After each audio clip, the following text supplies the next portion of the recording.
What's going up? What's going on, everybody? Good morning.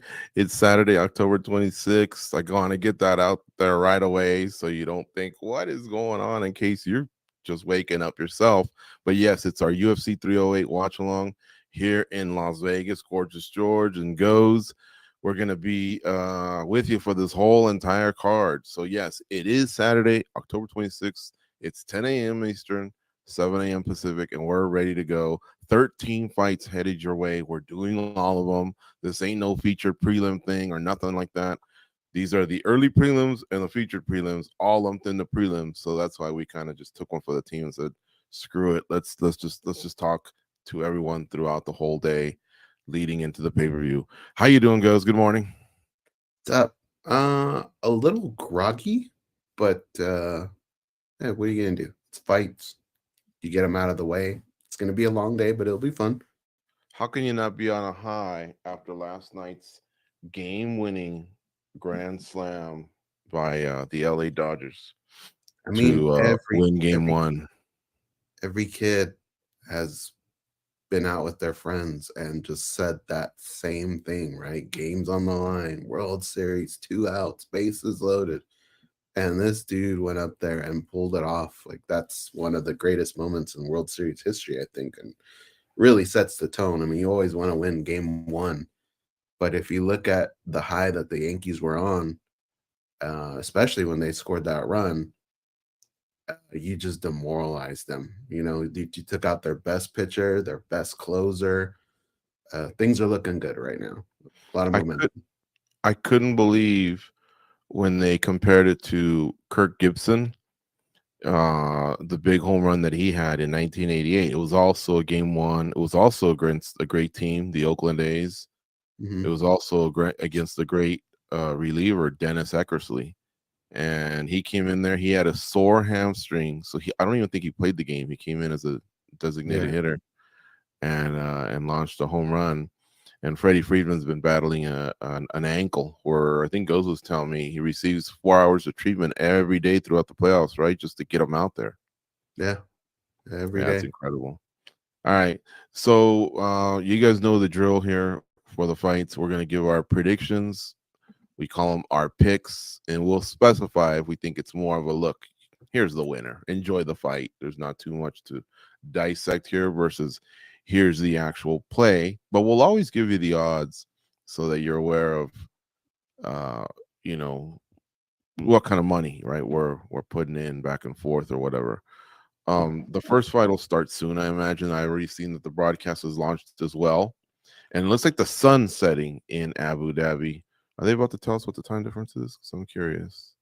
It's their 20th event in Abu Dhabi in 14 years, and it's pretty much a yearly stop for the UFC, and they usually come with really, really good cards. This one's a good card.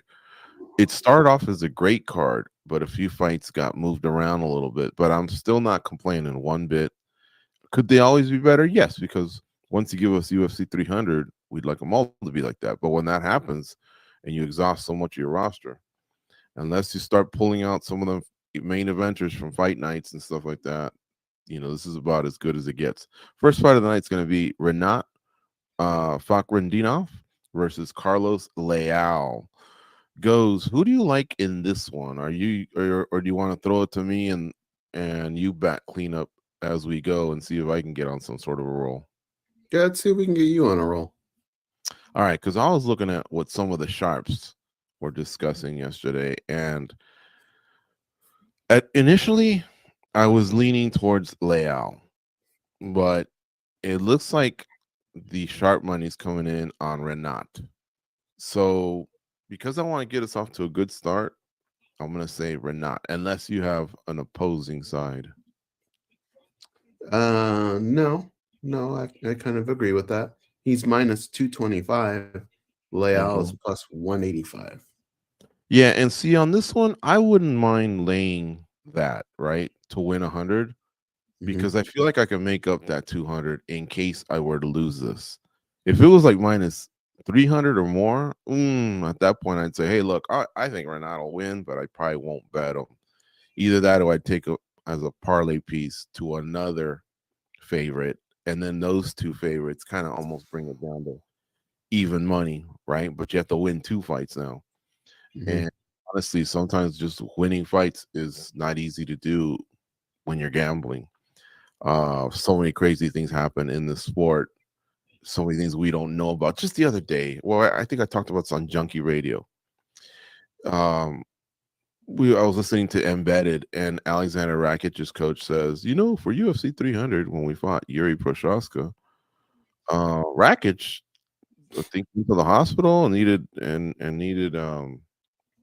Antibiotics. antibiotics and couldn't feel his legs in between rounds 1 and 2. Like this crazy stuff where you're like, holy shit, what if I had like 20 grand on that dude? And like I didn't even know this, because if I were to stand at the corner, or not at the corner, at the counter, and say, what are the odds on Rakic? I'm looking to put down 20 G's. And his coach pulls me aside and goes, we're at the hospital yesterday. We had to load this guy with antibiotics, and it's really, I'd probably go, oh, you know what? I'll lay off. I mean, just that little bit of info, I would Yeah, just you lay walk off. away. There's so many bets every day, not just in this sport, but let's just isolate the sport.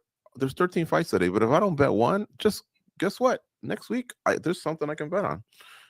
Tomorrow there's something I can bet on if I just want to switch sports, or today even college football. But if I want to just wait, 6, 7 more days, boom, though there will be some more fights, and we just continue. So as a gambler, you have to also kind of be smart and not just force things. Mhm. But yeah, with so many unknowns, and didn't the other day, was it was PFL when we did the watch along? Didn't we have like a minus 1,600 on live Yeah. bet? He lost in the third round, He and was he was 1,600 from the get-go. yeah. Well, then the next fight, I think they had a 1,600 from the get go who lost. Period. But then we had the guy, remember, in round one, who was up 2 rounds to nothing, kind of cruising, and I go on live betting, he's 8,000, and somehow he had settled in like at 2,000, and that's when the other guy took over and won. Yeah. Yeah, especially, I mean, there's just so many factors, them being overseas, all that. You're right. If you had the information, I bet you'd probably back off of at least 50% of your bets. Like they say, every guy goes in there banged up. But Mhm. yeah, for the most part, I mean, especially if you follow us on this broadcast, I think we get it right more than we get it wrong. Mhm. It was the Tariq Ismail versus Taha Ben Daoud fight. That one, Mm. where that took place, and Zafar Mohsen, I believe, was the big underdog before the fight even started. So yeah, man, like I said, this is crazy stuff that happens in our sport. And then of course there's the judges. This isn't going to be a rant. Not It's not even going to be a rant. This isn't going to be like a comment I want to make to put people in bad taste. I respect the judges. I think I respect them a lot more than others. But the bottom line is, and trust me, they know the rules better than you and I. All coaches probably. They just know all the rules. All right. And they interpret them a certain way. They're seated in that's a 30-foot cage. So if Goze is on one side, I'm on the other. We're 30 feet apart. And if the action's taking place in the middle, accounting for the space humans take, I'm still watching 12 feet across, right? But if there's a referee kind of in my side, or if the other guy's not, I may miss one or two things that are pivotal. And again, we might both be world-class martial artists, except Goze won 3 gold medals in wrestling, right? And I'm a world kickboxing champion. And so of course I'm appreciating the kicks and the strikes, and Goze is appreciating the wrestling against the cage and things like that. So yes, we're trained in certain ways to score in certain ways, but we're going to have certain little biases. So that's what makes it even more nutty. It's very But true. anyway, bet at your own caution. Carlos Leal starting to walk out to the cage, so we're going to get this thing going pretty soon. He's got a funny look on his face as he walks out. He looks like that comedian Louis J. Gomez, who used to do a show on SiriusXM when we were on SiriusXM. He Mhm. did it with Michael Bisping. And I'll tell you a story about those guys. So they eventually split up, and then Bisping, I think, either went on his own for a little while or went straight to Anthony Smith. I can't remember. But for a while, it was working with the whole comedian and fighter. And I think, Brandon Schaub and his partner, Brian Callen, they do it. And I've seen a few others that kind of do something similar, right? So these guys were doing it. And I don't think either guy talks bad about the other. In fact, I think Lewis did a fight. I think a boxing match, and Bisping cornered him and everything. But I remember prior to Bisping really starting to take off as a commentator with the UFC, I think he was just kind of transitioning, and Lewis was just kind of having a hard time. He was asking for a simple raise. I remember he was doing it on air, and then eventually he wasn't sure if the show was going to stick around. And so you guys have probably heard of Legion of Skanks. I guess this is a tour that they do, it's a comedy tour, and now it's become like an isolated event here in Las Vegas, and it's big. And I'm just happy for the dude because it's kind of really, really taken off. And I think they've added new podcasts, to that group necessarily, because now they're separate, right? And so Bisping's having success with his channel and his YouTube channel and his podcast, and he does his announcing, and then this guy did too. But in other words, it worked out. It worked out for both of them, and I don't think either guy's feelings was hurt. I think if you have to know, I think Bisping divorced Lewis, but I don't think it was anything where it was too horrible. I mean, maybe you pull him behind the scenes and go, man, this guy was a jerk. I mean, that part I don't know, but some stories, sometimes things do turn out okay. Yeah. Here comes Renat. Fuck Redinov. I kept hearing John Addy saying yesterday when they were weighing in. A lot of empty seats, huh? Yeah. I mean, they're still 6 hours away from the main event. But they only come once a year. Hey, check out that corner off it. Different color, huh? Yeah. I thought it was being cornered by the Cobra Kais. The trailer just came out for the last part of the Cobra Kai last season. Series? Huh? That series? Yeah. How's it but look? They're transitioning to a movie now. Cool. A new Karate Kid movie.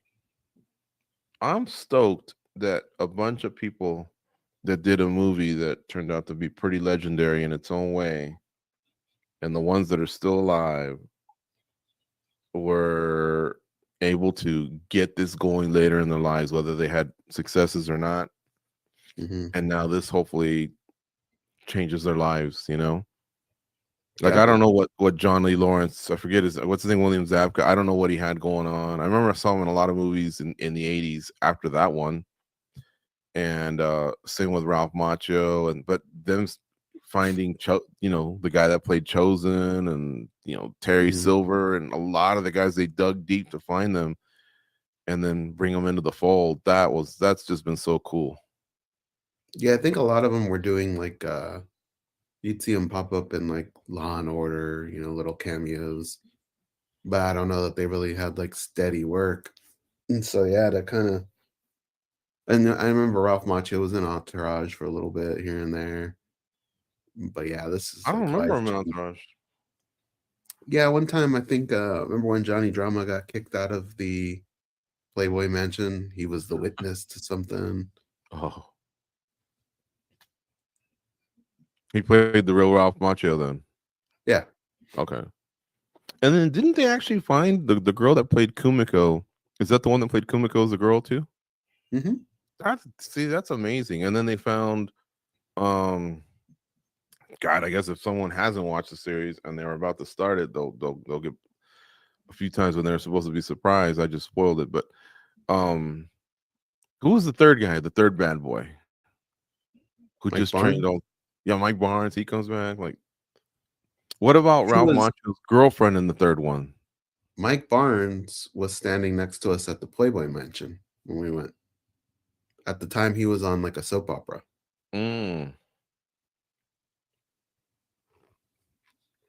What about the girl that Ralph Macchio woos in Karate Kid Part 3, but then she wound up moving? Did she come back too? I think so, right? Yeah, she ends up being the girl that introduced him to his wife. That's crazy. All right, the first That fight's girl- underway here. We're all watching together, folks. It's all available on ESPN Plus. I'm sure you all at least have that wherever you are around the world, and if you don't, then you probably have equal programming. You know that girl, George? Welterweights, but these are big boys. What? She was supposed to be his love interest in that movie. And when they started filming, they found out that she lied and she was really under 18. And that's why they became friends. Wait, is this real life or is this on the show? No, real life. Renat gets the takedown. Come to think of it, I was gonna bet Renat and I didn't because we started talking about this. Let me see if I can get him on live betting because he's already hit a nice takedown and probably odds have gone up. Remember you said they were like 2 something? Mm-hmm. Who are we using today for BetMGM? Okay. 350 gone so far. Renat pressing Leal up against the cage. Bunch of knees. Ooh, one just kind of made it up to the head.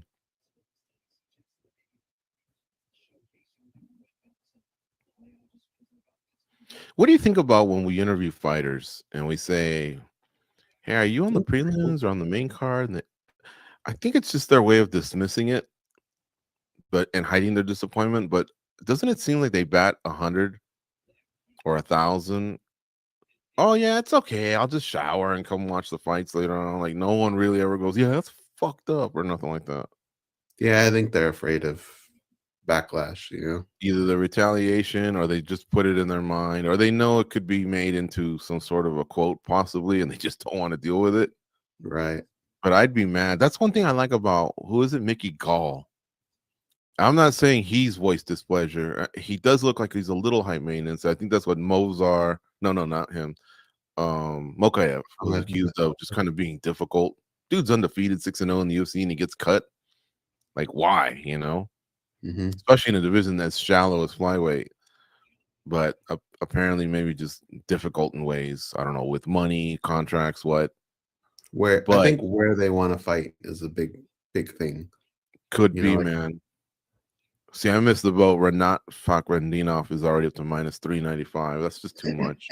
Even though it looks like he's showing he can put the fight wherever he wants, he's still yet to kind of start any form of domination. So I'll just sit back and say, hey, what are you going to do?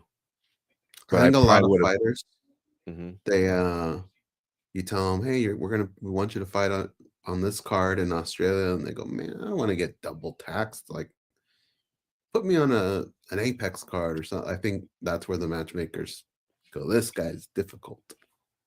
Where other guys are like, yes, boss, but throw me on Australia. You got it. I think every fighter gets on the UFC's nerves in some capacity.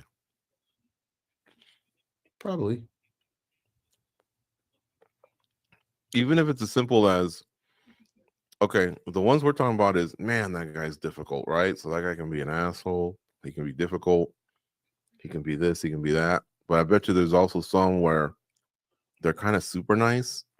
Man, he's just too nice. I wish he'd be more of this. I wish he'd be more of that. So they're okay on the contracts and the money and the personality, but now they almost wish they were meaner, or you know what I mean?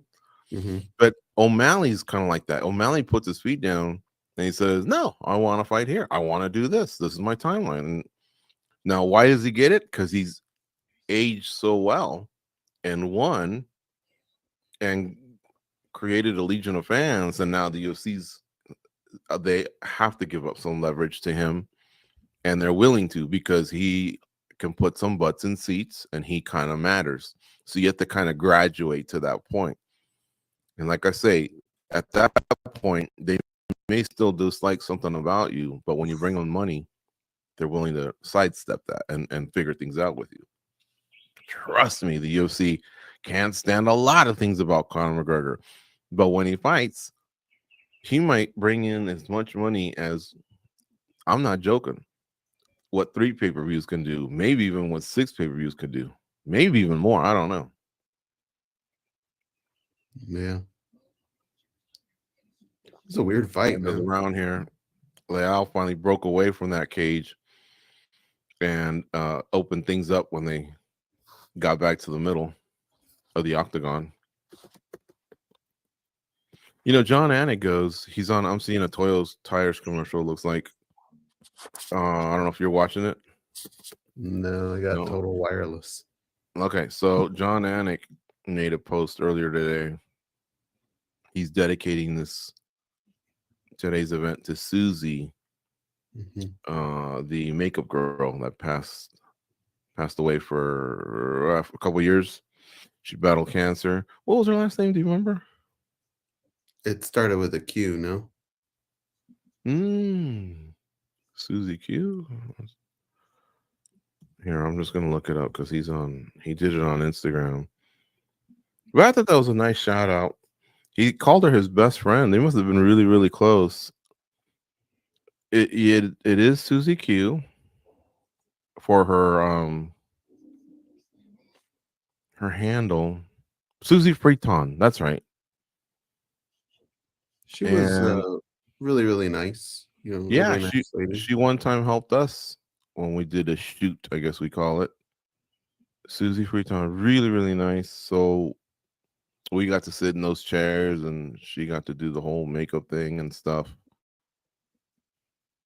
with us. I co-signed. Very, very nice. And she succumbed to cancer a few years ago. I think we're running on years now, right, that this happened? You know, we saw her like a month before she passed away at a coffee shop. She was coming in as we were leaving. And she looked good, you know. I was so shocked that a month later that had happened. But yeah, it's unfortunate. A lot of 10-9s for Leal, and now he's the minus 150 favorite. Once he got away from the cage, he's been able to open up, and he on a few people's scorecards, he won the round. He's up 10-9, and now he's coming around swinging. We're not swinging right back to him. They're in the center of the octagon, 1 minute in, but it's exciting seeing these two in the center of the octagon. Renat looks like he's slowing down, and he's starting to get hit a little bit, and Leal's starting to really, really open up. Leal minus 150, Renat plus 105. Renat's just his reactions aren't there right now. I mean, he's getting, I don't want to say battered, but like he's got to worry about strikes hitting him everywhere. He just can't keep up. That being said, though, going back to that PFL card, like you really you gotta wait till the very end, right? Because wasn't there a fight there too that, remember, we had counted somebody out and then boom, it came back. All right, for the purposes of everyone maybe syncing up, here's what I'm watching: 258, 257, 256, 255, 254, 53, 52, 51, 50 in round 2. And sometimes a simple quick pause will sync us all up. I don't think it's the end of the world for anyone, unless you're light betting. Then yeah, I guess every second does count. But if you're just kind of having fun on a Saturday morning, then chill with us. I'm gonna sync up right now with Goze.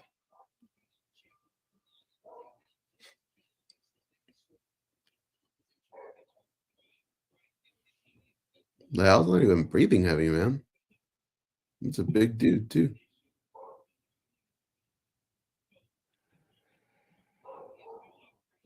Now they're pressed up against the cage like the early part of round 1. Renat again pushing Leal up against the cage, but not being effective. In round one, he was a little more active with the knees. Now they've separated.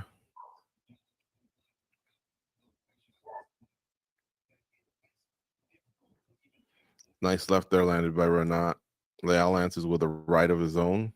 Push kicked it. Oh, nice strikes there by Renat, but Leal answers. I can't believe the pace that Leal can keep. He's a muscular cat, man. Did he get shot with a shotgun, though, in the back on the way to the arena, like a BB gun or something? Gotta watch that back, man. Is it that bad? Yeah.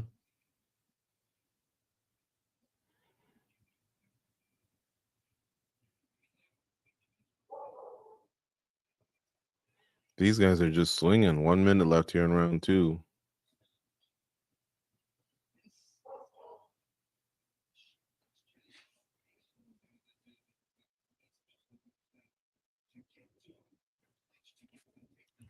Leal outstriking him 31-14 so far in this round.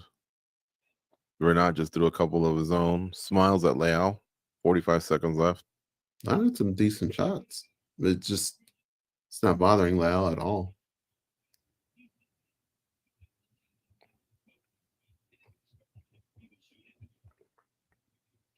I mean, Renat's loading up on everything right now. Maybe he's already determined, I got the gas to go another 5 after this round, so let's go. The calf kicks that Leal are throwing, I think, are finally starting to pay a little dividend. Renat gets a takedown, but Leal's already butt scooted back to the cage. Only 8 seconds left here. A little bit of ground and pound, but not the effective stuff. That's the end of round two. Good fight to start things off in Abu Dhabi, UFC 308. And yes, you are watching a watch along. We're not doing some sort of a crazy test or accidentally post record or nothing like that. You decided to do all 13 fights. So let's have some fun on a Saturday morning, afternoon, wherever you may be. I guess evening if you're on the other side of the world.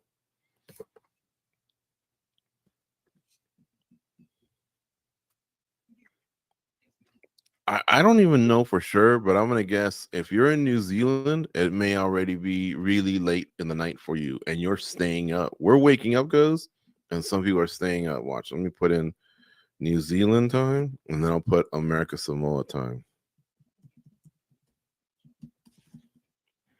Yep, in New Zealand, Goze, it's 3:28 a.m. already on Sunday morning. Damn. Is this the first time we've done the whole card? Well, we did that for PFL last week. No, for a UFC. Yeah, it looks like America Samoa and New Zealand are on the same time zone. 3:28 in the morning right now, and they hugged to start round 3. Here we go.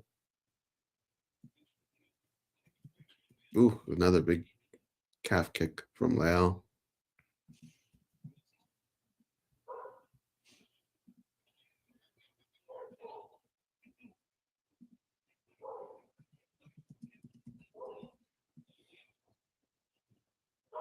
It's been a decent fight. Yeah, it looks like Susie's been gone about 3 years now. It was in September. It looks like around September of 2021. All right. So Terrence McKinney's up. He's always popping in on the broadcasts. A lot of the tweets from fighters, they get posted up. He's one of the names I see frequently when it comes to fighters. And that's good because you know whose name you won't see is like a Cerrone and Anthony Hernandez. Those guys just don't watch MMA unless they're there. Do you remember when you first found out about MMA? That's all you could do was try and find footage and fights, and I just don't understand how somebody who does that for a living just isn't interested by that. Right, because their ultimate high is knocking someone the fuck out, right? But Mhm. why wouldn't you watch others, especially when you train with a bunch of people? I'm sure you watch their fights. Somewhere along the line, you don't get pulled in. Like, even if you don't keep up with the news, okay. But every Saturday, you don't just go, hey, I might come into your house, you come to mine, and you just want to sit back and watch fights.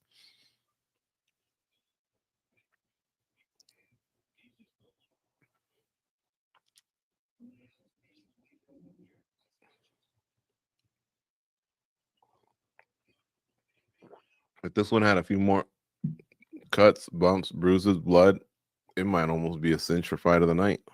It's nonstop action. Yeah, they don't really stop. The pace has been incredible. Let's see what So live bets got him at. the one thing I will say about Leal, who finally seems like he's slowing down just a little bit, his defense, like coming in, he really just doesn't care. Like his hands are down. He just throws. That won't work when you get to the upper echelon of the welterweight division. But right now, seems to be fine. Even got a little takedown. Live betting is really in favor of Leal right now, but Fakhretdinov is starting to really turn it on. 2 minutes left here in round 3.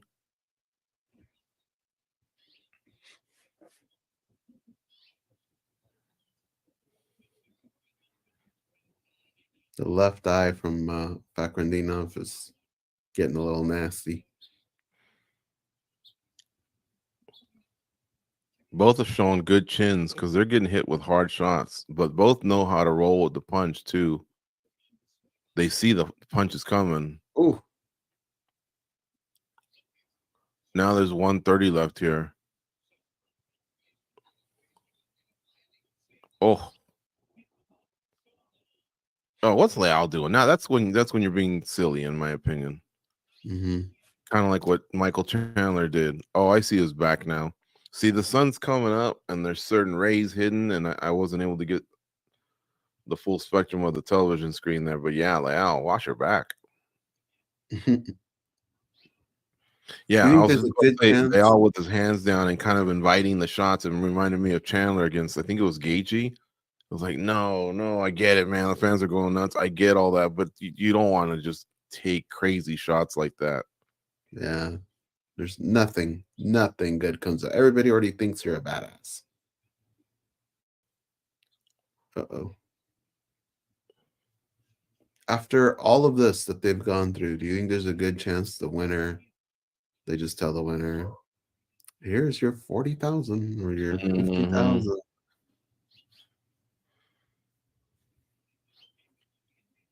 Yeah. See you again. And then they get their little Scooby snack, their little rub on the head. Dana thought your fight was awesome. Really? Oh, that's cool, man. That's who I fight for, the fans and for Dana.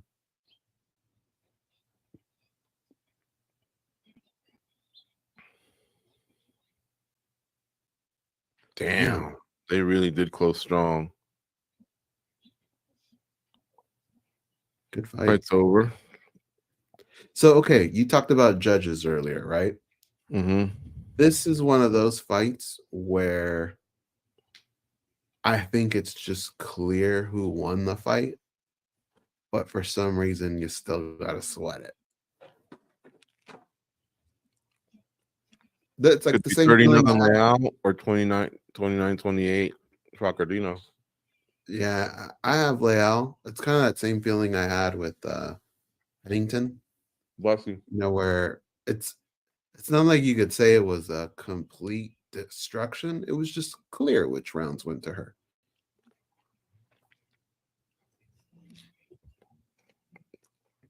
I'm telling you, we're gonna see a split, and you could see as crazy as a 30-27 for Leal and 29-28 for Fakhretdinov. George, should I mention something? You're kind of on a little bit of a roll, but I I'm don't aware. want to jinx it. But I don't know if I'm pretty sure you don't believe in jinxes. So do you want to know what's going on, or do you already know what's going on? Yeah, I already know what's going on. Okay. It's pretty legit.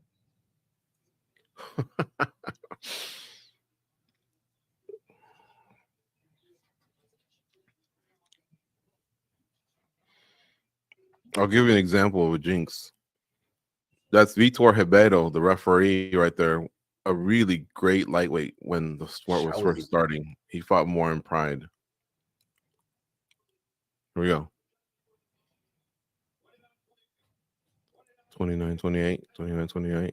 And you do get the 30-27. Read not one goes. See, this is what I mean, dude. That's so stupid. He lost that fight. And John Anik says, I really don't know what to say. Wow. Okay. I don't know who the judges were here, but everybody that's in the back right now needs to pay attention and say, okay, things aren't working out, like you cannot depend on these guys at all tonight. That's just ridiculous.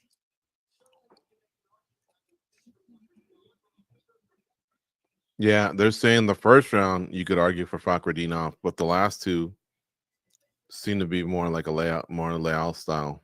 And one judge gave him 30-27. When they said 30-27, I go, oh, layout. That's what I said. I go, well, there's the 30-27 layout that we thought, and we didn't get a 29-28 Fakhretdinov, but goes to show that he did win a round, and here they gave him two.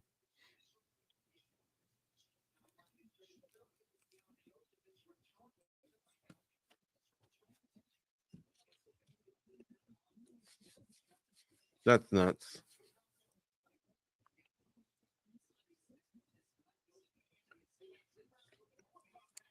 I feel bad for Leal, and I hope somebody like a Mike Bond asked Dana, hey, did you watch the first fight of the night? What'd you think? A lot of controversy. Dana's so rich that I bet you this has happened before. Oh, what? No, what happened? Oh, well, most scorecards had this. The broadcast team said this. Oh, yeah. Yeah, no, we'll take care of them. We're gonna take care of them, And then they'll look to Lene Breckenridge or maybe Hunter Campbell or something, kind of this nod, almost like, hey, write this grant guy an extra 20 grand or whatever, And I've seen, again, to credit my guy, Mike Bond, but whoever's in the back, we'll say the media in general, they've gotten bonuses to go up. You know what I mean? They've gotten guys bonused in the past. So hopefully this won't be for another 6 or 7 hours. This is going to be a long event. Hopefully the media can bring this up somehow, because A, that was a great fight, and B, it does seem to be one of those accepted, not robberies, but injustices. Yeah, dude, that stinks. I mean, Leal's face was like, what more do you want from me, too? The stupid joke that I cracked, that even the winner's probably only going to get like 50 grand or something, 40 grand. Now that guy doesn't even get that. He gets half of it. Like, dude, after that performance, come on. Get real. Oh, here's the scorecards goes. Mike Bell, Hadi Muhammad Ali, and David Lethaby. Okay, so Bell had 29-28 Fakhretdinov. I would question his round 3. Ali's crazy because round 2 definitely. Well, I mean, that was a big disparity. It was like 31-14 at one point, the significant strikes. Lethaby I've heard that name before. He's not as common as Mike Bell. Mike Bell is a seasoned Nevada judge, we'll call him. But Lethaby gave Leal round 10, which I thought was the closer of the 3 rounds. You said weird. Round 10. What did you mean? Or round 1, he gave him 10-9. I thought that was the closest one. I thought if anyone you could give Renat, it would be round 1. But I don't know what the hell's going on. I mean, AI, looking at AI judges now. What do you think of that? Have you heard what Dana said about that? He even had a talk with Mark Zuckerberg, and it could go down to AI, or It's not he's gonna really matter, determined and to he ain't gonna getting it like it. fixed. Huh? Yeah, he's gonna like it even less if it's all like computerized. I think he's gonna like it even less because then it's really gonna it's gonna work off of merit. And I mean, just look what he's saying about Khalil Roundtree, right? Like, how is a computer gonna go, oh, okay, he lost, but he looked pretty decent in doing it. The computer's not gonna do that.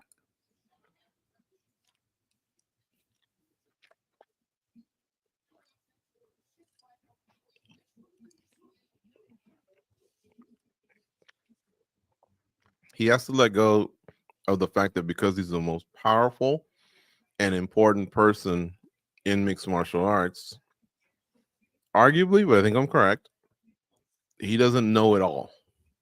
And he has to at least give a little and say,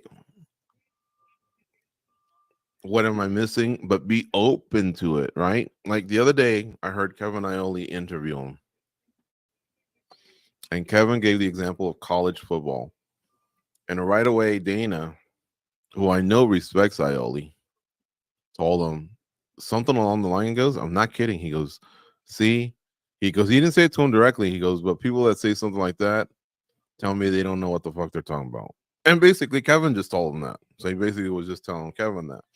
Now, Kevin just smiles. And I think part of it's because, like, hey, look, what am I going to do? Sit there and argue with him? But his point was, and I'm glad he brought it up. And I messaged Kevin. I said, you're spot on. Mm-hmm. The ranking system that's the most seasoned and respected, in my opinion, is college football and college basketball, but more college football than anything. I mean, this is the thing that's decided national titles and everything for years. And up until when they started the playoff about 25 years ago, the whole BCS thing, we had two major polls. UPI, so I think it was United Press International, and AP, Associated Press. The AP was like 1,000 sports writers, the best ones, giving their picks on a Sunday morning. And UPI was the coaches poll. The problem was you would still get enough biases that it could sway things.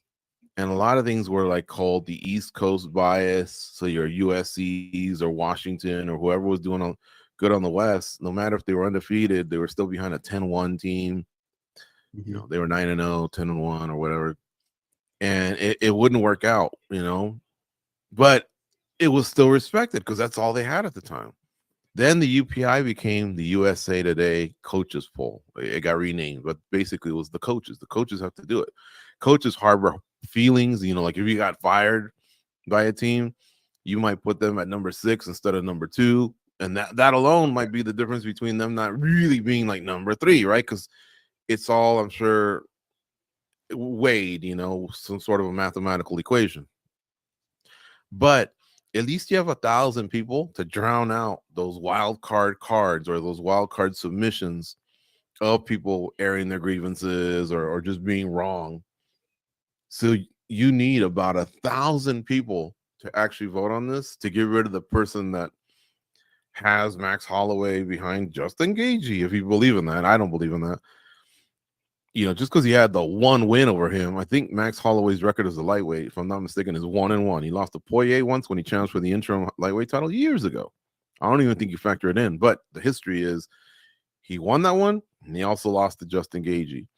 But if you kind of want a snapshot, if you want your rankings to be a snapshot of what is happening right now at this moment, man, good luck is all I can say. Because the next fight, then what, And you can't tell a guy who's freaking, 8-2, and his only 2 losses are like to one and the number 1 guy, the champ, and the number 3 guy, right? But all those other 8 wins don't count as much as Max Holloway beating Justin Gaethje. No, it doesn't work that way. That just might have been a matchup where Gaethje had a bad night or Max rose to the occasion or whatever, but it doesn't mean that he's built up a lightweight resume enough to just leapfrog over him. And now look at Max. No, what's Max going to do tonight? He's going to fight as a featherweight. He doesn't even add to that. He doesn't even protect his position, defend his position in any way. So yeah, I believe a lot in head-to-head, but it's only when you have two fighters who are building up resumes in that division, and then the head-to-head could decide it. Hell, I'm struggling with Cyborg and Nunes. I mean, Nunes is retired, but if you were to say, who's the greatest or something like that, man, that's 50-50, and I'll listen to all cases because I believe in the head-to-head, right? Who's better, Cyborg or Nunes? Oh, man, Nunes has done this. Cyborg's done this. If they only had fought. Oh, wait a minute, they did. And Nunes iced her. Well, that's got to count for something. Isn't that what we're arguing about, right? But Nunes has had 5 losses in her career. Cyborg's only had 2. One of them was her first fight 20 years ago, and the only other one was Nunes. And since then, she hasn't gotten tripped up by a Kat Zingano or Juliana Pena or the other losses earlier in her career. But she doesn't have the head-to-head. So that's a great argument. That one could go to the death. Goes, you're right, man. It is empty right now. A lot of empty seats. But anyway, that's my rant on it all. I don't think AI is going to fix it. My advice to UFC is either get one person, right, and 2 lieutenants to bounce things off of, almost like they have matchmaking day. Fucking call it ranking day or whatever. One person, their name is on it. They take the lead. They answer to it. And accept that what they did it with a love and a passion. And whether you disagree or not, you back them, and that's your team, and see how that works out. Try it for a year or 2. Either do that or get 1,000 people to drown out the ones that are just sorry ass submissions. Yeah. 10 won't work, 100 won't work. I'm telling you. Sorry? I would just say, like, Dana saying that, like, as soon as when I hear people say that, I know they're not talking. The argument back to that is, look, when I hear somebody say something like what you just said, I know right away they're never going to change their opinion. Like, you're basically not open to hearing people's suggestions. Somebody who's covered combat sports is practically his entire life. You're going to tell me he's a maniac? Like, you got to at least listen to what the guy has to say. Here's why college football is a great example. Because college football, now these guys play like 15, 16 games. But a few years ago, some teams would only play like 12 games a year. And it takes about a good 6 fights to figure out where a fighter is. Is he in the UFC? Some can get to a world title in 6 fights, right? Some it might take more, but it takes that much, anywhere from like 6 to 12, to start to figure out, are they a champ? Are they a top 5, top 10, top 15? Right about what it takes for college football. Because in college football, in week 1 goes, what is there, like, I mean, probably 300 teams, right? Between all the different, Division 1s and everything else. Yeah. So in week 1, 50% of the teams are 1-0, and 50% of the teams are 0-1. But there's like 100 teams out there. That's why they have the preseason ranking based on last year and what they suspect the team might be like or whatever. Then we get to week 2. Some of those teams might make it to 2-0. Some are 1-1. Some are 0-2, right? Well, same thing with the fighters. I'll give you an example. Michael Chandler's only had 5 fights in the UFC. He brought over a resume from Bellator, but when he beat Dan Hooker right away, we were like, okay, yeah, he is one of the top lightweights in the world. He just beat a really, really good lightweight. And so Michael Chandler got a nice, good push into the rankings, and based off the resume he brought over from Bellator and that nice win over Dan Hooker.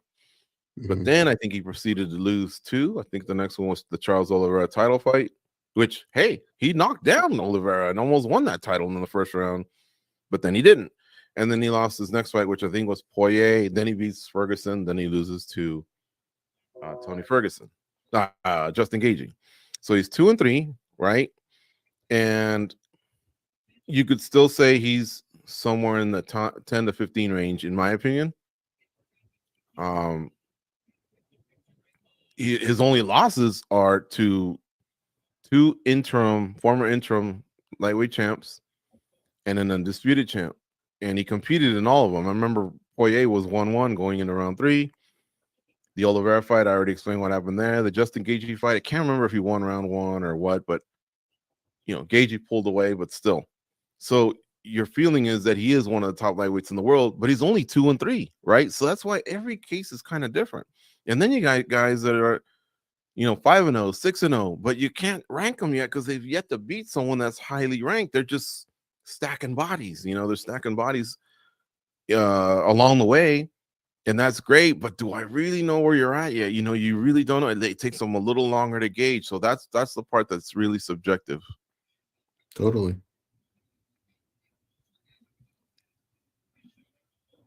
So this fight's underway here. Nardiev and Silva.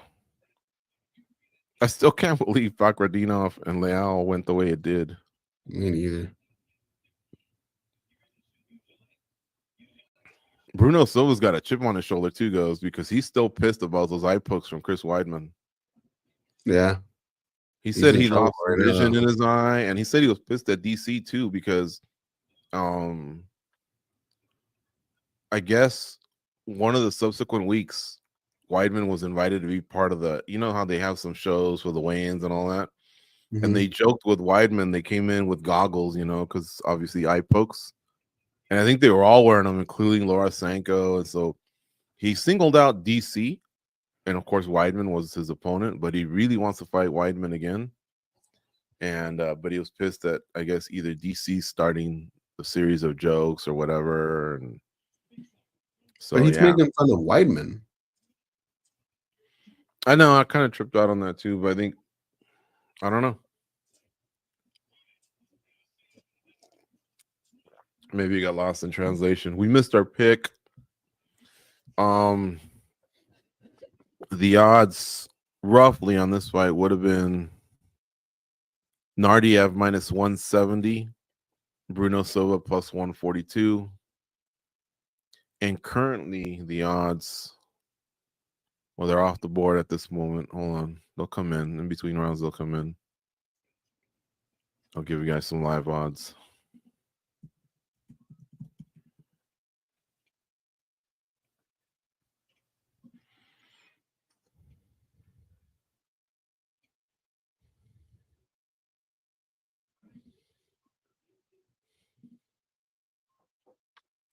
Ismail Nardiev minus 680, Bruno Silva plus 355. So it looks like they feel like the judges went the route of Nardiev.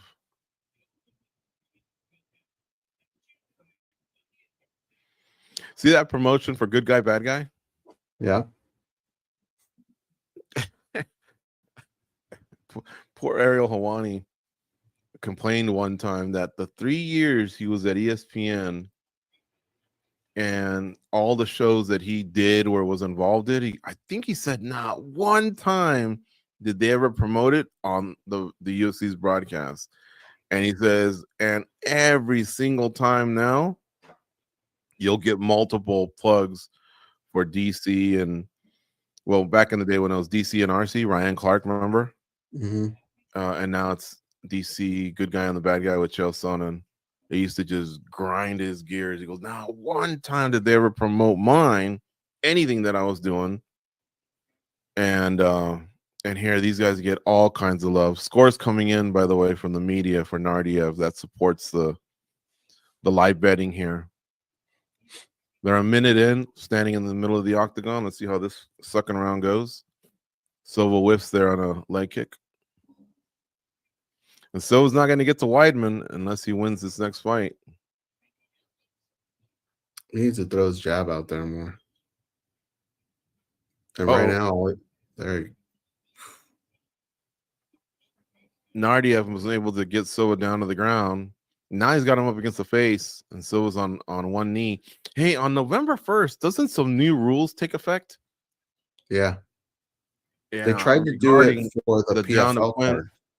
Regarding the down opponent where you you have to clearly have your knee down. You're not going to be able to put the two hands or whatever.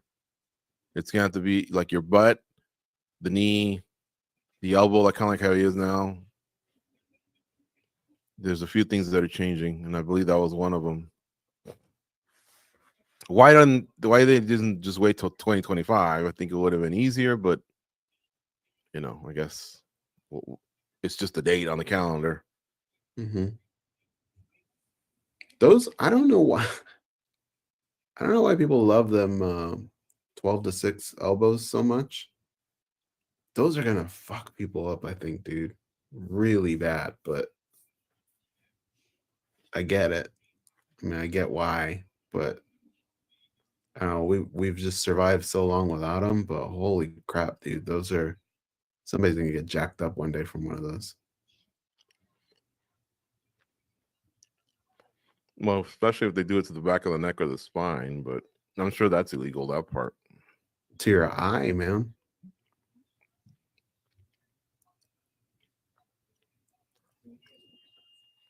I don't know if anyone will actually do what John Jones did. John Jones actually, it looked like pro wrestling, man, where he just kind of like cocked it up and said, okay, is it straight? Is it perfect? Is this 11-5 or 1-7? Oh, no, there it is. And then boom, gave it everything he had. So I don't think it'll be too bad.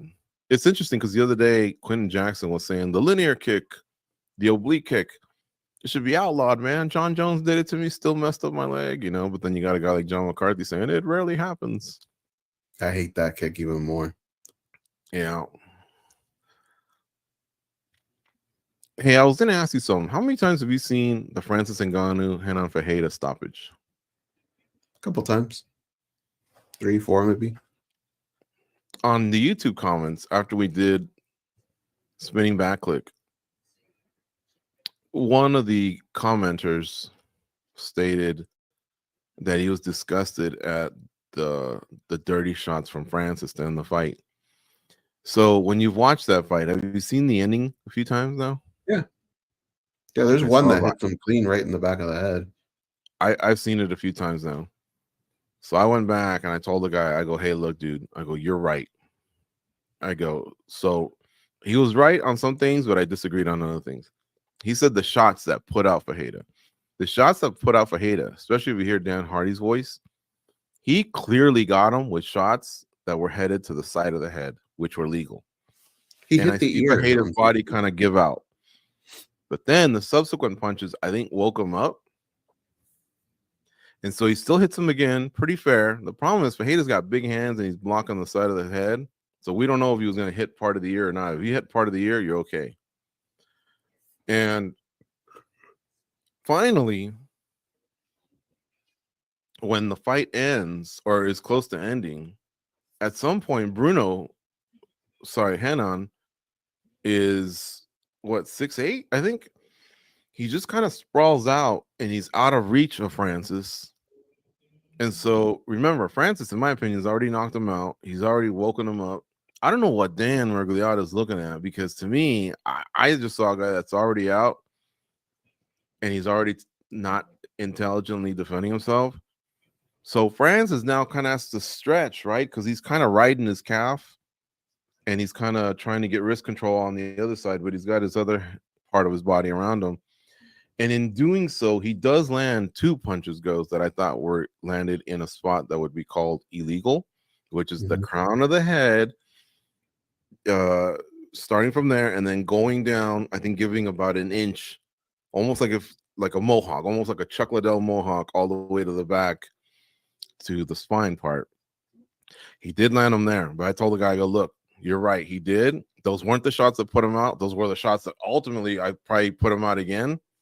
But they weren't the fight ending sequences. And I also think Dan was just late, man. I mean, he was super late on one of them.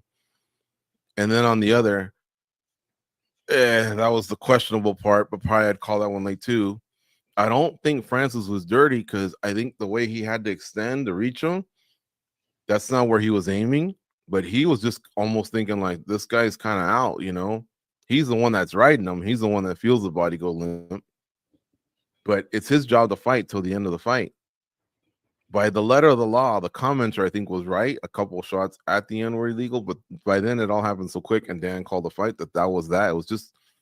It was a weird sequence, man. But I don't, like I told him, I go, I don't think there's, knowing Francis from living in Vegas, seeing him at Extreme and the times we've had him on, he does not strike me as anyone that's dirty at all, or meaning to do that, and just, play the card of, well, the ref didn't call it, or whatever. I think it was just in that moment the way it played out. Did he give anything back? I haven't gone back to see. I don't mind having an interaction when I look at the comments, but I can't spend all day on them, but. Man, Bruno Silva keep putting himself in positions where he could get lit up by knees. That is dangerous right here.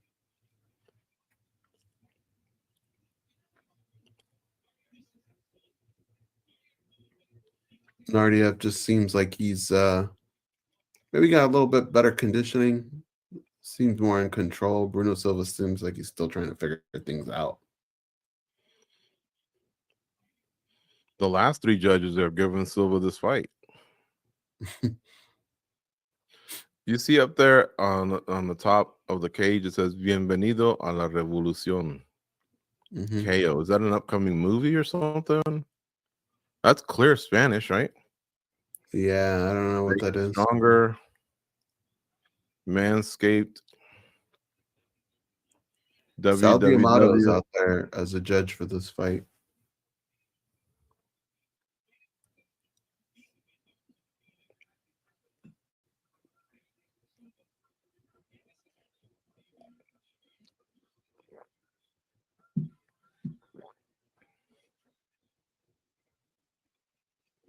We're halfway through round 3.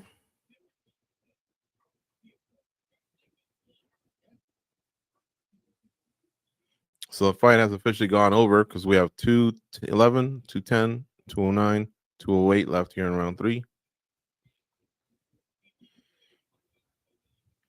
Oh yeah, Nardiev is a big favorite. Minus 5,025 plus 1,390 for Silva. But Silva looks exhausted. I wouldn't even put $5 on him. It doesn't look like he can land a haymaker. Yeah, he's shaking his body out right now, but he's not fighting like a guy who's behind. I think he's fighting as a guy that just wants to survive. Oh, I hope he doesn't take a needless knockout, because it's clear Nardiev is winning, and he's going to win. And Silva's not fighting back to do something about it, but he's just standing there like a piñata. And he could go out, and that'll be costly. All those KOs, they add up, And okay, here's another one. I'm gonna air out laundry. Our cousin Hugo in Peru. You don't know how rare it is to have someone your age who lives on another part of the world have something in common with you, especially when it comes to me and MMA. But him and I both love your soccer, age. Although I love soccer more than him, huh? He's your age. He's like 51, I think. Oh, so he's close enough. But the fact that he lives in Peru, he should obviously be a soccer fan, and he kind of is. But I couldn't believe it when he was a hardcore UFC fan. So we have that in common. We WhatsApp all the time. But he was telling me he wasn't impressed with Ngannou's performance. And where does he want? I don't know. And that's what I told him. He goes, oh, them big heavyweights, all they do is just smack each other, and there's no technique. And this weekend, Topuria versus Holloway is way better. And I'm like, okay, on paper, you're right. The younger, lighter fighters put on a better display of what's called mixed martial arts. They seem to do it all. It's at a faster pace. They blend the two, whether they're standing or on the ground. They have endless cardio. I get that. I go, but you got to give some credit to Francis for his fighter IQ. Think about this, Goze. He got viciously knocked out by Anthony Joshua. That was a horrible KO, bro. I mean, horrible. Well, and I'm glad Bruno Silva didn't just get killed. Huh? Maybe even twice, because the first one probably put his lights out a little bit too. Yeah, he got knocked down twice and knocked out clean. And so, what are you cognizant of before your guy gets back in there? Dewey Cooper, Eric Nixick, you got to protect our guy. We don't know how he's going to take this shot. He's also 38 now. You know, he's not like a younger guy. As you age, I think you just become more susceptible to things. And what does he do? He goes out there. I mean, okay, for one, Francis threw 2 nice calf kicks that spun Bruno around. So he's kind of setting that up. You got to get this 6'8" guy off his feet if possible, or at least get different things going in his head. He threw a couple of those. Bruno also, I keep fucking calling him Bruno. Henan also hit him with a couple. So both guys are doing that. They threw a couple shots, nothing clean hit. And then Francis sees an opportunity and goes for a single. It was perfectly timed, and he went in looking like a double head, like a double leg. But he eventually grabbed the single and put him down. Then as he puts him down, he's trying to control him with his wrist. That's what Dan Tom was saying. The wrist riding, very impressive. This is as he was positioning him and getting into a nice, comfortable position in half guard. A lot of guys don't want to go full mount. A lot of guys don't want to go side control. Here's the scores just in case. I heard 129-27 and a 30-27. They got that one right. Yeah. Nardiev wins this fight over Silva. And he gets an interview. Oh, DC's jacket's already sweaty. All right. And so then I told him, I go, he's wrist riding him, he's controlling the wrist, and then he gets a couple shots in there. Then Bruno Henan throws up a triangle choke. Remember that? Mm-hmm. So again, we're talking about 2 big heavyweights, but when the fight was transitioned to the ground, they were doing some pretty impressive stuff on the ground. Now, it wasn't really much of a threat, but he did have his leg over. And Ngannou kind of had to position himself to get out of that triangle. You know, he pivoted his body to take away that angle, and he obviously took his head and his arm out, and he started dealing with the ground and pound again, to the point that now he takes his back. And then, of course, the rest is history, because I just described it a few minutes ago when I was talking about the controversy regarding the last shot. So he protected his brain. He did throw some calf kicks. Those are techniques, right? Just to kind of move things around. So it wasn't just like right hand after the other or nothing like that. The wrestling was beautiful. And then the ground and pound was violent. What the fuck more does he want, our cousin? No idea. No idea. That's technique and brute strength, but it is technique and fighter IQ, and that's not bad for a guy that hasn't fought in 2.5 years, almost 3, and he just got viciously knocked out in boxing. I actually made the point on Spinning Back Click that if you're one of those haters of Francis Ngannou, there's not much to pick. The guy, had he gone out there and just knocked him out one punch, maybe you could say, well, we don't really know if he's back or where. Exactly. Heavyweights just hit hard. Like, he blended everything. He did a good job. He had good fighter IQ. So, yeah, I don't know what he's smoking. Yeah, and, again, was it the most beautiful display of mixed martial arts? Well, the fight never really got going, but he got the job done. What would you rather do? 25 minutes of beautiful display of mixed martial arts technique and take a bunch of damage to the dome, lose rounds, wear and tear, maybe hurt your ankle, you can't fight for a few months, no finish, controversy, judges. There could be so many things that could happen, but you did put on 25 minutes of beautiful technique, or you could get that early stoppage, get your paychecks, get the hell out of Dodge, go to the fight party, get on the first flight home, and start training for your next fight. I don't know. I think I'd rather take this. And considering Goze, not just that knockdown and knockdowns and knockout to Anthony Joshua, he lost his son. This guy barely could get through the camp. He wasn't even sure he wanted to do this whole thing, and that's why all those emotions poured out. Mm-hmm. I had to scold Cousin Hugo. I had to scold him a few times and go, wake up, man, wake up. You're really making me mad here. Change the subject. All right, I got to change the subject because the next fight's about to start. We want to get this pick in, and then we can circle back because I got a few more things to say because I still can't believe what Dana White's saying in regards to Francis Ngannou as well. The next fight's going to be Farid Basharat against Victor Hugo. Basharat's undefeated, 12-0. I've seen him at Extreme Couture fighting out of Afghanistan against Victor Hugo, 25-4. So more than double the amount of experience. A lot of wins, but he does have the 4 losses. He is riding a win streak. He came through Contender Series in 2023, and he's had 1 proper fight in the UFC, but he has like a 10-12 fight win streak overall. And Farid Basharat, again, hasn't lost a fight at all. So he's 12-0 in his career. Now, you're wondering, what are the odds? The odds on this one are Farid Basharat minus 800. Victor Hugo plus 550. Who do you like? I got 900. 900. Yeah, Now I've gotten. Hold on, I refreshed. Oh, you're right. Okay, he's minus 900 on BetMGM. Okay, I was looking at DraftKings accidentally. Yeah, Victor Hugo is plus 525. 575. Oh, yeah, you're right. Look, dude, you kind of got robbed in that first fight, so I would say you make this pick. Well, it's an easy one. I think this is the one I mentioned on Spinning Back Click. I like watching Farid Basharat. Very intense dude.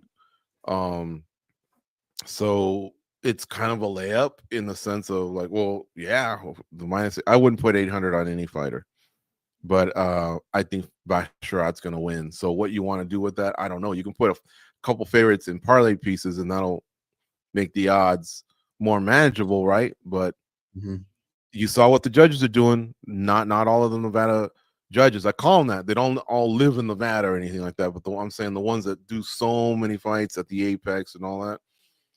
I only saw one in the first fight. I don't know who was in the second fight. I'll see if I can see the judges' scorecards. Goze said he mentioned Sal Diamato, so that's good that he's there. But a lot of the other ones, if you don't even like Sal and Mike Bell, trust me, you ain't gonna like some of the other ones either. Yeah, isn't Sal's he's from Jersey, right? Isn't he? No, I think he lives in Milwaukee, in Wisconsin. Oh, Wisconsin.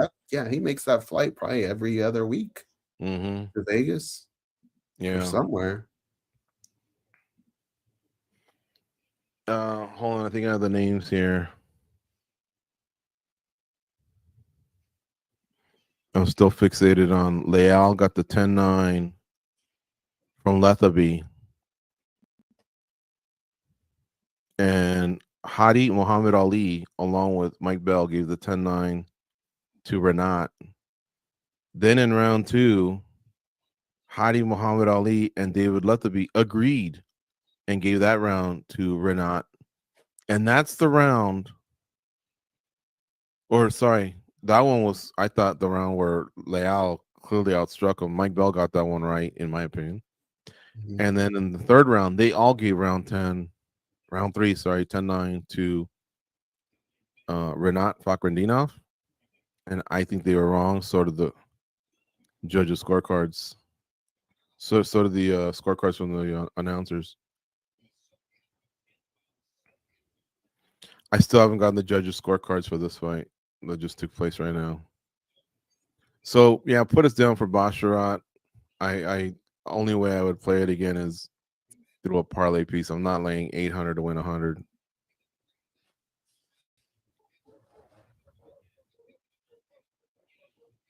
Chili Billy in our chat saying definitely Basharat, but I'd parlay with the over by decision. Yeah. I hope not, man. I want to see some finishes finally.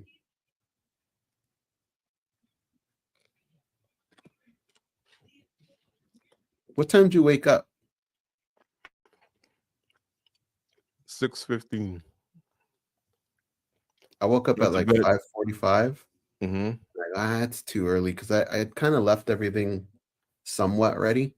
So then I laid down a little bit. Next thing I know, it was like 6:35 or something like that. I had to get up, get ready real quick, and come down here or come over to this room. My camera wasn't working at first. I went to bed like at 1:30 though. That hurt. So that thing I was talking about earlier, we're on the same page. You just have 3 more things, right? To sweat out. You might as well tell me because I think you know what you're talking about, but we might as well know. You won't jinx it. Go ahead. What is it? My sports teams? Yeah, the perfect weekend. It's up there. Because Lauderdale I'll say that won. I already took one loss because of UNLV. You've kind of made me a little fan of their football team, so I'm not really watching, but I watched them against Boise State all the way to the end. But yeah, the Vegas Golden Knights won, USC Trojans won, LA Lakers won, LA Dodgers won. Our high school, the high school I went to, Mater Dei, is the number one team in the nation. Not the city, not the county, not the state, the nation, folks. So anyone that's in Georgia, Massachusetts, North Dakota, my high school's better than yours when it comes to football. We played the number 2 team in the nation yesterday. Right? I think at halftime, it was 45-0. The number 2 team in the nation. I mean, I actually cheer for the number 2 team in the nation every once in a while because sometimes they go to Florida or Texas, and I'm cheering for them to flex California, right? And they've beaten their fair share of good teams in other parts of the nation. But they're our heated rival because they happen to be in our league. So we have the 2 best teams in the nation in the same league. And it was 45-0, man. I couldn't believe it. It was boring. But it allowed me to watch more of just every pitch, in the Dodger game. And did I mention the Lakers? Yeah. Did I? Yeah. Yeah, the Lakers won too. They beat Phoenix. So you got to sweat out the 49ers, the Manchester United Red Devils, and then the Dodgers. And if that happens, you basically have the perfect weekend, which I don't think has ever happened, right? And Melgar plays on Sunday too. Oh, you count that too? Mm-hmm. God damn. Yeah.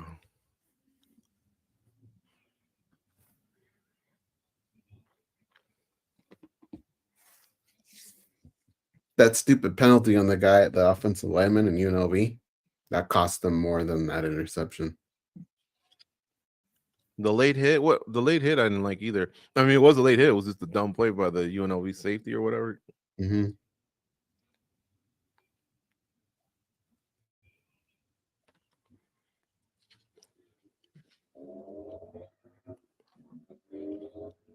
Kerry Hatley, experienced judge. He did make a mistake, I think, earlier this year. I don't remember it, but he was in the hot seat.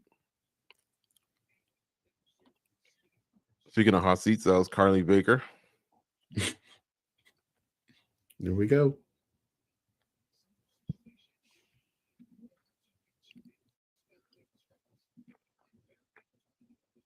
I actually thought it was Basharat that was going to come forward.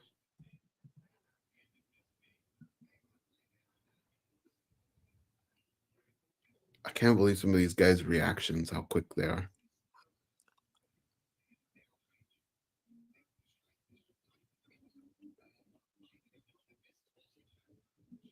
Basharat just landed a nice calf kick. Actually, this one was maybe right on the back of the knee.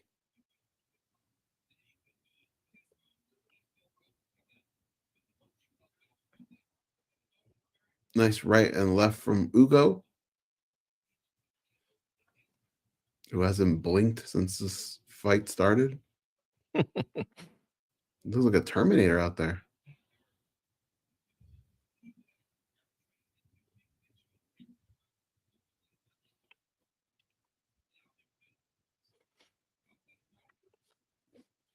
I'm gonna see if I can catch up on some of the chats here on the YouTube side. I want to fight in the UFC. I need advice from you guys. That comes from Johnny Wayne. All right. I got What do you want to some. know? Just ask Dana White at a press conference. Did you see that? The guy Yeah. says, I think I'm 12-0. I want to fight in the UFC. I think Dana White should have clarified, come up, talk to my team, and we'll see. But the way he left it, it almost looked like he's in. You know what I mean? I heard this from a manager a couple days ago. Just keep sending stuff to the matchmakers. Their emails are not hard to figure out, and pummel them over and over. But you gotta keep winning too, you know. Yeah. I was watching that and thinking of Dominique Robinson. Remember him? He made a nice play at Dana White once at a I think it was a seasonal press conference. The time is now. Yeah, and then he said that he called it "The Time Is Done." He kind of stole the show. He showed charisma. Nice spinning back elbow there by Victor Hugo.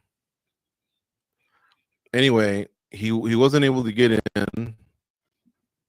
He said, according to Dominique, that he was in The Ultimate Fighter, but then when they kind of did their research, you know how they kind of do before someone gets a job, or sometimes depending on the job, you have to go through like some sort of a safety, what's it called? Like a crime. Yeah, like a background check. Background check, yeah. So that or whatever, or sometimes they look into your past. I guess he had something questionable on social media, and it prevented him from being on one of the seasons of The Ultimate Fighter. Victor Hugo went in for a leg lock attempt, and he looked like he was in deep, but Bastride, I don't know. He's got a bad cut on his left eye.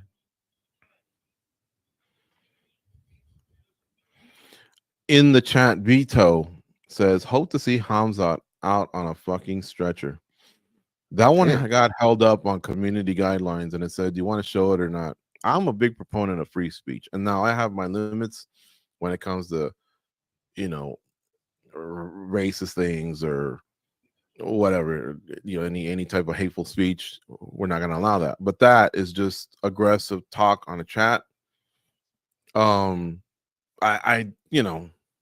It's kind of pushing it, right? We obviously hope that we know these fighters are going to go in there and do some violent things to each other, and someone could very well go out on a stretcher. But I think it's just more of a form of talking. So I allowed it. But he made it clear he's rooting for Whittaker, that's for sure. Rules of Fitness says, ain't no way Silva gonna win a decision. Spider Moose says, what up, junkies? Spider Moose? Yeah. One of the O's is a 0, but yeah, Spider Moose. Bullfrog Actual says the only way a non-Muslim wins tonight is by KO or sub. So he's alluding to the fact that they're in the Middle East, in a Muslim territory, and so the judges are going to favor. I mean, I get what you're saying, but some of these judges, one of them had, it looked like maybe ties to being a local judge, but Lethaby, I believe, is, I've heard his name in Europe and the UK, so I'm going to look him up and see where he's from. But I know Mike Bell's from the United States. Let's see where David Lethaby's from.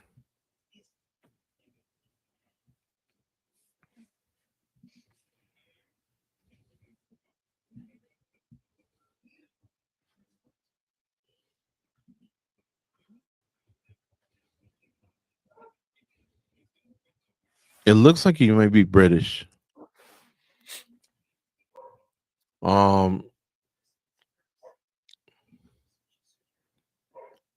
with you though, as far as free speech and all that. There's a difference between just being aggressive and saying something racist or something like that. He's just being aggressive. Like last night, you don't know half of the things I said about the Yankees that I hope happen to them. I get it. Yeah, it's like being in the audience and saying, knock him the fuck out. No big deal. I want people to be awake. Help me be awake. Starting to fill up a little bit in that arena. It was a ghost town for that first fight, though.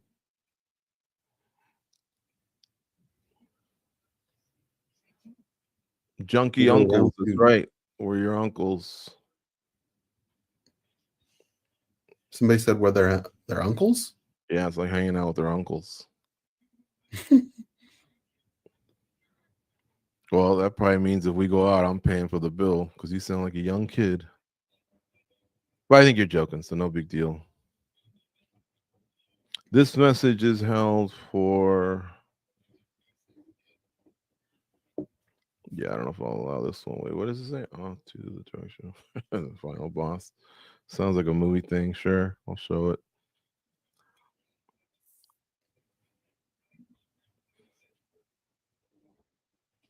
Ugo keeps throwing that kick. Basharat sees it, is trying to check it or get out of the way. He switches stances. It's definitely People trying creating to nice distance in between them, though. people ignoring Chad Holloway's power since you saw the left town. They meant Max Holloway. I Ooh, nice don't right hand from know. Basharat. He's just a talented fighter. And Gagey engaged him in the hands, and that's where Max just really, really is one of the best in the world.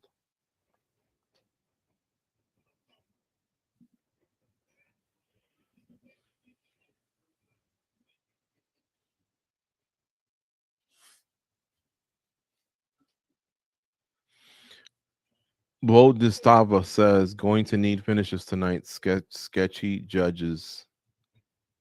Yeah. Well, every fight's gone to decision tonight so far, right? Yeah.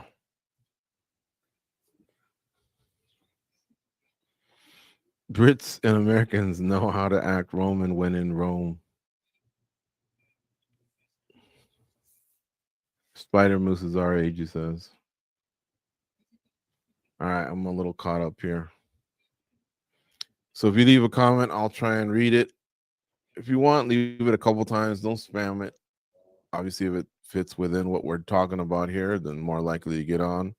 I gotta say, guys, I'm a fan a little bit of these black shorts with that print.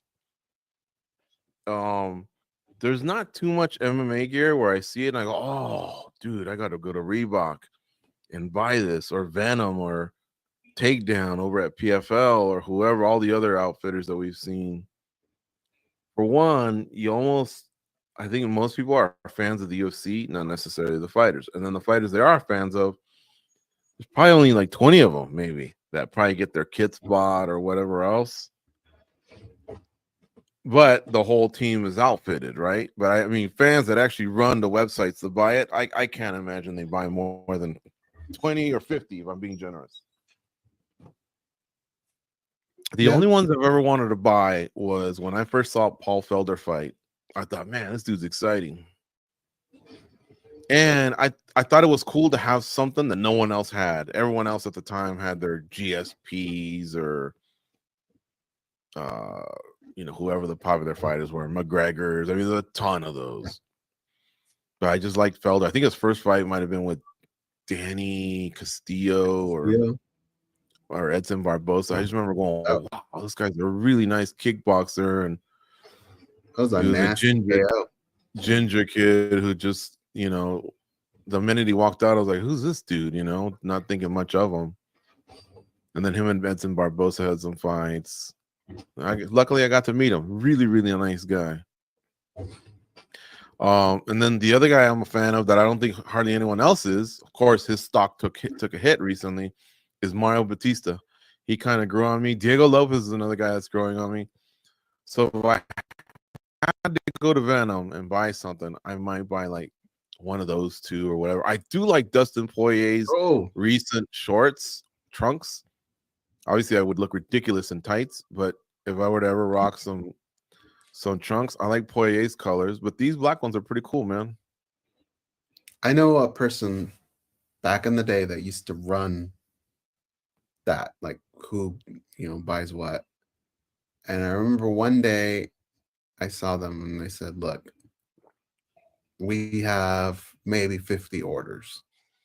Of those 50, only 4 belong to fighters that aren't Ronda Rousey, John Jones, or Conor McGregor. He said everybody else just didn't sell.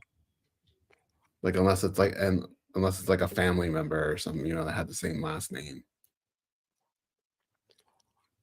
Yeah. Most people buy stuff that just says USC on it. I'd sport a Gibbler if they still had those. That was legit. Who's that again? Remember when Reebok first did it and they did Gilbert Melendez, but they spelled it That'd Gibbler? Be funny. Yeah, that would be funny. Probably give it to one of my nephews because I'm an uncle.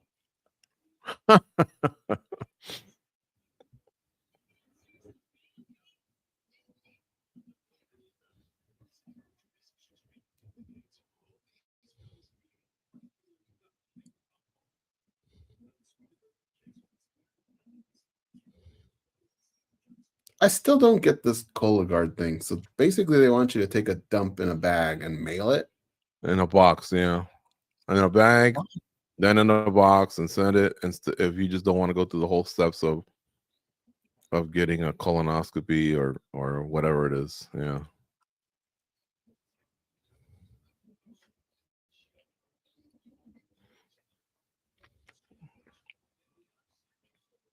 Oh, I'm glad Spider Moose said this. He's talking about Ryan Bader. So continuing what we were saying with Renan Fajeda, and so our cousin says, yeah, he hasn't really fought anyone. I'm like, bro, he won the 2023 season and of PFL, which don't discount PFL. Oh, by the way, Victor Hugo just did a nice spinning back kick to the body, and he knocked down Farid earlier, just before that. So this fight's still going on and still fun to watch.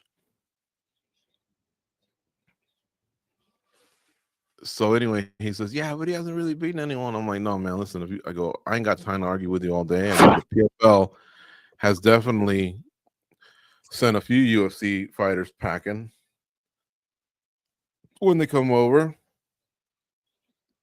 It's not really a PFL UFC thing. It's just all fighters can fight at a certain level, and some are lucky to fight in the UFC, and some just can't catch a break, and they fight, in other leagues, but they're good. Mm-hmm. And that's why some guys also come over from other leagues and win titles, man. Like, this is a conversation that I'd be having with a 13-year-old. Now, I'm not trying to say Renan Fajeda is the best heavyweight in the world, but he's an adequate fighter to determine where Francis is. I think Renan Fajeda would probably go 3-3 in the UFC. Yeah, he might go 4-2, and he might go 2-4. I don't know, right? We don't know. These are heavyweights. We really don't know. But he doesn't suck. That's and a lot of Ryan Bader, and he goes, but Ryan Bader came in fat, and so that's why when I saw this comment, I'm like, hell no! I looked, he was in good shape. So was Renan. Ryan Bader graduated in a pretty decent heavyweight. He was a Bellator heavyweight champion. He held a major belt. And so Francis, now the problem with Francis is this. I made the Francis the #1 heavyweight in the world at USA Today Sports and MMA Junkie over Tom Aspinall.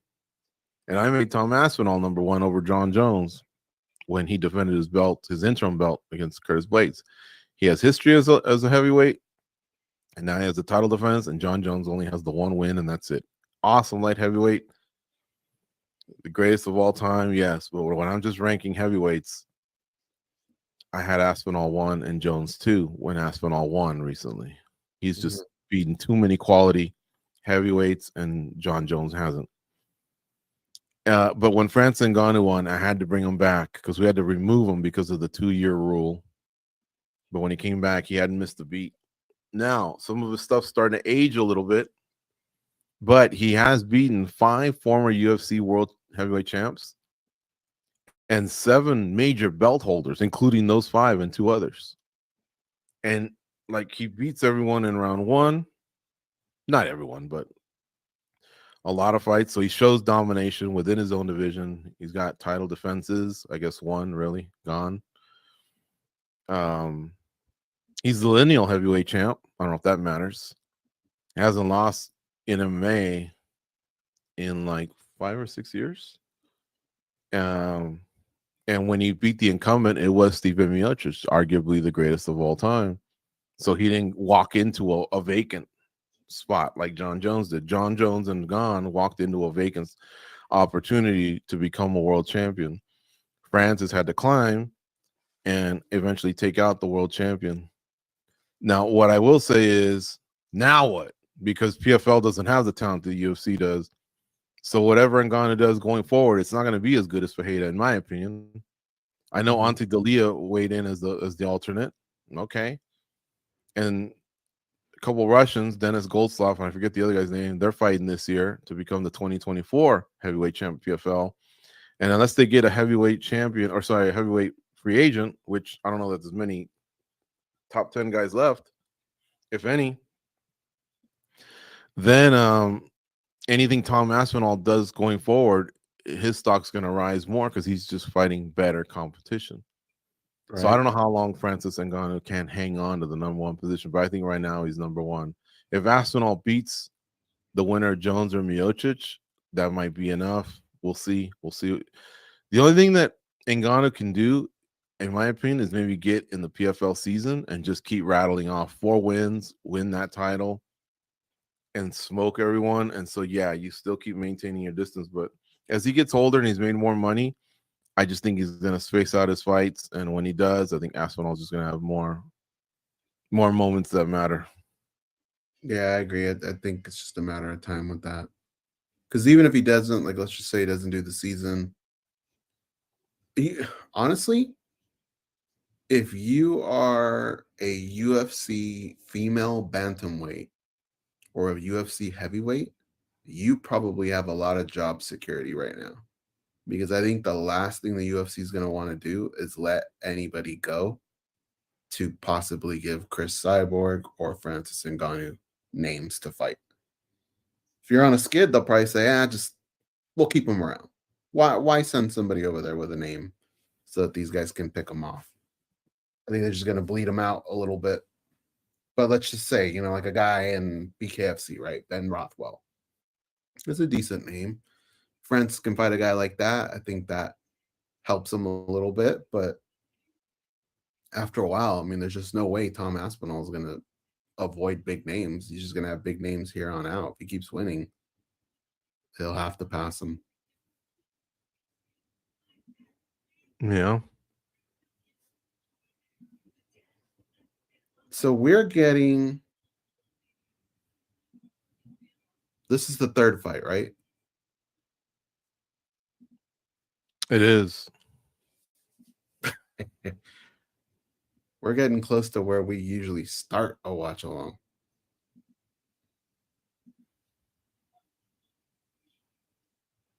I'm reading some of the comments here. Fajeda's best win was a.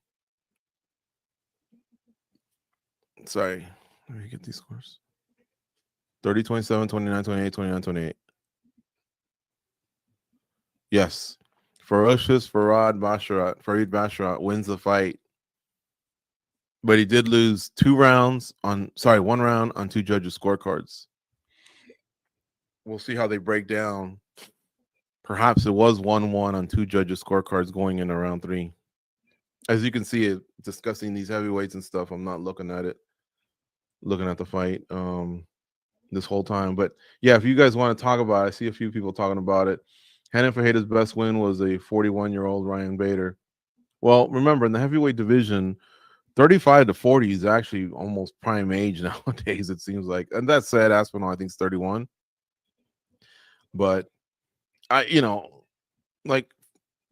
John Jones beats Miocic, we're going to say, wow, he's beating the greatest heavyweight of all time, but he will have beaten a 42-year-old who has 1 win in 5 years and hasn't fought in almost 4. So some of it, is name value or whatever, but some of these heavyweights are older, but Fajeda's got a good record. He's won a season, he's won a major belt, and then he's beaten another lineal champ in Ryan Bader, a Bellator lineal champ. And he smoked all these guys too. He wasn't just like getting questionable calls or looking terrible in the process. He just didn't look good against Ngannou. But again, I think that's a credit to Ngannou. There is a whole legion of fans that may not have seen Stipe Miocic fight. If you've become a fan in like the last 3 years and become like a hardcore guy that doesn't miss pay-per-views, that's so ridiculous that he's even in that position to fight John Jones. Like last night in the World Series, the guy that gave up the home run hadn't thrown a pitch in like a couple months or something like that. That felt ridiculous at high level World Series game. But a guy who hasn't fought in that long fighting for the title when there's people that deserve it below him, that's just insanity to me. So we're not going to see Megan O'Leary do the field reporting. It looks like it's John Gooden today, or will they bring her when it gets to the main card? I don't think so, because I think she does NFL on Sundays, so she probably had to stay domestic too. Oh, because I did see her in Hawaii. She did a one-on-one with Max on the beach. That was pretty cool. And she was on our 35th 100 show. As you all know, and if you don't know, Goze and I host the MMA Junkie Radio show. The podcast on MMA Junkie. It drops Mondays and Thursdays. You can check it out where you catch your favorite podcasts on your favorite podcast platform like Omni, Google Podcasts, Apple Podcasts, Stitcher, and Spotify. And we recently did our 35th 100 show. That's right, 3,500. We're doing this for almost 18 years. And we had a lot of great guests on. So if you want to check it out, and I know there's a lot of content out there, but that was a fun show with a lot of big names, current names, legends of the sport. We did have Megan Levy, Randy Couture, Jorge Masvidal, Michael Chandler, Chael Sonnen, Ben Rothwell, Frank Trigg, a few others. I am not, maybe Ghost can fill them in. Oh, comedian Joey Diaz, Burt Watson stopped by. So it was really, really fun. Bullfrogs talking about color guard for early detection because most people can now survive colon cancer. Yeah, you know what? I'm glad you brought that up. I'm not going to submit mine that way.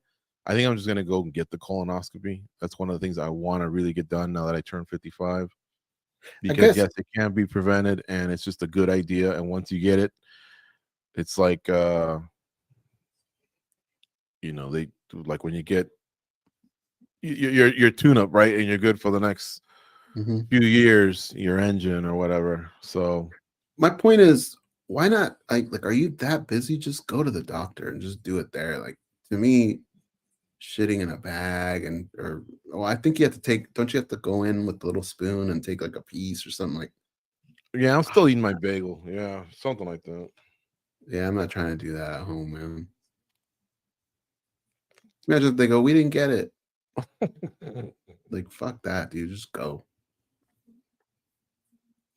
When I was in Peru, I recently had to do something like that with the spoon and oh yeah. Oh, let's get this pick in, George. Let's do it. So you won. I'm gonna go with Nchukwu here. He is minus 150. Tafa is plus 125. Or sorry, Barnett. Why the hell do they have that? They have Tafa up here still. He's out and Barnett's in. Sometimes this stuff doesn't make sense. They had a female fighting a male one time. Man, that's a female. You know what that's from? Yeah, give me a second, but I do. Yeah, it's from Friday now. Mm-hmm. Craig was telling Devo, what you doing, man? That's a female.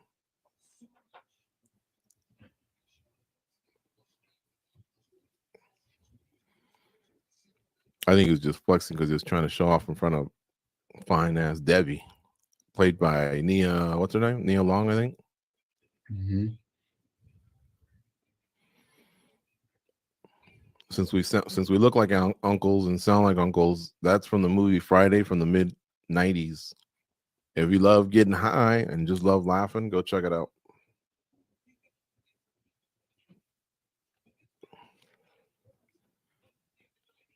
Is there an equivalent to Friday nowadays for the young crowd? Okay. It's hard to really say an equivalent just because of how big that movie was at the time. Mm-hmm. But if you have Hulu, there's a show. It's already been canceled after 2 seasons. It's like Friday, but for Latinos. Might as well call it Viernes.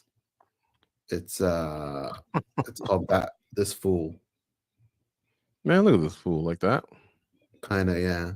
Actually, the way we grew up, where we grew up, George, a lot of the stuff you see on that show, you'd recognize. That's what I'm saying right now. Bullfrog Actual says, over Tom for a win against Hennen? Blasphemy. Man, look at this fool, Bullfrog. Isn't there something about a bullfrog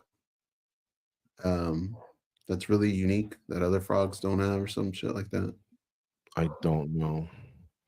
Tom Aspinall is on one hell of a roll. He slowly climbed up the rankings, especially when he got Alexander Volkov. No disrespect to Arlovsky and Spivak, but once he got the Volkov, okay, he did well. But see, Francis was already at the top at the time, if I'm not mistaken. This was March 19th of 2022. Francis was already on top, and he had already defended his belt against Cyril Gane. And then he loses the blades. So he loses a whole year while Francis lost the whole year. Then he comes back and beats Marcin Tybura. Okay, that's nice, but that doesn't really kind of charge you up. It just keeps adding to what you're doing. The win over Sergey was monstrous. And the win over Curtis Blades was monstrous. And it all happened during a time when then Francis now moved over to PFL. And that's why I moved him over John Jones. You know how hard it is to put an interim champ or an undisputed champ? I just had to do it, though. But it makes sense. It makes sense. It was a unique case. He had only beaten Cyril Gane, which was a nice win, by the way. But that was it. 1-0 was your history as a heavyweight for John Jones. Aspinall had more. But engaging all this, Francis again came back and steamrolled, and he steamrolled a good fighter. But prior to, let me see, he's 1-1 against Blades. I won't hold that loss against him, though. He blew out his knee. I was going to say he's 1-1 against Blades. He's 15-3 overall, so he's lost a few times. So is Francis. Francis lost to better competition. Francis looked horrible, though, against Miocic. He was huffing and puffing the first time. And against Derek Lewis, he just froze. But so did Derek. But since then, he's just been destructive. He's just been a little bit more destructive with a title defense. It's one of the worst fights I've ever seen live. It's close, Bullfrog, but you just have to make a decision. I think the problem is when people see that you go against them, they feel like you're doing it like what the argument I had with Danny Segura, right? He says if Topuria wins, his 2-0 is better than Pereira's 3-0. And that could be, right? But it's for discussion on the next spinning back click should it happen.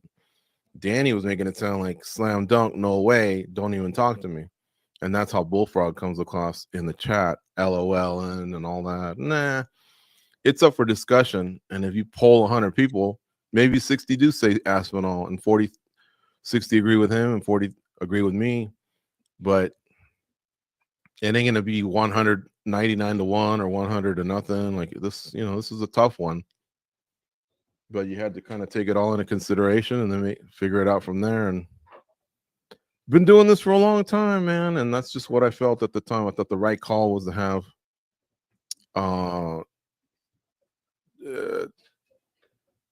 Francis Ngannou, number one. Chris Barnett and Kennedy Nzechukwu are off and running. These are big boys here, some heavyweights, and Nzechukwu has fought as a light heavyweight before. Mm-hmm. Two unique body frames. Let's see what happens. And Nzechukwu is the favorite. Barnett can do a lot with that weird body frame. Nzechukwu? What's that? Is that who you took was Nzechukwu when you made the pick? That's who you took. Okay, yeah, minus 750. He went off at plus 525 for Chris Barnett. 30 seconds in, feeling out process, but don't blink for sure. Inside leg kick there by Chris Barnett.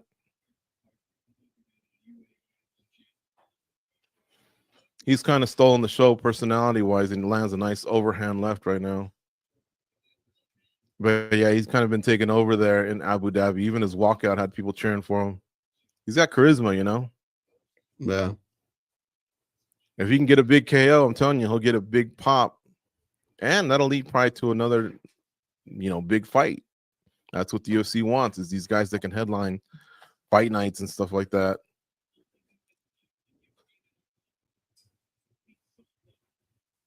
These guys are spinning and then high-fiving.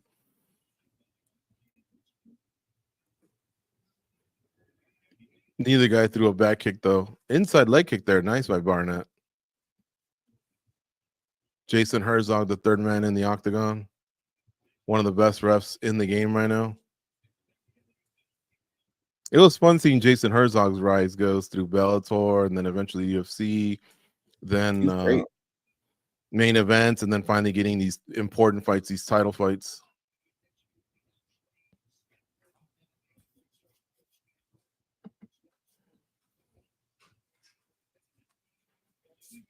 Switch kick there by Barnett.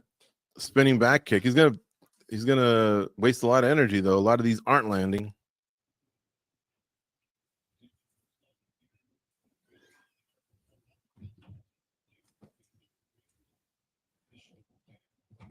I think he's most dangerous with his hands. Yeah. But that's a lot of ground to cover, man. And Chuckwu's got a huge wingspan. I just keep kicking to the body like that. You know, last week Despain lost to Austin Lane, and Despain's got an 85-inch reach. Barnett's hurt. His leg is messed up. He kind of winced earlier, and he winced again right now when he tried to do a spinning back kick. What's your clock, Goze? You might be ahead, or 2:09, 8, 7, 6. okay. 5. So I'm still 2 seconds ahead. I'm just gonna pause it 2 seconds.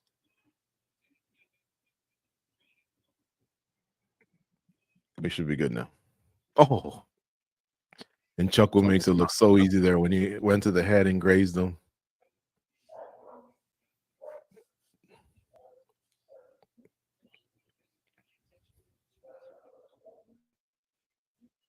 Have you ever seen when Luke Rockhold will put like a can, a Coke can or beer can on your head and then just kick it off your head?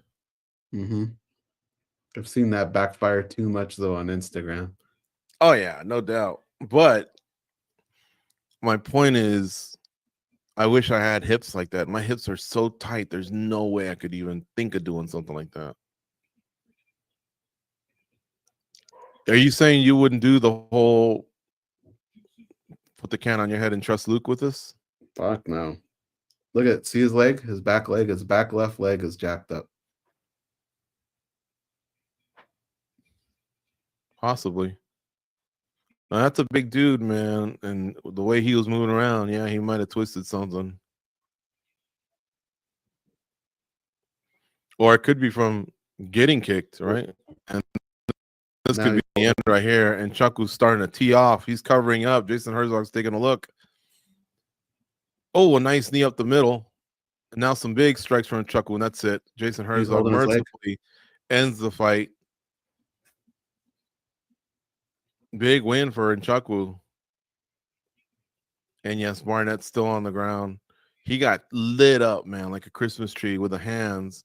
But that knee up the middle, along with some subsequent flurry of punches, has just got him completely out. And then, of course, we don't know what he's dealing with. Like Goze said, one of his wheels is broken. I don't know if it's an ankle or a knee or what, but yeah, he was very compromised from the last 2-3 minutes there, whatever. Let's see what they're isolating on now. Right there. He hurt his leg. See? Yeah. Okay, so is that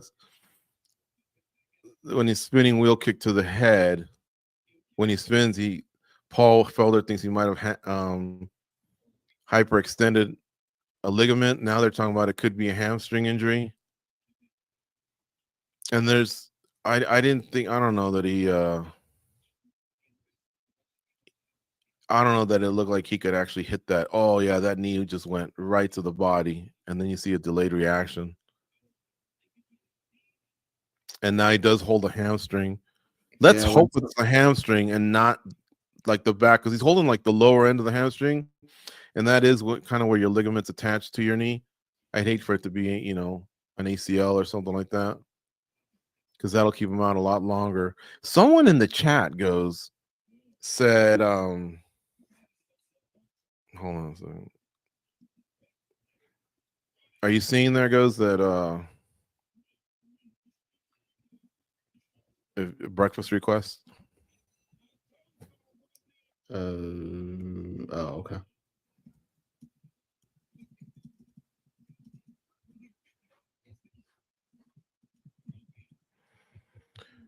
Yeah, I was gonna say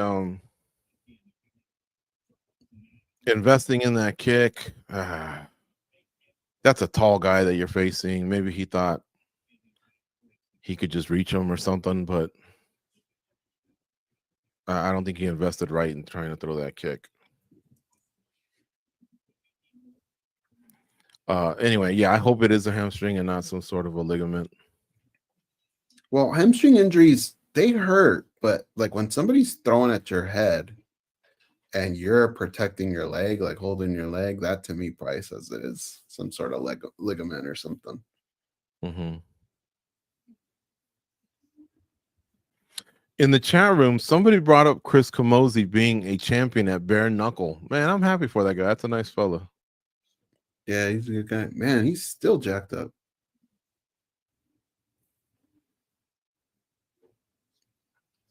Hopefully, we get some clarification on as to what that can be.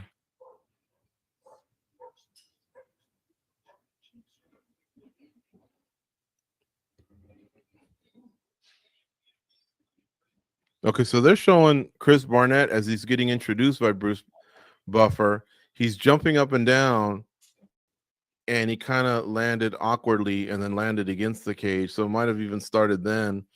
You know, what's his name? Dre. What's our linebacker's name? Kinlaw. Hold on. I want to get the correct pronunciation. Javon Kinlaw. Wait, is that him? No. Dre Greenlaw, that's right. He in the Super Bowl goes. Do you remember when they played the Kansas City Chiefs? Yeah. In the Super Bowl? Okay. So I was in Peru, you were here. But I don't know if you remember them showing one of our starting linebackers who's very, very good. He's great. Him and corner. He was kind of just jumping up and down, similar to what Barnett was doing here. Getting ready to enter the game. It was in the second quarter still of the game. And when he did that, he ruptured his Achilles. Yeah. So look, I'm sure they've been doing it all their life. You don't just tell someone, stop doing that, right? Stop being silly, stop doing it. I think you tell people stop riding motorcycles or whatever that could really, hamper your career if you were to get injured. I think that's proper to say something like that.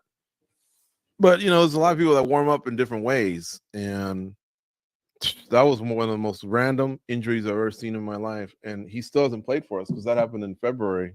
And the Achilles can sometimes take a year to come back from. And all he was doing was just jumping on the sideline, trying to stay warm and getting hyped up to come in and play. Yeah, that's crazy.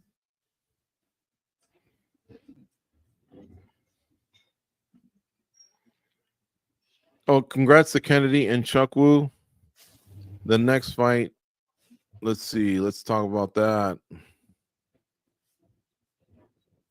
Abus Magomedov, 26-6-1 against Bruno Ferreira. Let's get the most current odds here according to BetMGM. Abus Magomedov minus 160. Bruno Ferreira plus 130. Who you got, Goze? It's on you still. Okay. Then I got so much going on right now. Let's see here. Let me check in with my sharps.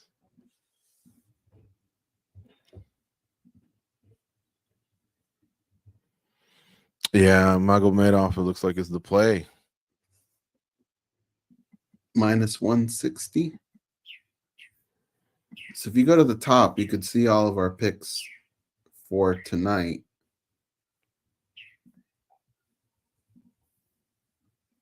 Yeah, we're not doing bad. College football is going to get going pretty soon too.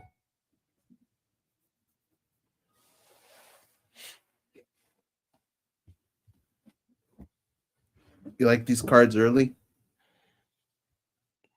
Yes and no. Ole Miss and Notre Dame is who I'm on. I just don't know if I can get there on time. Ole Miss and Notre Dame. Did they go already?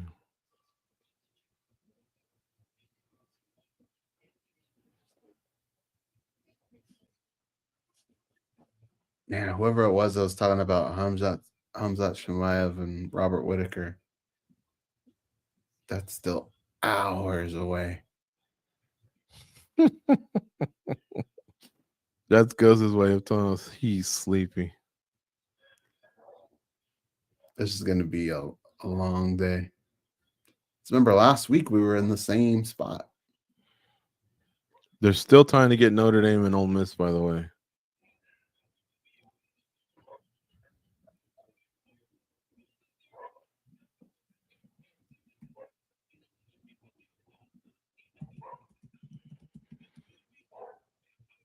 Okay, college football's in. We got our pick in for the watch along here, and then I'll do a recap here of everything that's taken place. First fight of the night, very controversial. Renat Fakhretdinov gets the win over Carlos Leal. The announced team and a lot of people online had Leal winning that fight. Let's see what MMA Decisions had. MMA Decisions is where a lot of the MMA media goes and puts in their scores, right? Mm-hmm. Cage Side Press, MMA Fighting, Sports Illustrated, MMA Junkie, Sherdog. Well, multiple Sherdogs, multiple MMA Junkies, multiple Cage Side Press, The Score, WrestlingObserver.com, Sporting News, and a few others. I'll just say them. MMA Vivisection and DD Reporter TV. Goes unanimous Carlos Leal. Crazy. How many people, though? Okay, it looks like 5 went 29-28 Leal. And it looked like this is either 10 or 11 went 30-27 Leal. So 16 were turned in altogether, and 11 went 30-27 Leal. The rest went 29-28 Leal. But no one had Fakhretdinov winning the fight. This is similar to Pennington and Pena, where in that fight, everyone had Pennington. It was like 27 scores. Only one had a draw. It was Jed Mishu from MMA Fighting. So even he didn't give it to Pena. He just had it a draw. Now, the draw means it still goes to Pennington. Pennington goes home with the belt. But this one's unanimous, like that one was. Just not as many scores being turned in as it's just ridiculous as that title fight. Ismail Nardiev defeated Bruno Silva. Excuse me. Farid Basharat defeated Victor Hugo. Kennedy and Chuck will just finish Chris Barnett because, like Goze noted, the first 3 were decisions. We got our first finish in the last fight. Kennedy and Chuck will defeated Chris Barnett. Looked like Barnett had an injury, but we don't want to take anything away from Nchukwu. He looked good and he did his job. Next fight's Abu Smagomedov against Bruno Ferreira. And we still have, let's see here, 1, 2, 3, 4 more fights. And this is right about where we would normally start our watch-alongs, but we decided to come in a couple hours early to be with you all. And then Armen Petrosian and Shara Magomedov will get things started on the pay-per-view. If you decided to order the pay-per-view, you can stick with us here.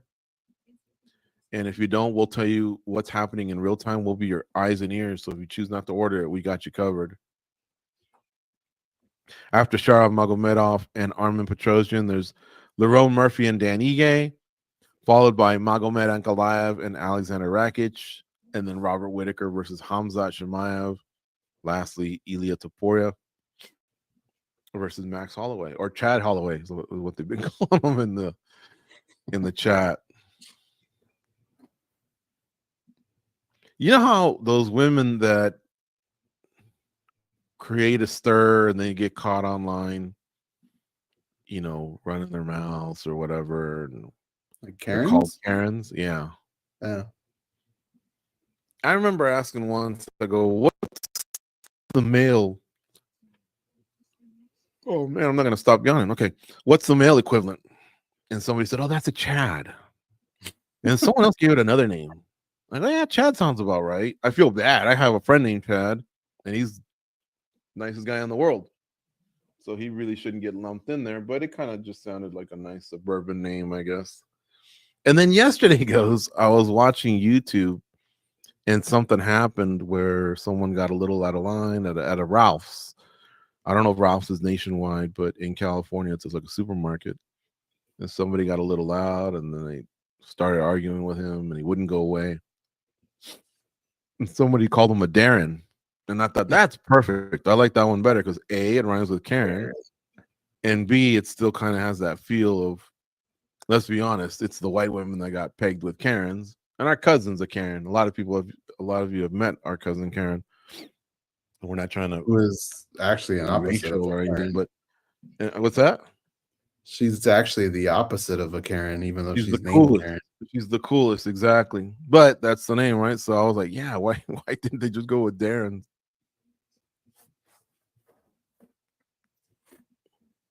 I like Chad, but Darren does rhyme.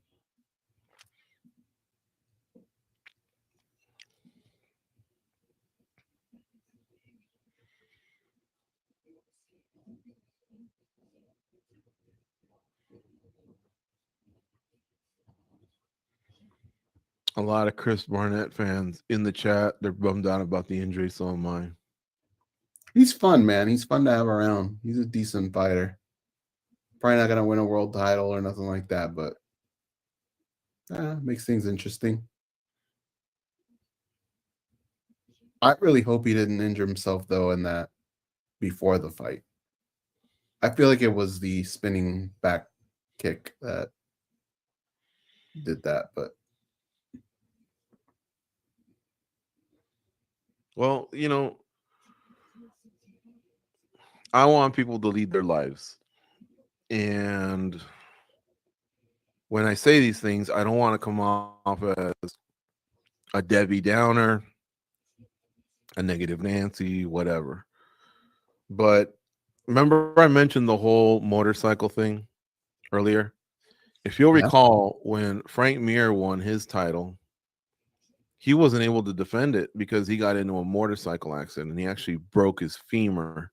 So he was one of the first UFC champions back in the early 2000s. And he broke his femur, and it took him a long time to come back. And then when he did, he was a quality heavyweight. He's the one that fought in UFC 100 against Brock Lesnar. He came up short that night, but still, like I say, he has belts that he can forever say he was a champion in the UFC.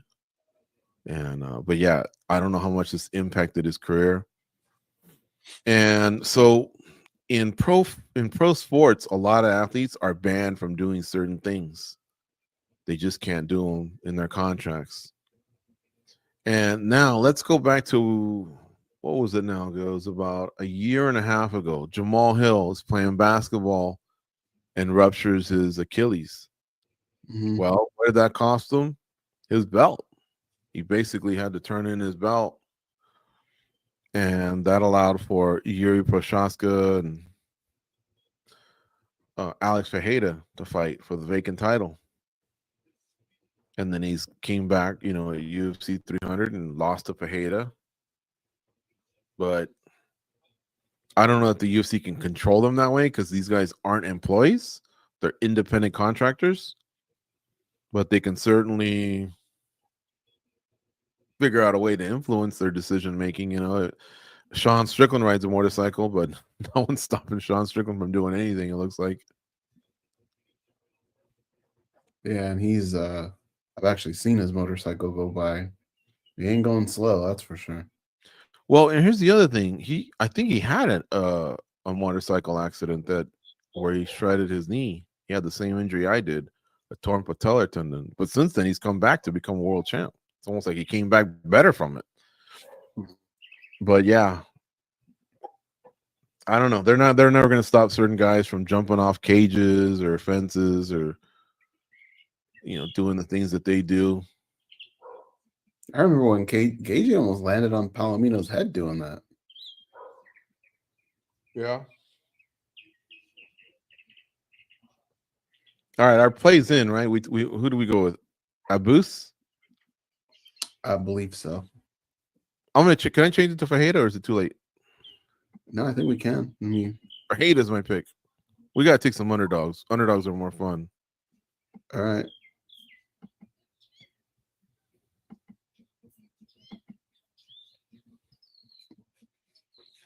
So you're getting them at plus 130.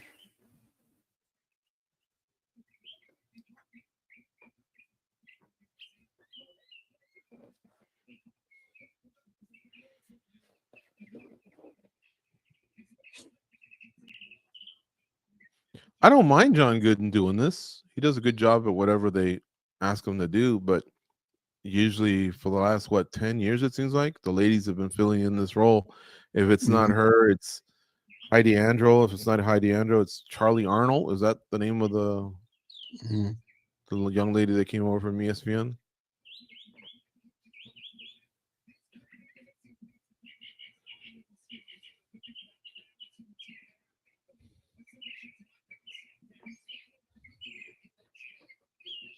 Abu Magomedov.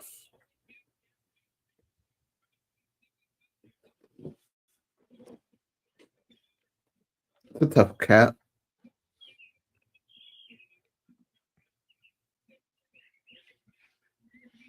I like that. Fajeda to win by KO TKO.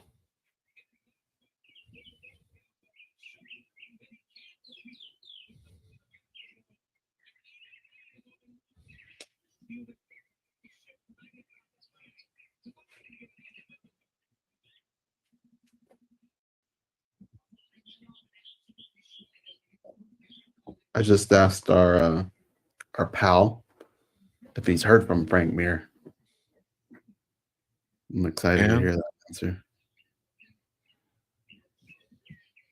No reply yet? Not yet, no.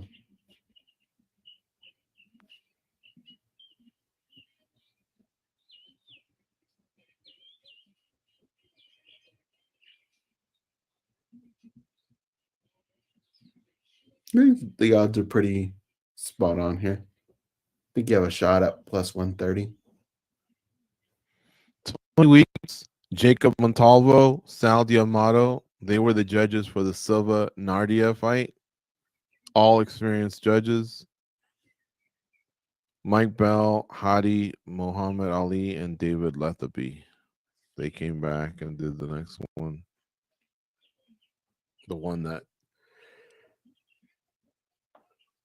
just went to a decision with Basharat.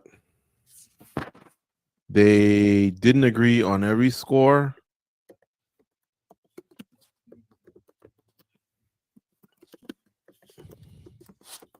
Each time the guy that stood out against the grain was either Lethaby or Hadi Muhammad Ali. So it seemed like the most consistent was Mike Bell.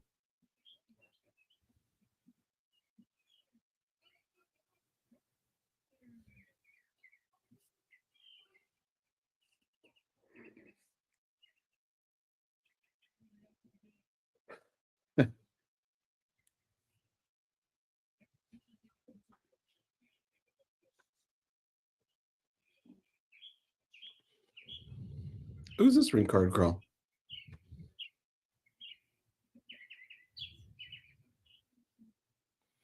Oh, it was a new name that I heard when John Anik was introducing them.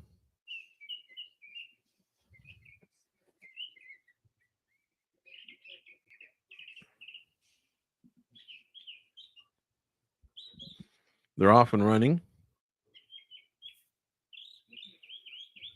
Magomedov's a big kid, dude. That's what DC was just saying too. Outside leg kick there by Magomedov.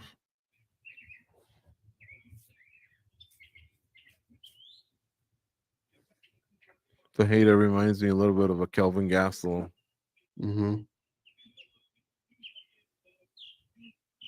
Definitely looks like he could be a welterweight.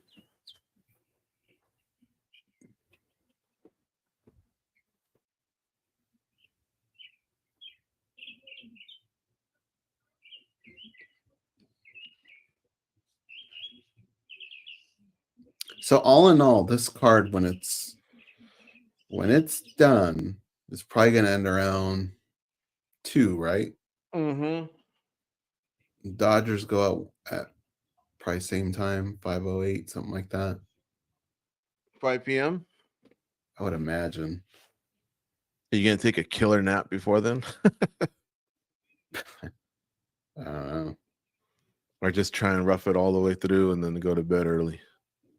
Yeah, I think I'm going to 508. want to get to work on rankings, so I may choose the route of the nap. Last night I went to bed too late between all those games. After the Dodgers, it was the Lakers. After the Lakers, it was UNLV, and then I was trying to catch up on episode 6 of Embedded that had dropped, and hearing other people, and some breakdowns and stuff like that. It doesn't end too, man. Tomorrow's F1, Manchester United, NFL.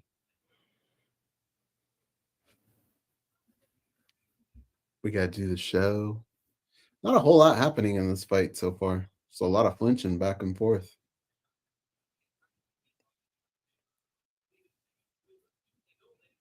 Maybe both guys just looking to counter. Like a capoeira fight or something.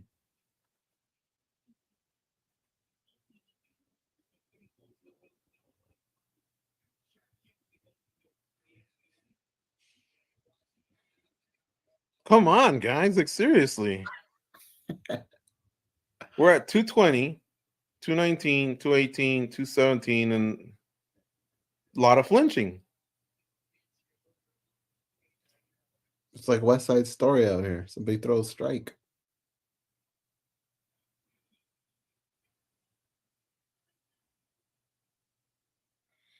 Doesn't Magomedov have a bunch of first-round finishes? Does he? I thought so. Now he's starting to wake up a little bit. For her, it doesn't really look like he knows what he wants to do here. A judge could just be sitting in his chair saying, "My bad. I took a little longer than I thought at the bathroom. Did I miss anything?" And they could tell him, "No, you can judge from here. These last 90 seconds, this will determine the round. You didn't miss jack shit." Nice front kick there from Abus to Fajeda's face.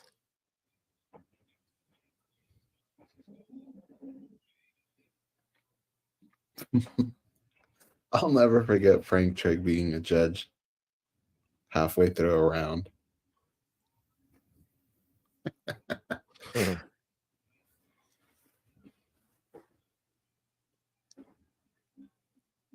I mean, look, Magomedov, slightly ahead, only because his opponent's just not doing anything.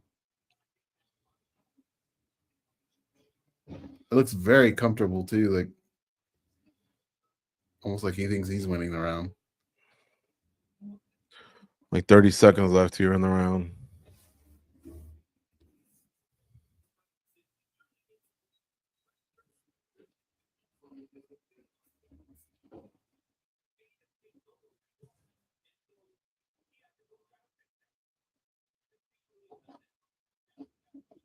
Both guys should take an ice bath or something to wake them up.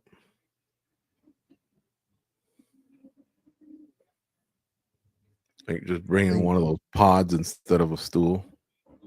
I would even take an ice bucket challenge right now. Jeez, that was so brutal, man. Those 5. I didn't need that either. After waking up early and not sleeping much, I needed a barn burner. And these two guys shouldn't be the ones that let me down either. These two guys are pretty exciting fighters.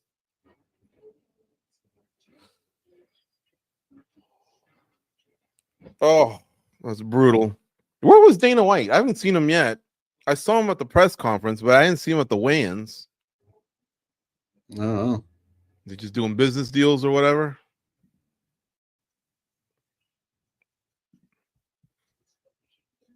I never got to talking about Francis Ngannou. Somebody asked him, "Dana, what'd you think of Francis Ngannou winning last week?"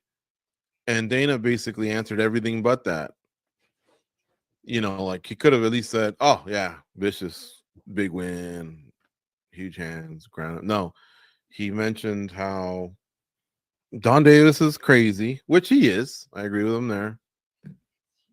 And that Francis would have made more money in the UFC. I don't know that there's anyone that believes that.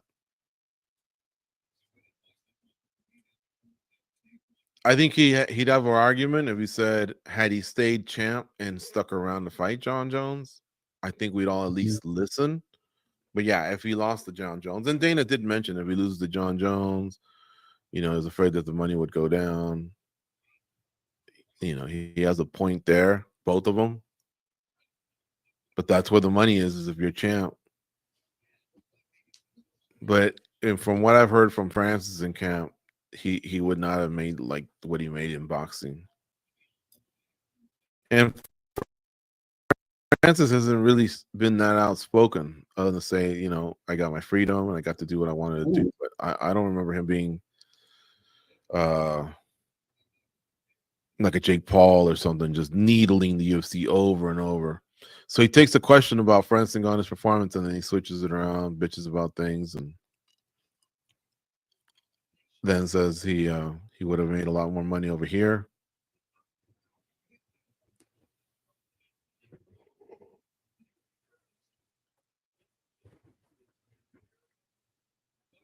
These guys are just missing a lot.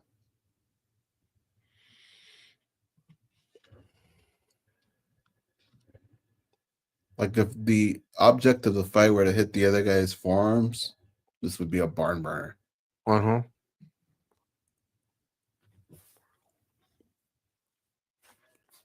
Oh.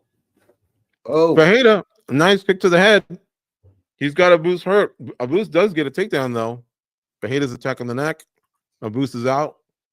Now they're on the ground. Abus is taking side control, back into guard. He's still probably rattled, though, from that head kick and that punch. Fajeda again attacking. No, he's not attacking the neck. It looks like he was. Or is he? He was, but he wasn't anywhere near anything. Magomedov has to do something here on top now. He's banging away at his ribs. But he's got to overcome what just happened. Fajeda gets to his knees, but he gets his back taken. Almost spun out of it. Still has a chance to spin right now. You better hope Magomedov doesn't put like a body lock. He only has one hook now. Fajeda gives up his back.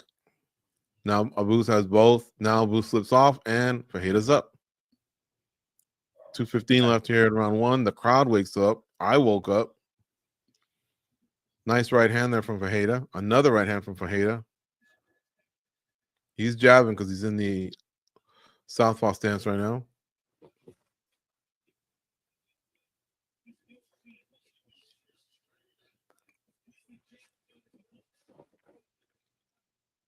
Fajeda kind of just woke up right now. He's being more aggressive. Big kick there for Fajeda.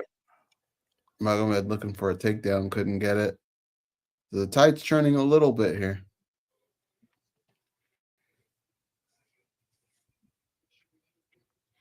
Overhand left there for Fajeda lands. Abus hasn't completely cleared the cobwebs. It's like every 2 seconds he's getting hit with something else. Another left for Fajeda. And now some uppercuts. Fajeda's got him up against the fence. Abus gets out of that jam for a sec. But as he throws a spinning elbow, Abus manages to time it and get his back and now takes him down and is taking his back and he's got one hook in. Nope, the hook's out. 105 left here in round two. But he is on top, ground and pounding on Fajeda. Fajeda in a turtle position. He's starting to get up. He's up now. Abus takes him down, takes his back. Up against the fence. Fajeda's trying to get out of it, and he does. Nope. Fajeda rolls back. He has Abus Magomedov in his guard. Guard is closed. 40 seconds left here in round one.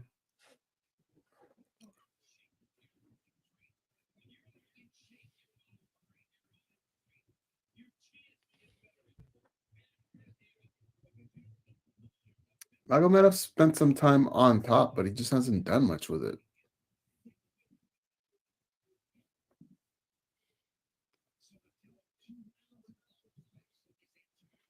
It'll probably be 1-1 going into round three. I think Magomedov clearly won round one. Fajeda won round two. And this round's about to end, so they'll go to round three. And whoever wins round three should take the fight. The odds currently Abus Magomedov minus 125. Bruno Ferreira plus 110. I think I'd feel better if I was Ferreira going into round 3 because he was the one that doled out that damage. Yeah, he's got the momentum. It's just some of these sequences he ends up the guy on the bottom, but at the same time, I don't know, Boost isn't really doing much from up top.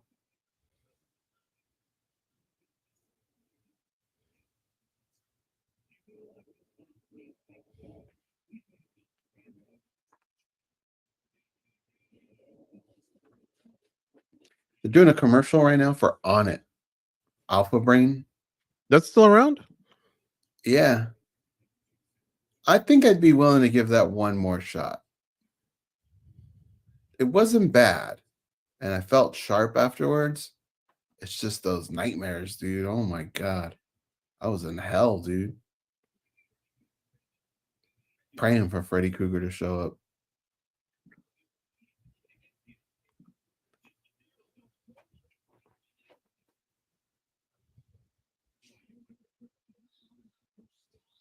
What was the name of that guy? Aubrey Marcus, right? Yeah. I mean, I think Joe Rogan was like a silent partner.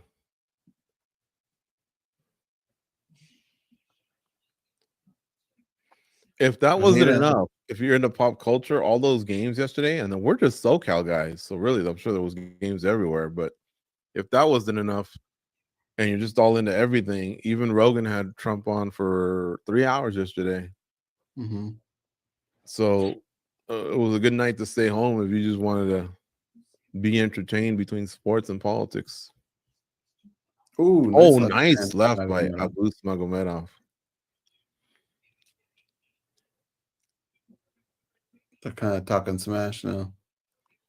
Talking smash. Talking trash. Oh my God.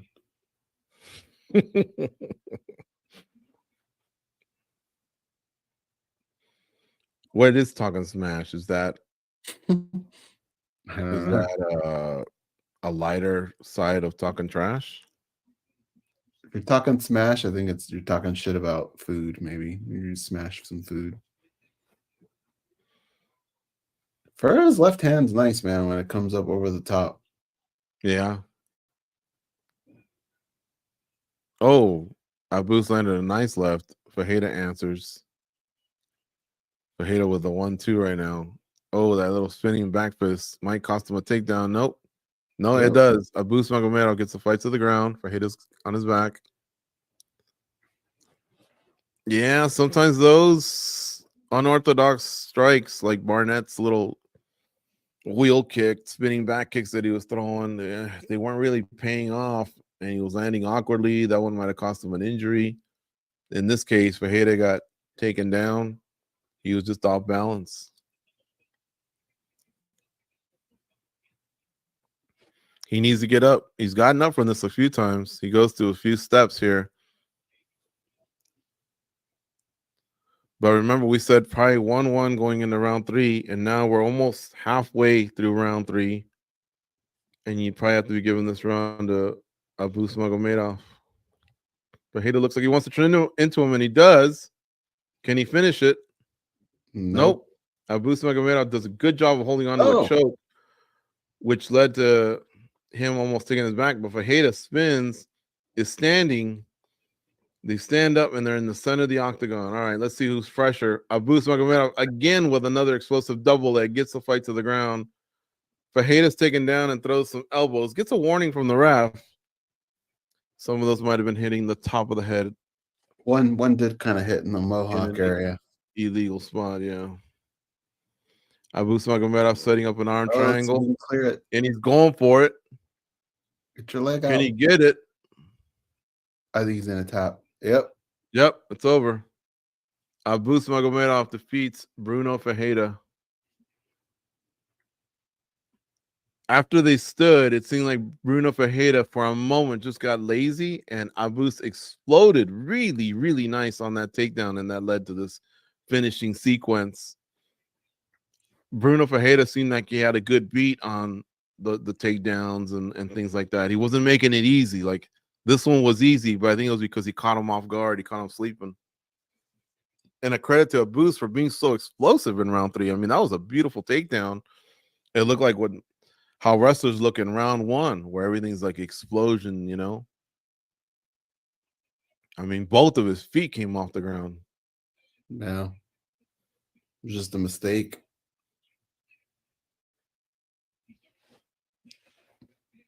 Yeah, I don't know. Those were illegal shots. But regardless, after that, Abus improves his positioning, sets up the arm triangle, gets it. That's it. Hader's mistake was that takedown, just allowing it to be so easy. In round 3, after getting up from one, a lot of times it's the striker, or it's the guy that, sorry, not the striker, it's the guy who's been committing to the wrestling who has frustration, might start to break, realizes that a lot of energy was spent, you know, and like the momentum kind of swings in the hands of the guy that's been keeping it on the feet. But he didn't have any time. It was like literally 2 seconds later, boom, a boost just exploded. Really, really nice stuff.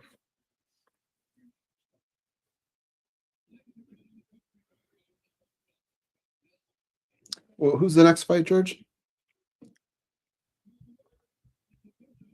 I guess it's going to be on me, right? Yeah, it's going to be Mitzelplick Oralby versus Mateus Rebecki. Mitzelplick. I guess I'm going to take Mitzelplick. He's -2. Oh, shit. Did that just... Oh, here we go. It just changed it. He's -250 now. Rebecki is +195. I'm going to take Mitzelplick. And then I'm going to come downstairs and make a coffee. Can you hold down the fort? Yep. Ew. This will allow me to go to the chat room, see what y'all are talking about. I'll see if I can catch up on some comments. If you had any comments or questions, I'll try and answer them now.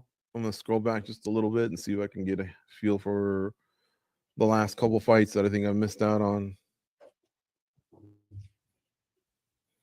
Yeah, we've already hammered the Cologuard part.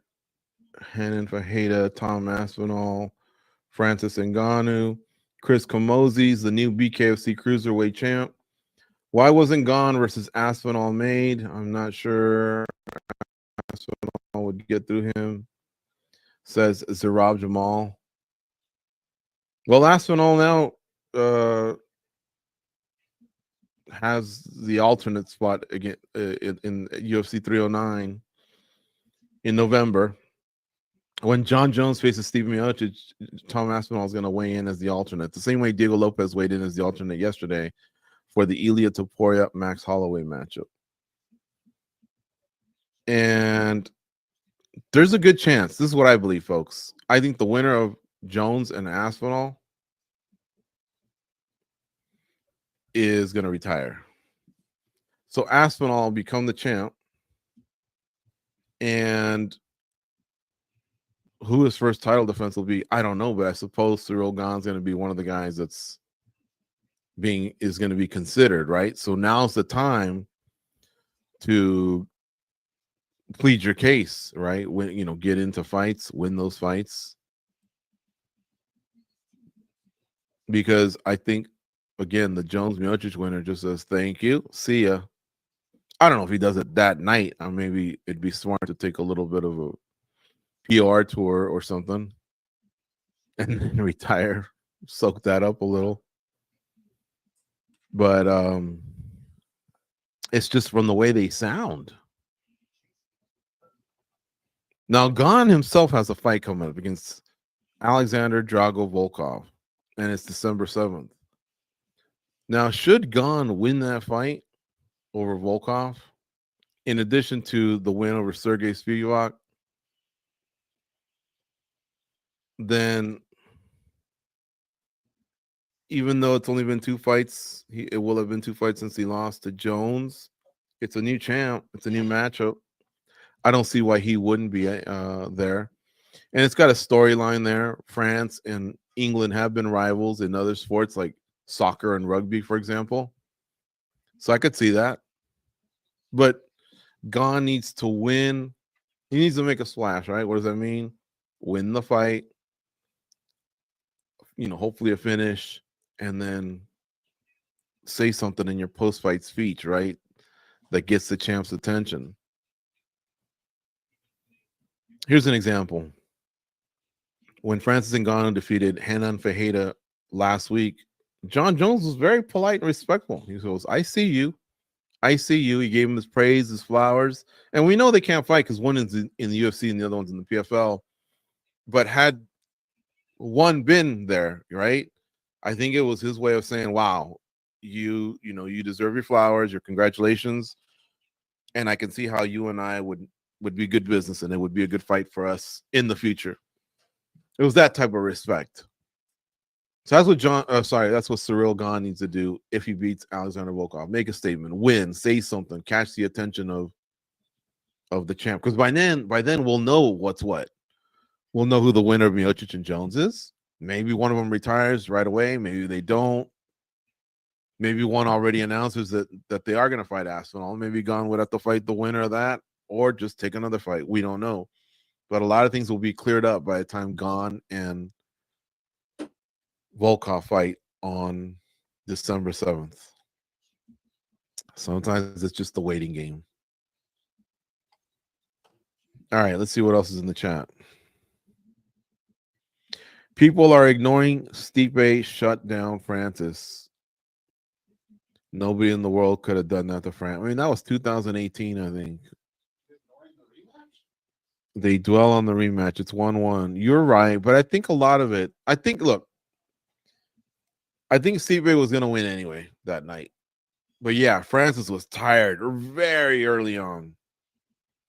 So let me be clear about this. Even if Francis wasn't tired early on, I mean, he was huffing and puffing. I still think Miocic was just further along. And that was just a good lesson for Francis, who hadn't really settled on a camp. I think he had just left Paris, France, the MMA factory there, moved to Vegas, or it was something like that. He did the training in the wrong place, and it cost him. But again, the best Francis at that point probably still wasn't going to beat Miocic. Miocic was just too good, well-rounded experience. Comes from a wrestling background, developed some nice hands. He probably wasn't going to get beat.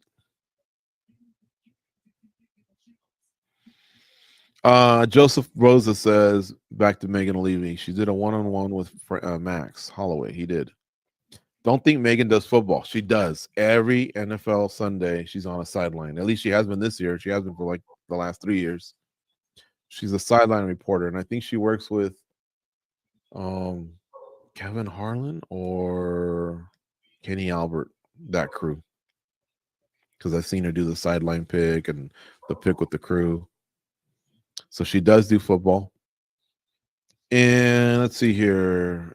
Ngannou's wrestling was so improved. Miocic couldn't wrestle. Yeah, there was times when, remember there was a scramble. And man, Francis looked like a cat when he took the back position against Miocic.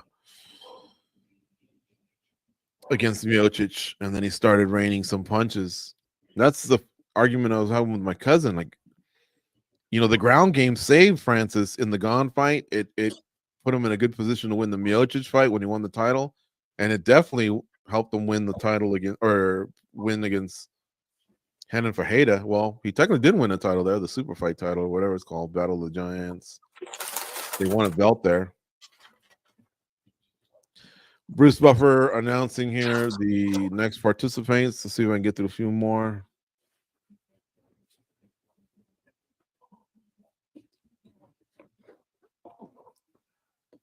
Chris Goes Wild, just check out the first Friday. You'll love it.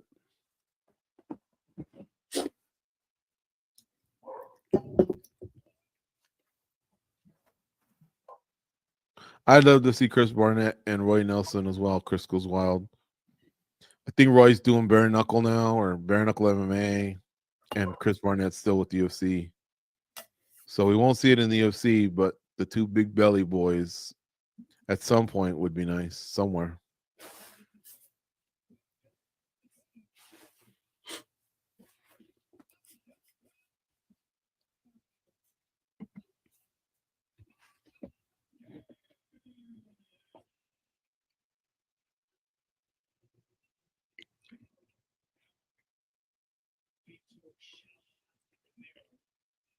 Okay. Carly Baker's exiting. Is that the new one or is that Carly Baker? That's Carly Baker. Okay. Yeah, she's exiting the octagon.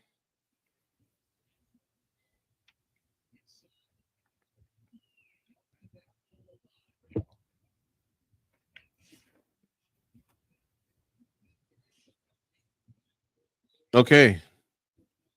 Damn. We are underway. Becky ain't messing around.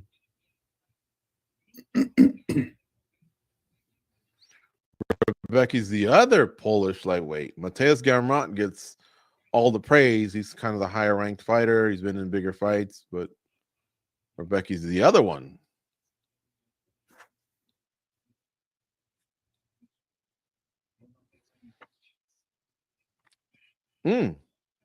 Rebecca's throwing dude with like bad intentions, everything.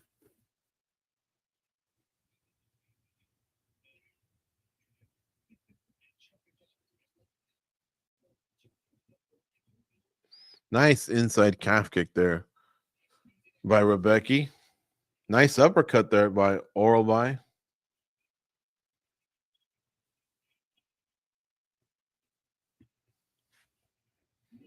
I'm not kidding. That referee, Vitor Ribeiro, might have been the #1 lightweight in the world at one point.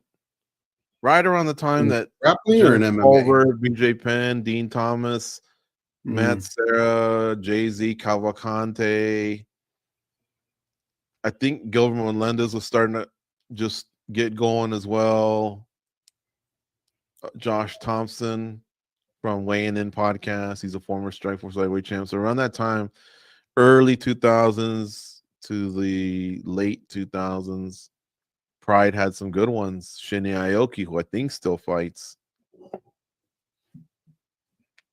Takanari Gomi was another one. And then do you remember what was he from Norway? Joaquin Hansen. Yeah. Eddie Alvarez went to Japan and had some great fights as well. Ribeiro had a nice record. But yeah, at some point, his hands just didn't match his ground game. He started losing fights.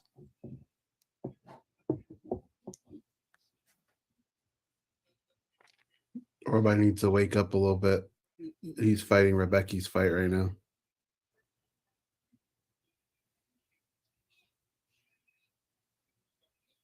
It's too chill. If John Anik said, folks, we've had an emergency here. Everyone's safe, but tonight's event has been scrapped. We're going to do it tomorrow. How quick could you get to your bed and fall asleep? 3 minutes. I was going to say, I would hit it. Like 30 seconds. I would hit it the way Ric Flair does when he goes face first. And I would probably be out within 20 seconds. Oh, nice left hand there by Rebecca. The crowd's starting to get into it now. Stop.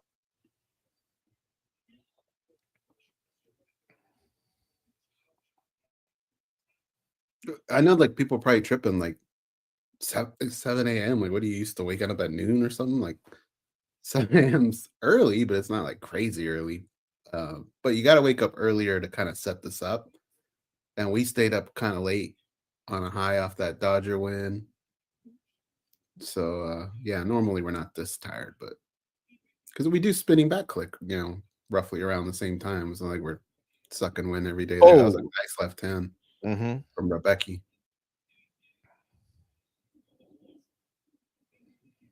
There's already swelling there on Orabai's orbital on his right eye. Damn, that thing got big quick.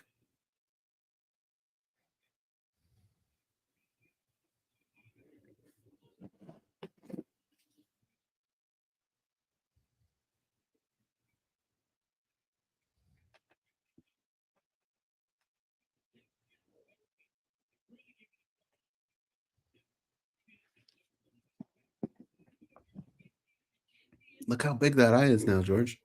I know. Those inside leg kicks are nice by Rebecca.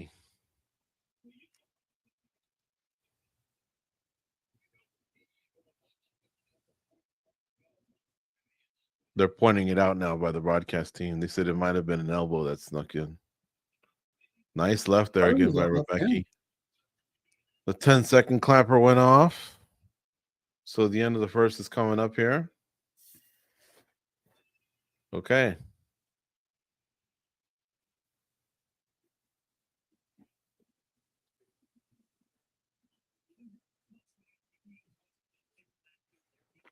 I wonder if I think I'm going to make another coffee. All right. I can hear you. You can talk. I can yell. Okay. Yeah. Because no worries. Right now we're in commercial anyway.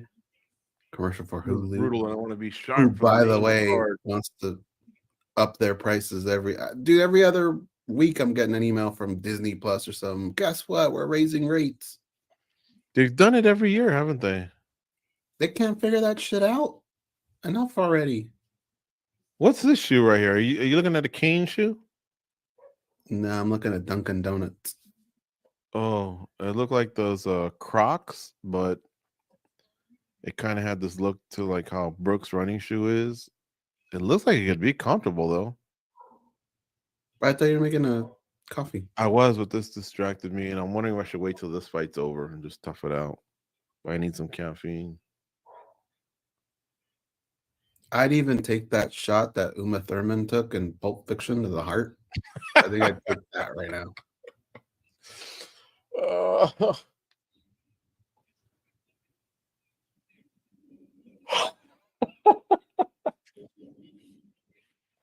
They're going to take a look at his eye.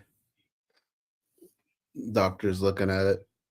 Oh, it's really bad. Whoa, that's like 2 different injuries. I see like 2 mouses. Shit. Damn, he said he's good? But the doctor gave him the easiest test ever. How many fingers am I holding up? He did cover up the eye that's good, but a lot of times they'll go, how many am I holding up now? Then now, then now, and then they'll kind of move over just to get all the angles. And then they, so the second round just started and Rebecca's aiming for that eye, but he just went real quick. How many fingers? So he had a 20% chance of getting it right. Well, I suppose he could go no fingers, so that's 6 answers, right? 1, 2, 3, 4, 5, or none. But the eye's about to close. But it looks like it's 2 mouses, like one in the cheek and one in the eye. It looks brutal, man. And I don't think he'll make it out of this round, and that's why he's coming out so aggressive himself. He's trying to take the fight to the ground. But I mean, look, if he fights 5 competitive minutes to show like, hey, I can hang with this, even though my eye is jacked up. Oh, big right hand there by Oralby. But Rebecca's just no problem. He just waves I don't off. think this can. I think he's got this round to win. Oh, big overhand right by Rebecca. There's no way they could let him go out round 3 like that.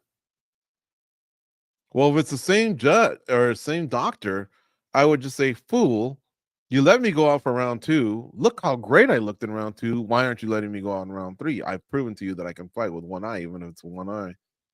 I would be aggressive in trying to.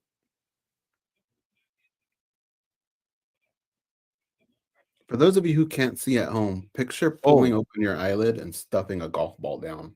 That's what it looks like, yeah.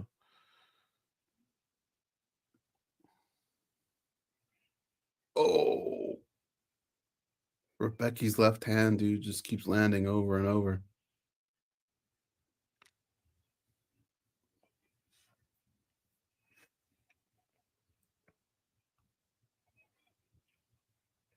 Nice jab there by Rebecca. Overhand left there by Rebecca.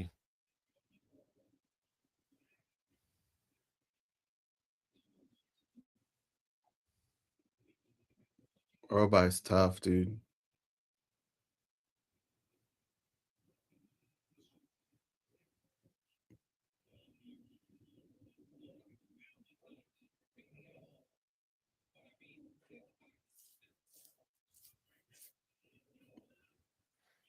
I'm telling you, that's what I would lead with. If the doctor comes in, I'd say, before you even ask me about fingers, did I not just show you how competitive I could be in this last round? Did I get hit? Yes, but I did some hitting too. I can fight with one eye, or I can still see anything that gets in that guy's ear. That guy looks like an inexperienced doctor goes. I've seen other doctors go through way more steps. especially sliding over from side to side just to kind of make it tougher on the angle. He just said, "What am I holding up?" All right, he's good to go. Yeah. I don't even think he asked how many fingers. I think he just said, Do I have fingers? Yeah. Went, yeah.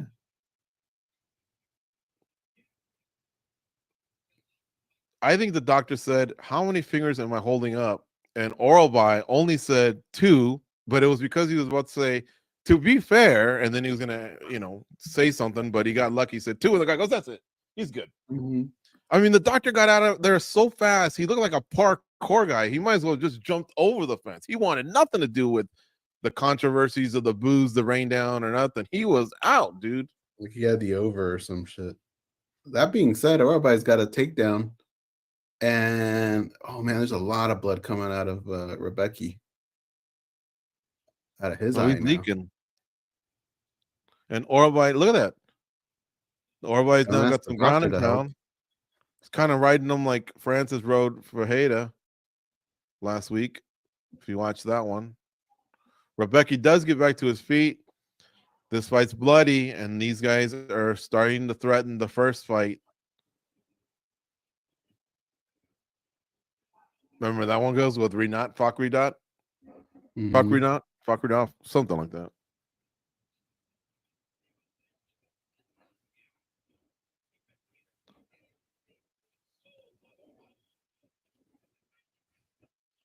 Rebecca kind of looks like Eddie Alvarez with that little widow's peak thing going on here. Yeah. And everybody looks like Luis Enrique, her cousin. He also looks like the abominable snowman partly. I mean, his face is jacked up. There's still Dude, I want to see Rebecca's cut. Rebecca's cut's nasty.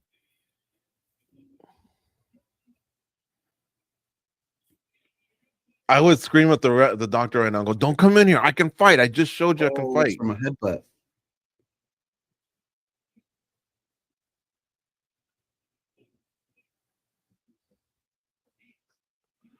Oh, man.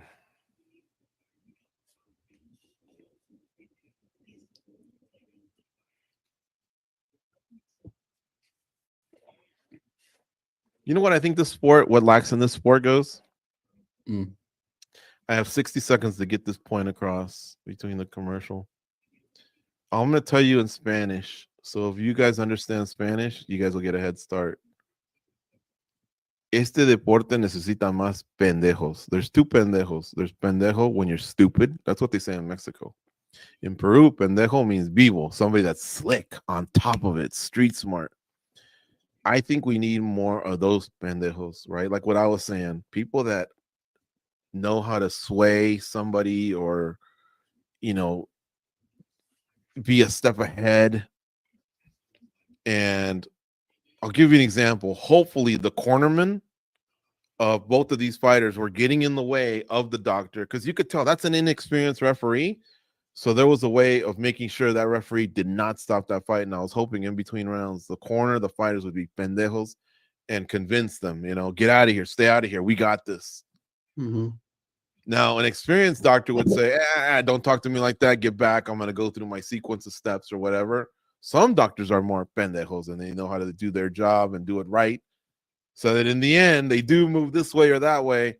You don't guess the amount of fingers they have. And now you leave no question because they show the replay and now you look good and you're out, right? But that doctor was Mexico pendejo. How many fingers? 2? Okay, good. I'm out. Oralby just backed up. We got hit with a nice shot from Rebecca. Oh, Rebecca knocks him down. Rebecca's on top. Rebecca's ground and pounding. The referee's taking a good look. He's starting to get up, though. He is getting up. He's on his feet. Rebecca's still wailing on him. He needs to do something other than just take punches. He does turn into him. Rebecca puts him back down on the ground. Now he's on top of him again. Now Oralby gets back to his feet. That guy is a stud, Goze. I think his nose is broken now, George. Huh? I think his nose is broken now. And Rebecca just grabbed him and threw him right back down. Now Rebecca's on top. inside control. He's pinning one of his arms. Oh, God, they're both tough, man. They all both that are blood's going into awesome. the back of his throat too. DC says Orabai is just done, but yet he's hanging in there.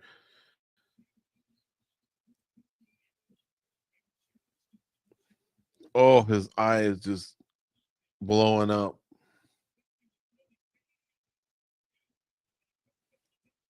Let's see how tired both these guys are going to be. You can see the clock right there. They just went past 3 minutes. So there's 254, 253, 252 left here in round 3. Now Orabai is starting to get to his feet. Rebecca keeps punching him on the way up. They're bloody and slippery. Orabai turns into Rebecca. The crowd pops because they feel that momentum could sway in favor of Orabai. Let's see what these odds are.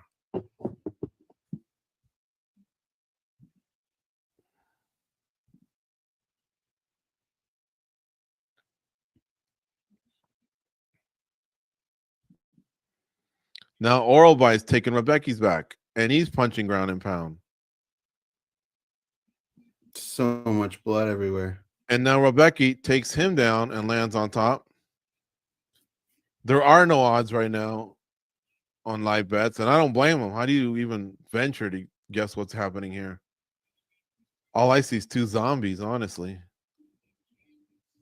155 left in round 3. It's Rebecca on top of Orabai. I still don't have live odds to give you. The significant strike count's 45-7 for this round in favor of Rebecca. So you got to favor. Obviously, he was winning this round. It's just that when Orabai, well, now Orabai swept him, and he's on top. And all it takes is a dominant position, and I'm telling you, the ref might jump in there. Credit to the ref. Good job by Vitor Ribeiro, right? Yeah. All the way. He's made good decisions. This fight's continuing, and both guys have fought at a high level, even damaged and injured. And the crowd is just going nuts right now. 105 left here in round 3. This has to feel like an hour's left when you're as damaged as these guys. Orabai starting to make up ground here with this ground and pound. It hasn't been vicious ground and pound, but it's been good, solid ground and pound. Remember, judges tend to remember what happened at the end. Rebecca manages to get up to his feet. Orabai's pinned him up against the cage. 35 seconds left. Orabai trying to get a Muay Thai plum. Rebecca says, "Get off me." Both guys are just bloody to hell. Nice right hand lands for Orabai. 25 seconds left here. Huh? I've forgotten to even score this now. I'm just watching 2 barbarians go at each other. Orabai landed a nice jab. Oh, another nice jab. That one hurt him. Rebecca's just standing there with his hands down. 5 seconds left here. No one's going to get a finish. Orabai finished strong.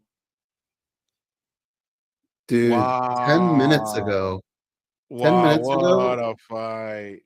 Rebecca was maybe seconds away from finishing this fight. We didn't even think he would be able to come out for the next round.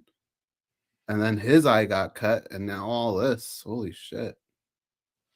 Now, if that doctor wants to shove it back in my face, he can be a pendejo, right? The good one, not the jackass one. And he can say, "What's up now, junkie watch along? You guys thought I should make, I just allowed this fight to continue and it turned into a great fight. What's up now?" And then give us a flex. But that doesn't mean it's healthy. I'd have to eat that and go, all right.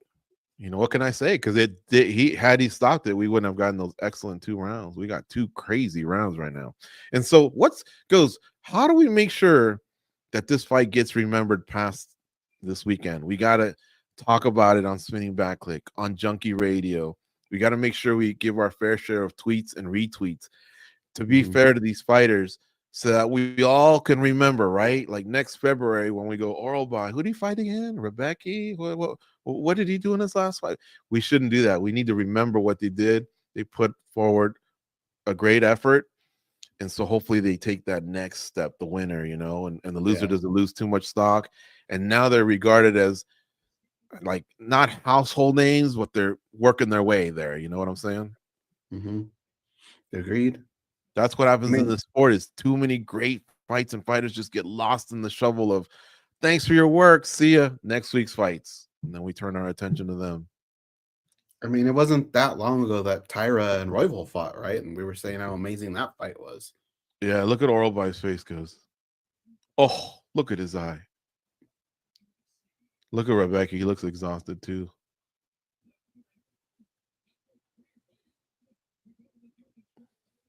If I was Oralby, though, instead of a hat, I would ask for a gladiator helmet just to cover my whole face up. Oralby gets a 29-28. 29-28. Rebecca. Ben Carledge is the last guy. 29-28 to somebody. Mateus Rebecca wins. Daniel Cormier's suit's gonna get fucked up right now.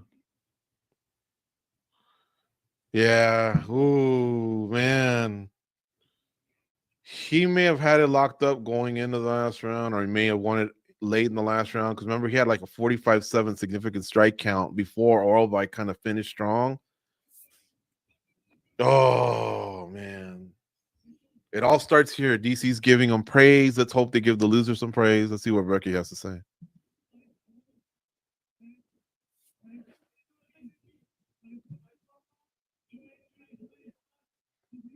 Got that microphone like almost down his throat, no? Could pull back on that a little bit. He's won 17 of 18 and he's 20-2.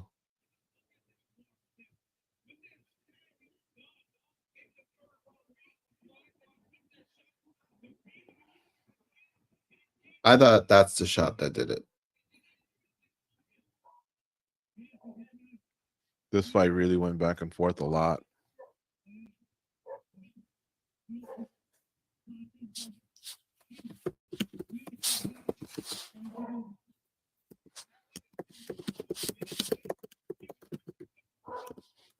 Doesn't it look like if you ask Mateus Rebecca, hey, can you help me move a fridge? He'd go, fuck no. Like, and just, I'm on my way to the hospital. Whereas if you ask Oralby, he'd go, well, hold on, let me get looked at my eye and then I'll be right down and we'll move that fridge. Yeah. But that's not the way the fight goes. All right, here we go. I have to freeze it. Well, no. The last round, 2 judges gave it to Rebecca, and it looked like it was, yeah, it was consistent. It was all 10-9s in round 1 for Rebecca, all 10-9s for Oralby, and then in round 3, one guy went Oralby, Montalvo, and D'Amato and Carledge went Rebecca. I don't think you can ask much more for that. If it's a split decision and experienced judges split on the third round, and remember that third round was crazy, man. It went back and forth. Then I think we all just accept it and move on, and hopefully goes. Even if this isn't the fight of the night, they still each deserve 50 grand. Yeah, no, totally. You want to hear something funny but a little painful too? Yes. Someone in the chat said, "I'm gonna go get something to eat while this fight plays out," and they missed what could potentially be one of the best fights of the year. Wow. How brutal is that? That was a horrible mistake. Remember, I was going to go make a coffee. I'm going to go do that right now. Remember, I was going to make a coffee. I mean, it's only right there, so I would have been able to spin around and see all this, but I probably would have missed some of the action. Hey, folks, see if you can buy into my idea here. Go to your social media, your X, Twitter, whatever, and just give some love to these guys. I don't know them. I'm not trying to, it's not like I get a cut of their money or nothing. Mateus Rebecca, Mitzelplik, Oralby, give them some love. That was a great fight. Hopefully they can get some bonus money, and just that fight should be remembered. That fight should be, for example, one of the 5 that's considered next year for the World MMA Awards, Fight of the Year, at least maybe up for Fight of the Month, although Rival and Tyra was insane as well. But, that's how we help these fighters kind of gain traction, right? It's right after a fight like this. So if you can give them some love, tag me into it, and then I'll retweet it. Even if I just sit there and retweet all day, I'm at MMA Junkie George. Goze is the Goze. Hashtag UFC 308. Hashtag maybe Junkie Radio or or whatever, watch along, anything you want. And obviously, if I see it, I'll retweet it. But I've been thinking about this. What can we do for some of these fighters that are just trying to grow their name? You know, I always tell fighters, learn English, have a post-fight speech ready with hopefully some sort of a fight, whether it's a respectful call out or some sort of bad blood, but direct your career. Don't just get lost in the shuffle where all of a sudden you're like Jake Hadley. Did you see what happened to Jake Hadley earlier, Goze? Yeah. He got not cut from the UFC. He wants everyone to know he didn't get cut. He just didn't get re-signed. Now, I don't know if that's the same thing. It's kind of the same thing, but I guess in a way, maybe I'd feel a little bit better. So they didn't say, you're fired, grab your box and get out of here with your belongings. They didn't say that. But I suppose when it was time to renew the contract, they go, you know, we're not really interested in you. You know, so it's not as bad as the first one, but it's definitely not a pat on the back. So Hadley said, I took a fight on late notice. I moved up and took one, you know, against someone else, and I wasn't 100%. And what did he say? He said something. He says, I tried to be the company man. Now, I'm going to have to go back and look at Jake Hadley's career specifically and just to see if he's maybe, you know, slanting the truth a little bit here, just to kind of absorb the embarrassment of not getting re-signed. I like Jake Hadley because I remember we were trying to get Jake Hadley in about 4 years ago when he was at Cage Warriors, and he couldn't. That's when the flyweight division was on its, you know, almost fading out, and so they weren't sure about bringing guys in. So we had him on a few times. It was actually pretty funny. He had a little swag to him, but he's already come in, done his fights, and he's no longer in the UFC. That's the company man thing. That's getting caught, you know, just being in the shuffle or whatever. Maybe it was difficult. I don't know. I don't know all the specifics. But what I do know is when two fighters deserve it, and I don't know anything bad about either guy, we can give them a push. Yeah, for sure. That man, I mean, you saw how tired we were going into that fight. I feel like I just took a shot of adrenaline. That's kind of what this card needed. I'm sure the fans wanted something like that. Go make your coffee before this next one. Well, let's do the pick. Jeff Neal and Rafael dos Anjos. It's back on you. Ooh, man. I love underdogs, man. I want to go with RDA. I feel like he's a nice, complete fighter. He's at the end of his career. And folks, I like go it. look at RDA's resume and look at all the tough fighters he's fought over the years. It is incredible. And I like that. But Goze. Okay, I'm gonna go with RDA. He's plus 200, and Jeff Neal is minus 250. So I'm gonna go with the underdog here, the veteran. But he's older. He's got a lot of damage on him. I should be going with Neal, but I like to take chances. I'm gonna go make coffee while they walk out. All right. Yeah, no, I like that. I think that's sometimes you do have to take underdogs. And if I'm gonna take an underdog, I would take RDA. He is at plus 200. The thing you could say about RDA is every fight he always shows up, right? Like you never look at him and say, oh, this guy's in bad shape, or you know, he had a bad game plan. He's like, when he loses, it's because the other guy's just better than him. But he's a grinder, dude. He gives you everything he has. Jeff Neal, I like Jeff Neal, but sometimes we see different versions of that guy. And I don't know which one we're going to see tonight. Gun to the head, yeah, I'd probably take Jeff Neal. But gambling-wise, if you want to risk something on an underdog, this isn't the worst guy to do it. I kind of like the situation he's in. We'll see here. But I don't mind that pick one bit. And just to kind of further what George was saying, yeah, anything you guys do social media-wise, I'm totally with that. You know, these fighters work really hard, and we're just shuffling them out week after week. They deserve a little bit more than that. I'll see if we can maybe book some of these guys. I think Rebecca could probably do an interview on our show, so see if we can't do something like that. And then while you guys are at it, those of you on YouTube, unfortunately, I can't pull up YouTube. I can't really show you guys what I have here in front of me, but I basically have different broadcasts going on. So I can't really see your guys' comments and shit, but I appreciate everything that you guys do.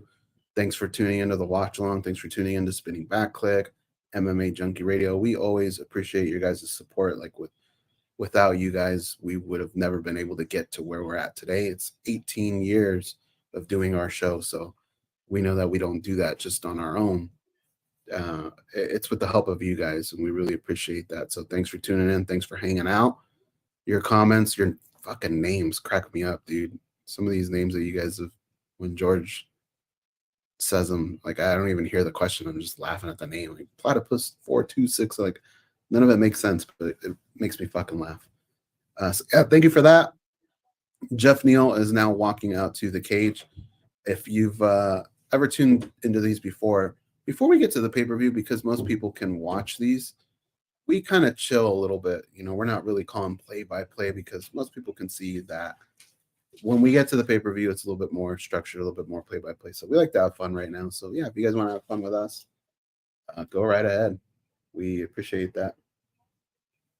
Sorry, I'm just laughing at something going on here in the background. This fight, it's not the most pivotal one in the division.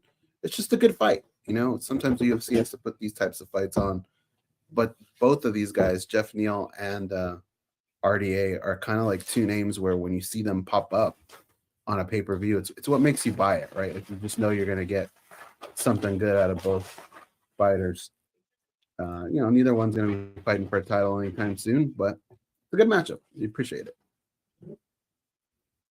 Neal is hugging his cornerman here. And hopefully here in the next 5 minutes, we'll have a fight to start calling. If you look at our picks gambling-wise, I think we've been on fire before, so this tonight seems like a not a bad night, but just an average night. But it's been back and forth. Remember, we kind of got robbed in that first fight. When you got everyone on MMA decisions going one way, and the judges pick the other guy, like, you know, something stupid is going on there.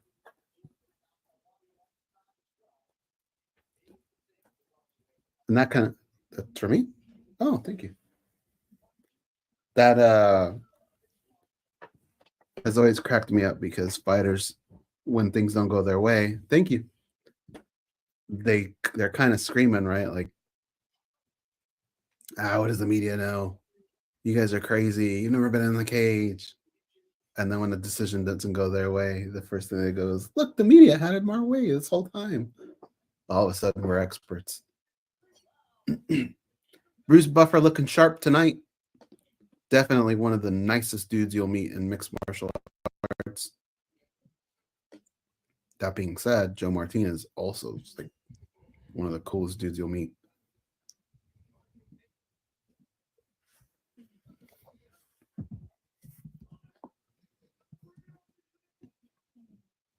RDA still hanging around, man. This guy blends everything, though. This fight won't be easy for Jeff Neal.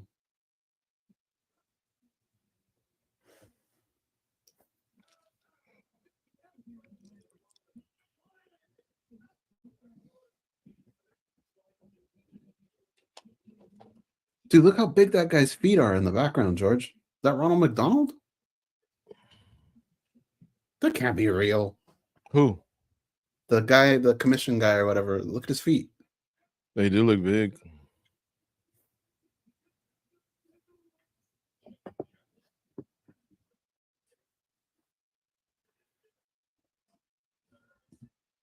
There's nothing, though. Only George will understand this, but there was a dude that we saw one time. I mean, what is that, elephantitis or something? He had a foot. Oh my God, I can't even. It was probably about this big. Like his toes were about the size of my. This would be his toe. My arm right here.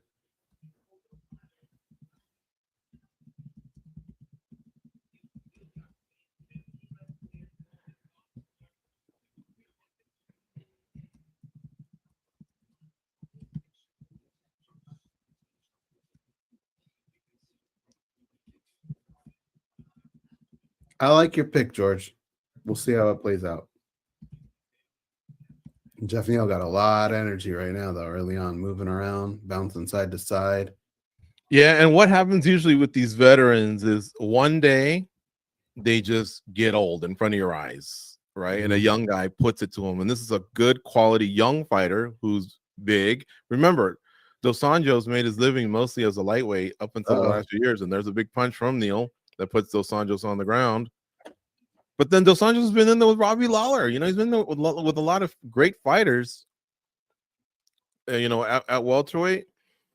So you never question whether he's going to be intimidated, or he's probably just a big lightweight, but an undersized welterweight. But I mean, he can fight, you know, and look again, the power and the strength of Neil. They were kind of like locked up. It looked like RDA maybe wanted to throw him, and he just couldn't do it. Neil's just strong legs, strong hips, strong core. Ooh, and now he puts him down again, and now Dos Anjos hurt his knee. The fight's over. There you go. That might even be a retirement type injury. I don't know. I'm not wishing the worst, right? But the minute he fell back, he made this face as if to say, "Oh, I'm okay, but something just happened to my knee," and that's it right there. Yeah, his knee popped, and that's unfortunate. That's the second leg injury tonight.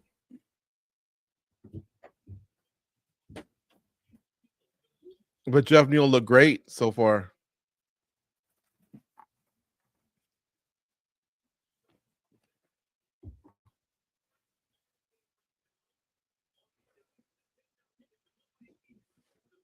Man, that fight didn't even really play out much.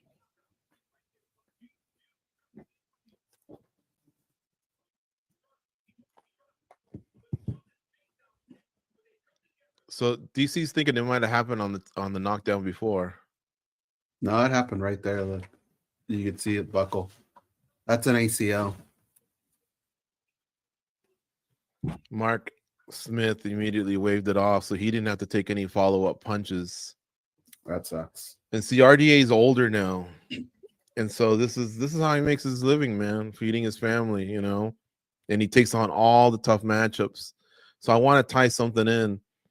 Now there's the great Andre Pederneiras, Jose Aldo's coach, and RDA's coach, and Claudio Gadelia's coach back in the day.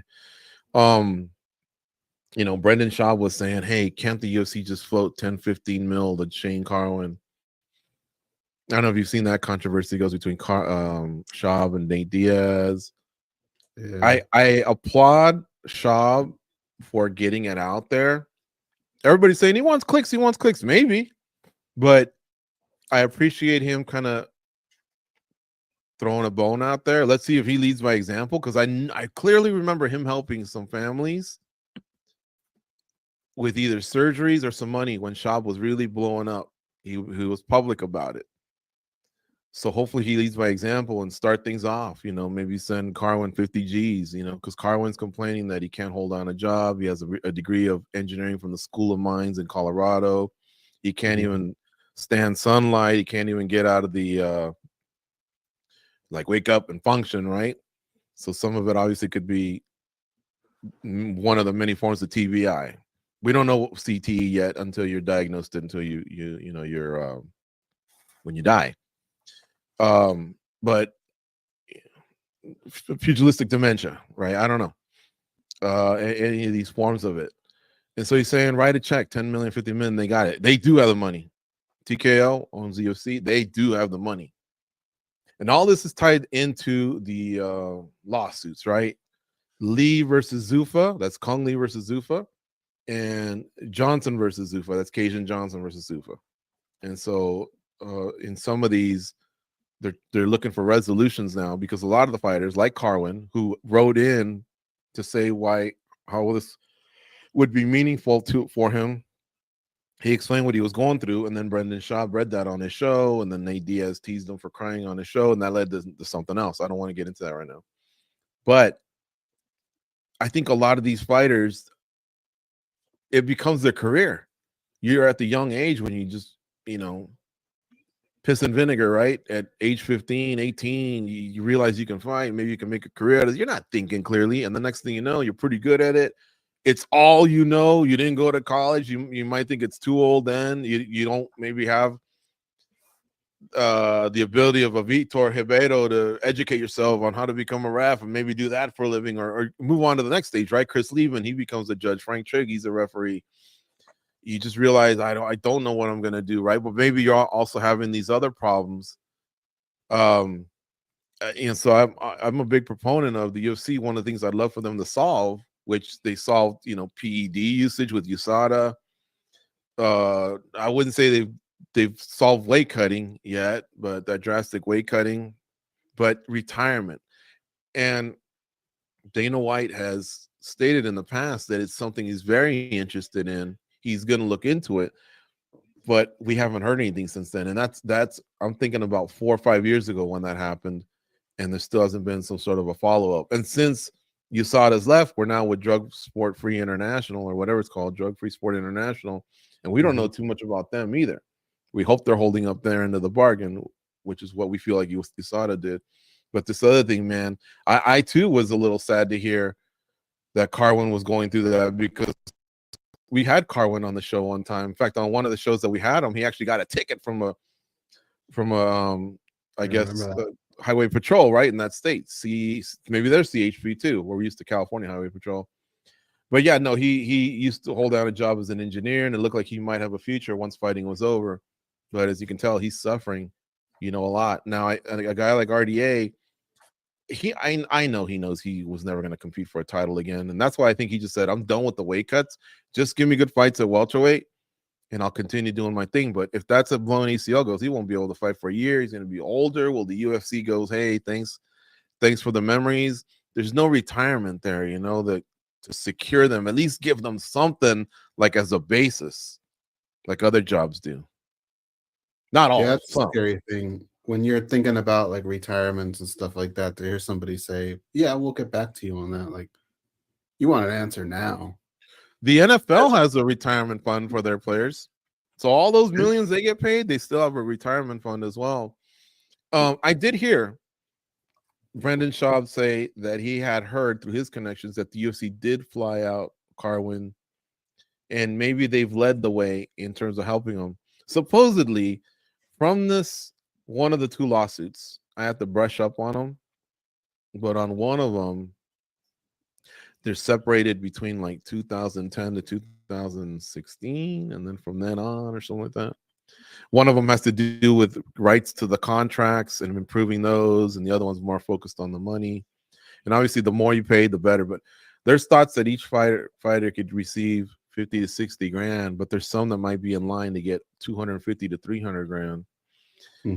That judge that is going to award money, I guess they presented another agreement between the fighters and the UFC or TKO. And now the judge has to approve it. They did it one time, and the judge says, that doesn't seem fair, because I think what he saw was that when this whole thing started, the UFC was worth a certain amount, and now they're worth way more. There's also thoughts that because this guy went to school with Dana White and Lorenzo Fertitta, maybe there's some sort of feelings there, or maybe there's more that he might know. We don't know. But that's why Carwin wrote in, because he said, hey, it does look like if we were to proceed, we could wait way more than this. Right, instead of agreeing to 300 million and change, I think it's close to 400 million change. They could go through the lawsuit. I think the lawsuit was something like 800 million to 1.6 billion. Where if they win, the payout could be troubled, right? Because it's a class action lawsuit. And but the risk is they could lose too, and if they lose nothing. So that's why a lot of these fighters wrote in and said what they said. And I think Carwin said, like, hey man, I could use it now, and he gave that explanation. So I'm seeing RDA here, and it kind of just breaks my heart. That's why I kind of went on this whole little thing. Yeah, it's sad because like even in that case of Shane Carwin, man, money just doesn't solve what's going on. It's things that you just don't get back. And it's really, really unfortunate. There's some people that have had concussions maybe on a smaller level, like say a TJ Grant, right? His just came from training, and he just never Chris came back. Holdworth. Chris Holdworth is another one. It affects everybody differently. That's why we always say, like, don't wait for that shot that tells you got to go. Like, oh man, I forgot about that fight. Yeah, it's brutal. But we got to make this next pick. Okay, where we at here?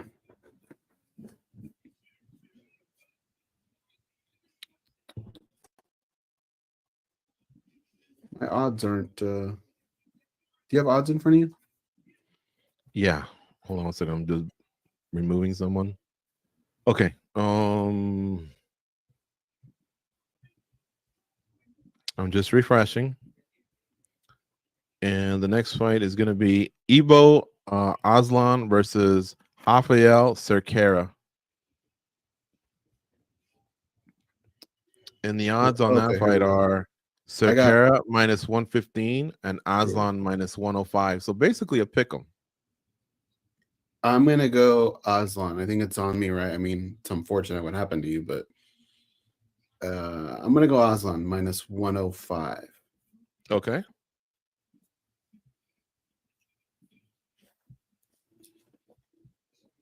I'll catch up on questions and comments in the chat right now. If you want to leave some, happy to answer them or try my best.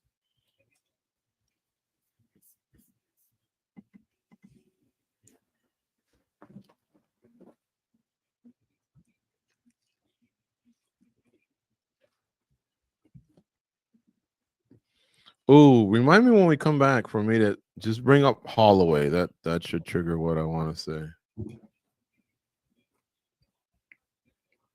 That's it? Just Holloway?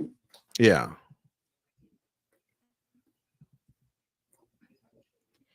I'm just trying to put a quick parlay in.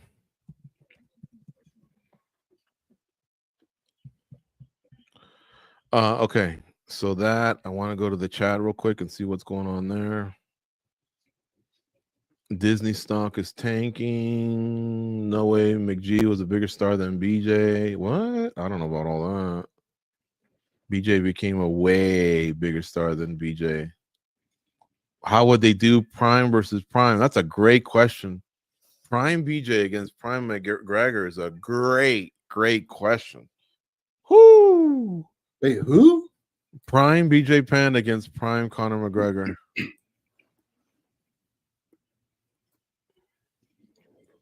I'd have to think about that one. Let's see here. What else?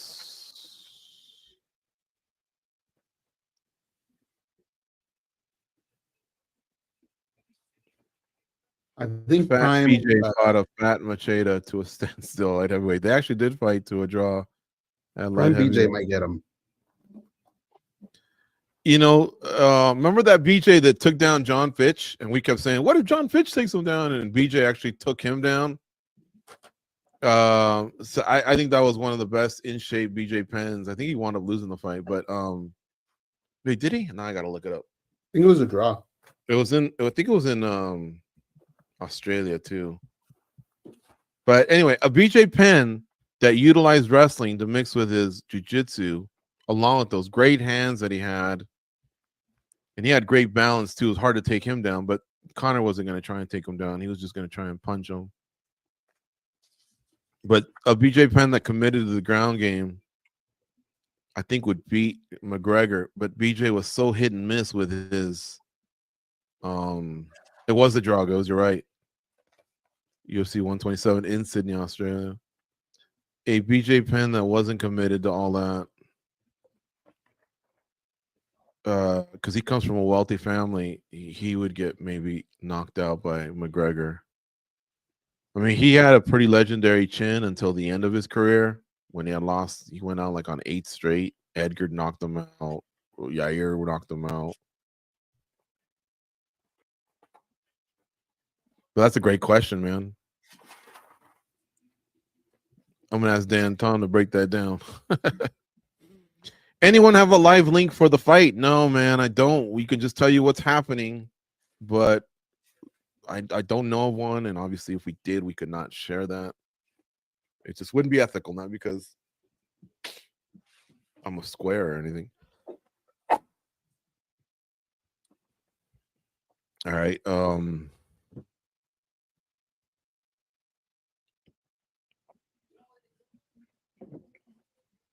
A shout out to Georgia Koba Chitze, I think is probably chiming in from Georgia. Spider Moose says RDA doesn't go away. That was prior to the fight. Even when he loses, he never gets swamped. Neil is probably going to be a little quicker, and his hands are pretty heavy. Yep. Good call. Commission dude with clown shoes on. Bullfrog Actual's laughing at that one. Goes, Dude, he did. This Those foot were was like a yard long. like Sideshow Bob out there.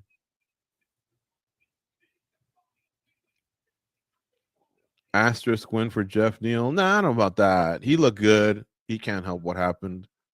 It's a win. Shaw would actually smash Diaz, though. It wouldn't even be close. Well, yeah, he's a heavyweight. So obviously I don't think they can just stand there and throw hands. And then on the ground, Shaw supposedly put in some good work doing jiu-jitsu, but I think that's what he meant is a grappling match. I think that's a lot closer than Shaw's making it out to be. They're both from the Gracie lineage. Cesar Gracie gave Nate Diaz his black belt, and Shaw got his from the Gracie's sons. So who am I talking about more than anything is Henner Gracie, who's the son of Rorion Gracie, who's the original co-creator of the UFC along with Art Davie. And that's also the same gym where Hoist Gracie trained for many years, the one in Torrance. But, you know, I did see Shaw one time in a super fight against the guy from San Diego that was really, really, really good. The one that fought against Gordon Ryan at Abu Dhabi a few years ago. I forget his name. Jacked guy, real good. I think it was him. And he just didn't really want to engage. So I'd never seen what Schaub's like. I mean, he reached black belt level. But in a street fight, what would happen? Who knows?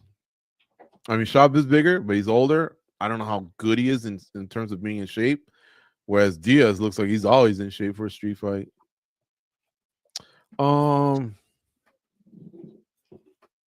Spencer Fisher, did they fly Spencer Fisher out too? Spencer Fisher had one of those lifetime contracts for a while, and then it went away. I think when the switch went from Zuffa to, I guess at the time, what was it goes? WIME or IMG or something like that. Yeah, WME, IMG. They kind of did a deep dive into the expenses, right, of this private company, which was Zuffa. And so some people got let go. Remember Chuck Liddell and Matt Hughes and even Forrest Griffin. I think they had lifetime contracts or something like that reportedly, allegedly paid them like 20 grand a month for the rest of their lives. But those had to go away because it was a new company taking over. And even Dana White said, hey, as long as I was in charge, you were going to get this.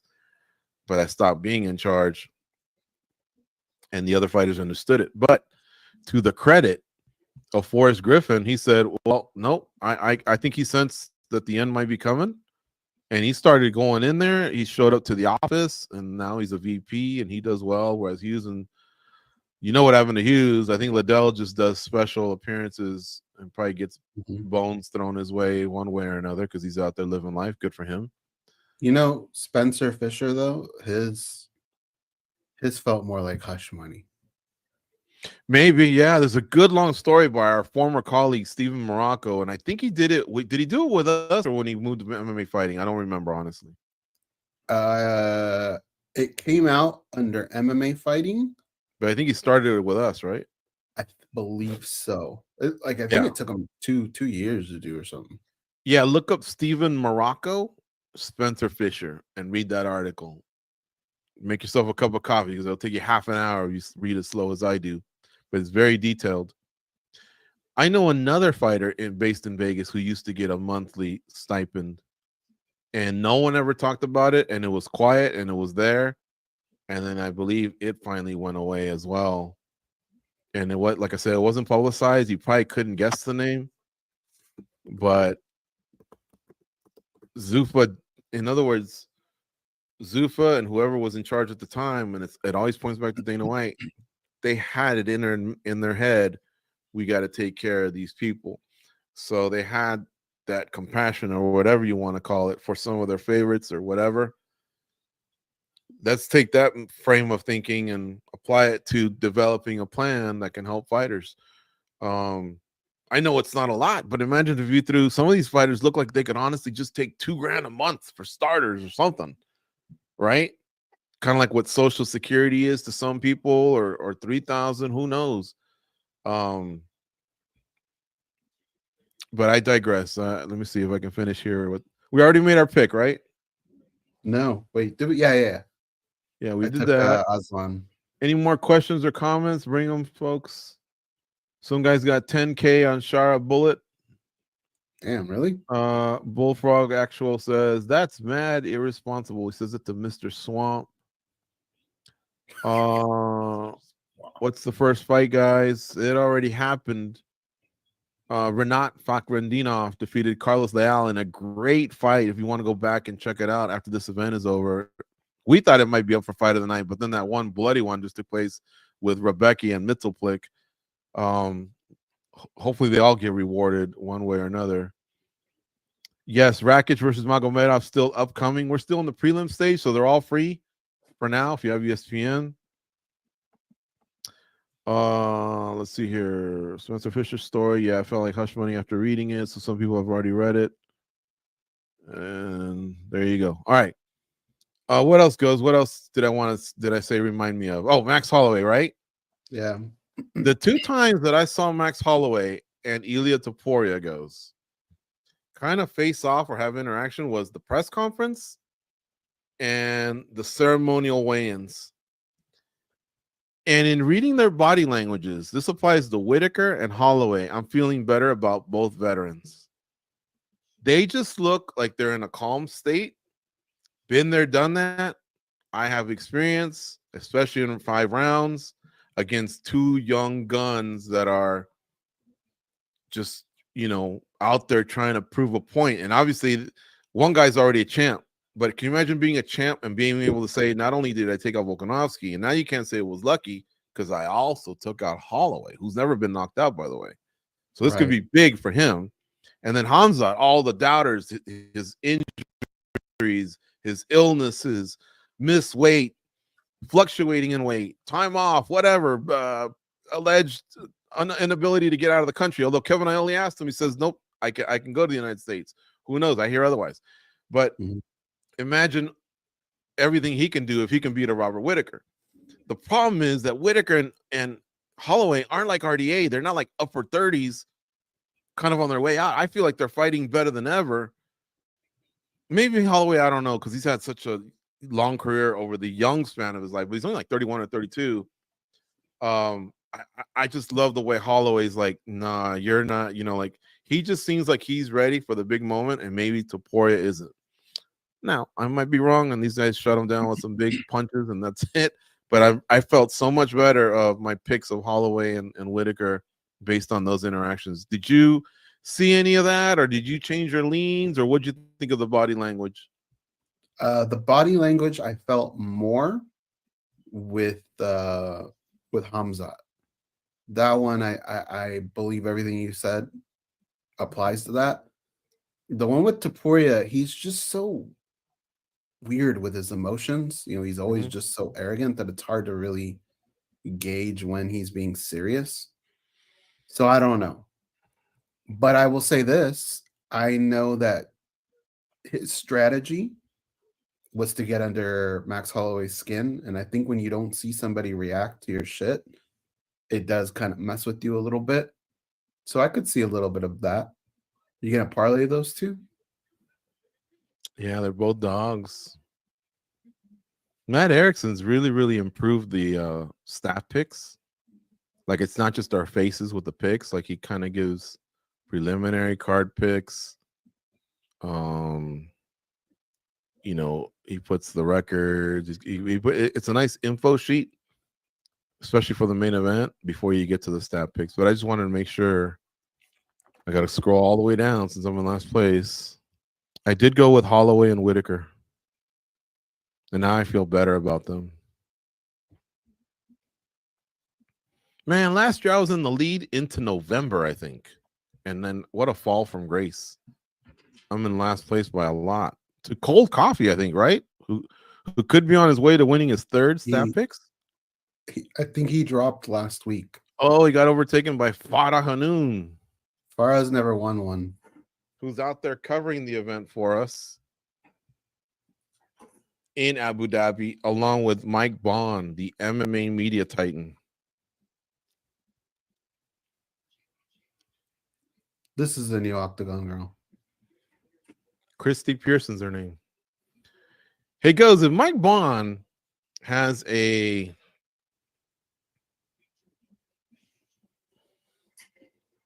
internet connection. I wonder if you could pop in for 30 seconds just from cage side. I don't know.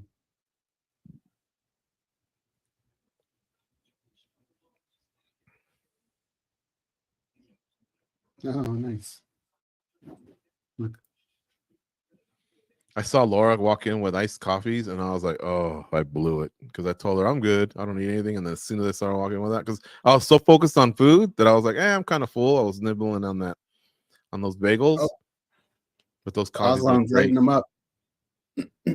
Oh, he's going to You the can't body do this too. in He's going to MMA. the head. The referee's taking a good look. Mark Goddard's taking a good look. Aslan just blasts Cercaria on the feet. He stopped it.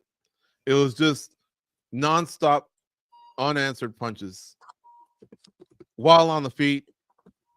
All this in the first round, quick. Now Cercaria is still walking it off. It's just he had no answer and he didn't throw back at all. Goes Right. He just absorbed damage. You could do that in boxing because the gloves are so big, you can cover more space. But in MMA, you can't just stand there and just defend like that. Like, you're gonna get lit up. That, and they're gonna stop the fight if you're not throwing anything back.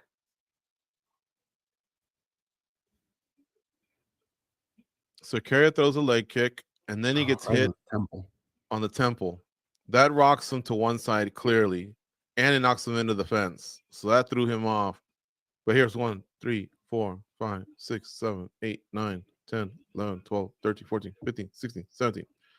That was just that little sequence. I think there was another sequence too, but that was 18 unanswered.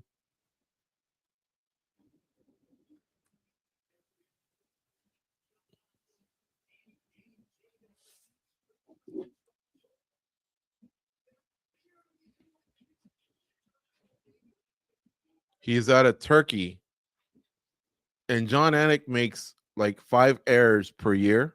He's literally that perfect of an announcer, broadcaster. But it's no longer Turkey, it's Turkey. Did you know that? No, I didn't know. Yeah. Yeah, it was pointed out it was either the European Soccer Championships or the Olympics. I can't remember. I mean, they went out of their way. And finally, I was like, what the hell's going on here? It was always Turkey. And no, they asked to be called in English Turkey or something like that. And I think they even changed the spelling to Turkei, Turkey, something like that. So is it Sheik Turkey now? I guess. But he's Turkey with Turki, I think. He's Sheik Turkey and Big Turkey, right? Big Turkey. I like that one. Yeah, someone called him Big Turkey the other day, but he's been called Sheik Turkey. I like when Fada Hanoun comes in and corrects everybody and she says it the right way. Yeah.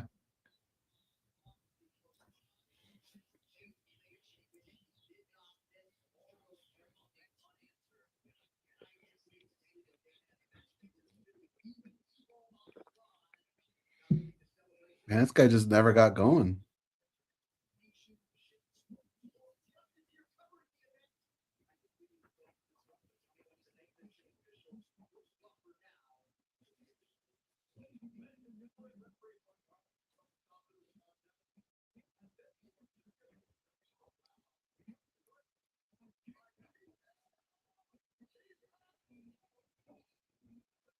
$54 seconds is all it took.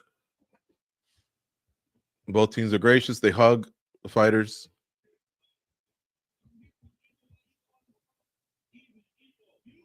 Ivo Aslan's your winner. DC's talking to him.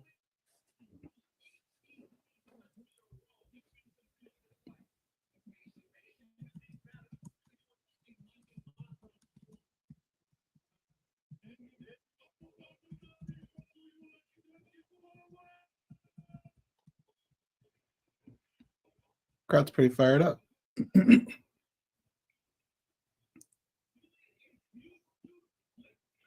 think it was Simon that called him Big Turkey on his new show. I think so.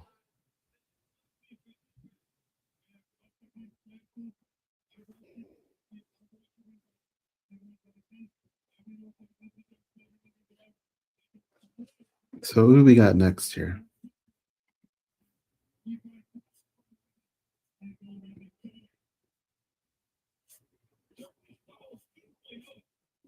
Turquía.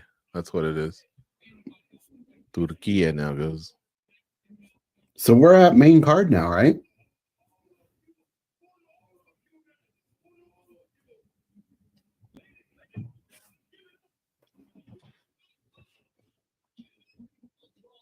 Great win for him. And there's Danny Davis, who is kind of a protege of Eric Nixick at Extreme Couture, one of the many solid coaches that Extreme Couture has. But we've gotten to know Danny Davis. He used to fight, and now he's doing a lot of cornering. And I think what happened was, obviously, Eric started getting pulled in so many directions, and I think Danny started helping out and things like that, to the point now where Danny's actually kind of a lead corner for a lot of these fighters, and supposedly he's doing very well with his instruction, with his cornering, with his prep work, his game planning. And so he's kind of moving up in the world. So I wanted to give him a shout out. Yeah, he's a really good guy, good coach. Everybody loves him, and he just takes the time, man. He's always there. And he does real estate on the side. He does. How'd he go? Yeah. I think he does well. Oh, there's we're at the pay-per-view portion now, right? That might have been it. Yeah. The next fight's going to be Shara Magomedov against Armen Petrosyan at the top of the hour. And by the way, that was Serkiria's first loss. Ivo Aslan had one loss, but between them, they had 25 wins and one loss. So that was a good fight between Serkiria and Aslan. Aslan gets his hand raised. Serkiria, 34 years of age, took him a few years to get to the UFC, and it's unfortunate that he loses in his debut like that. I think it's too soon to say, he doesn't belong. Probably should give him another fight, right? Mm-hmm.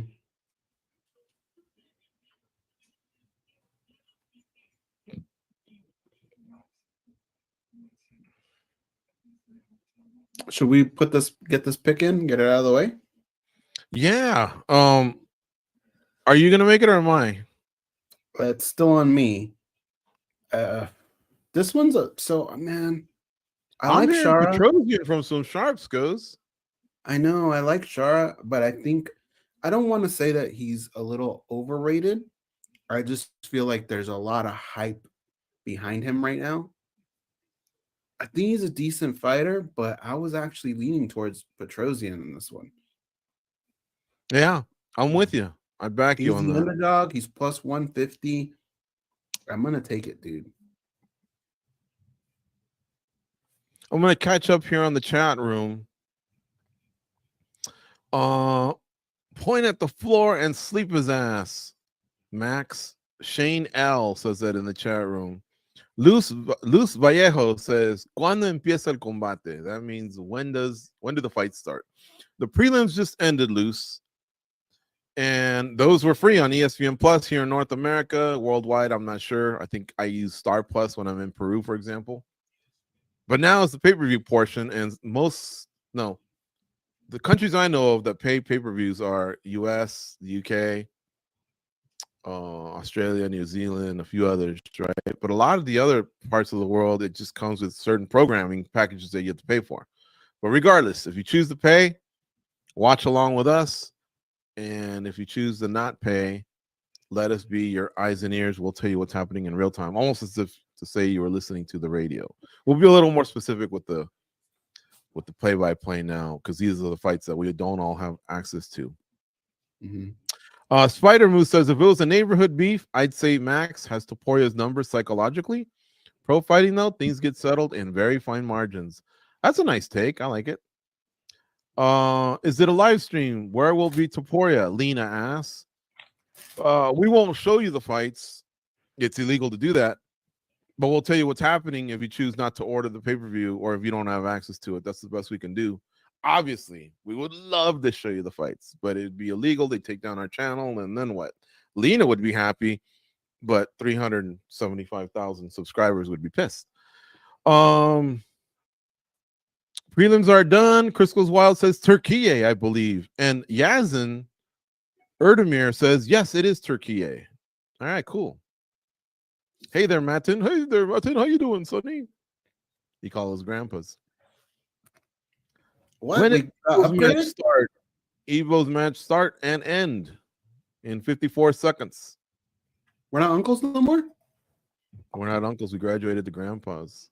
Holy shit. Did you get Russian tip? Do we have the super chat turned on, Goze, for this? I believe so. I will look for it, but I don't believe we did. So maybe it was just maybe it was one of those tips. Take the Dodgers in game 2. That type of tip. That's gonna be a scary one tonight, but that's gonna be a really good game. We got the momentum. So, Mehdi, I don't understand what that is, whatever that is that you're saying. I'll read it though if it's productive. Show chat. Yeah, I don't know. I think we have the super chat turned on if you guys want to do that. There's a money sign there next to the heart. Whoops. See there? I'm doing 100. I'm doing the heart. I'm doing the smiley face. I'm doing what is it? The streamers and confetti. If you guys could hit the like button, that would be great. Helps the algorithm. The main card's going to start here in about 8 minutes. Oh, actually, a little bit more than that. They'll go through their whole introductions of the event and everything. Right now, they're showing that looks like the Formula One track, right? Because out in Abu Dhabi. yeah, it's a beautiful track, but it's kind of a shitty one for racing. What do you know about the Formula One event coming here to Las Vegas? Is you going? Not that I know of. It's taking a lot of heat. You know, there's been a lot of lawsuits from the first one, businesses losing so much money, this and that. But yeah, you know, I think it's a 10-year deal. If you're an F1 fan, you love it. If you're not, then you know a lot of people in Vegas are pissed off. But they're in Mexico tomorrow. They're there now. I think they just finished their second round of qualifying. What I heard was that this year's a lot cheaper than last year, and there's a package for $900 gets you all 3 days, and I think it included drinks and food. But otherwise, like the pricing for the qualifications and all that, and the actual event have gone down considerably from last year. Yeah. Of course, last year is going to be hard to top because last year we got a nice hook up there from the family. Shout out to our Aunt Dixie. Last year was kind of a unique year for us because, you know, F1, it was the first race ever not ever in Vegas, but, you know, in a long, long time in Vegas. We got to see that. And then we also got to see the first ever in-season tournament. Remember the NBA, the Lakers? I know. I squeezed that in between the 2 Peru trips. We have you guys have to remember this is our 18th year of doing the show, and for the most part, if there was a pay-per-view in Vegas, we were there. But now that we do these watch-alongs here, we don't get to see live MMA as much as we used to. So yeah, those little victories here and there, they're nice. I agree. I kind of miss the action in the back. We call it FaceTime networking and things like that. It's time, you know, when you see a lot of managers, the ones that help you book interviews, and you just, you know, get to know them and their roster of fighters, and same with the reps from PFL, Bellator, UFC. It's beneficial for us to get out there. But yeah, we started doing these watch-alongs, and we haven't done it in a long time. I suppose we could do it for the fight nights, but then there's so many events started happening in the UFC when they moved to 42 events per year. Like, what was that, 10 years ago or something like that? 8 years ago? That now you almost treasure the non-UFC pay-per-view weekend off. But your hands are still full with other things happening in life, right? Birthdays, anniversaries, other events, life in general. And you just appreciate that time off and watching it at home. Yeah. Look at Max Holloway, man. That's KO of the year still, right? Yeah, I can't think. There's so many of them, but I mean, just the magnitude of it and all that. And the opponent was always had a great chin. Yeah, I can't. I mean, sucks for Justin Gaethje. You have to see that over and over. But considering how many times he's been on the other end of that, life catches up to you, man. You know, whoever was it in the chat earlier that was saying Max Holloway point to the center of the cage, and to me, that's one of the worst things he can do. Just because his fighting style is so good. He has so much power, he can throw it from a distance as well. You don't want Ilia Topuria with that speed in close. You want to keep him away. I think that's where Max can batter him. But I don't think. Do you really think this will go 5 rounds?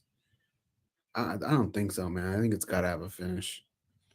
Well, and Ilia Topuria, I think, is too worried about that moment. He keeps saying it's going to happen in 10 seconds and all these other things. And Max Holloway's kind of like, yeah, good one.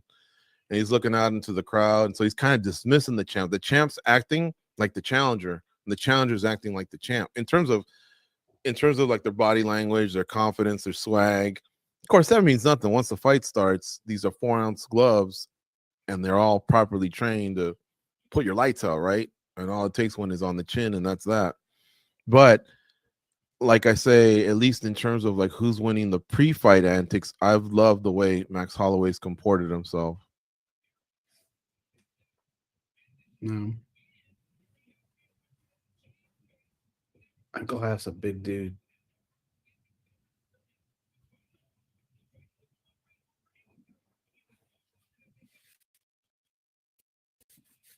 So we're going with Armen Petrosyan in the first fight. I'll give you guys the current odds.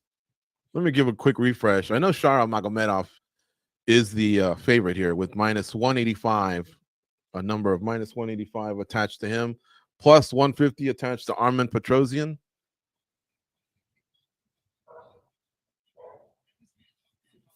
What do you think of DC in his red jacket? He almost looks like one of the security at the Wynn or something like that, right? I'm still trying to figure out, is it like maroon? Is it purple? I think it is maroon. I'm not hating it. I'm not hating it, you know, but each hotel kind of has different colors, so that we tend to bag on them. Like I think MGM, don't they all walk around in green? I think so. If you're T-Mobile's pink, yellow means you work at Century 21. Or you just got inducted into the Hall of Fame in the NFL. Yeah, green, you just won the Masters. That's right. Yeah. Danny Gay.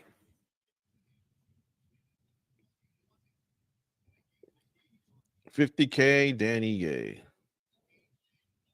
He's an interesting dude, man. I still don't have a handle on him just yet. He likes his coffee. You know, he has like these things that he just really, really likes. But he'll never be the guy that spends thousands of dollars on a car or anything like that. He's just a little gangster, dude.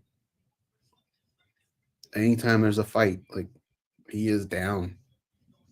Smart kid.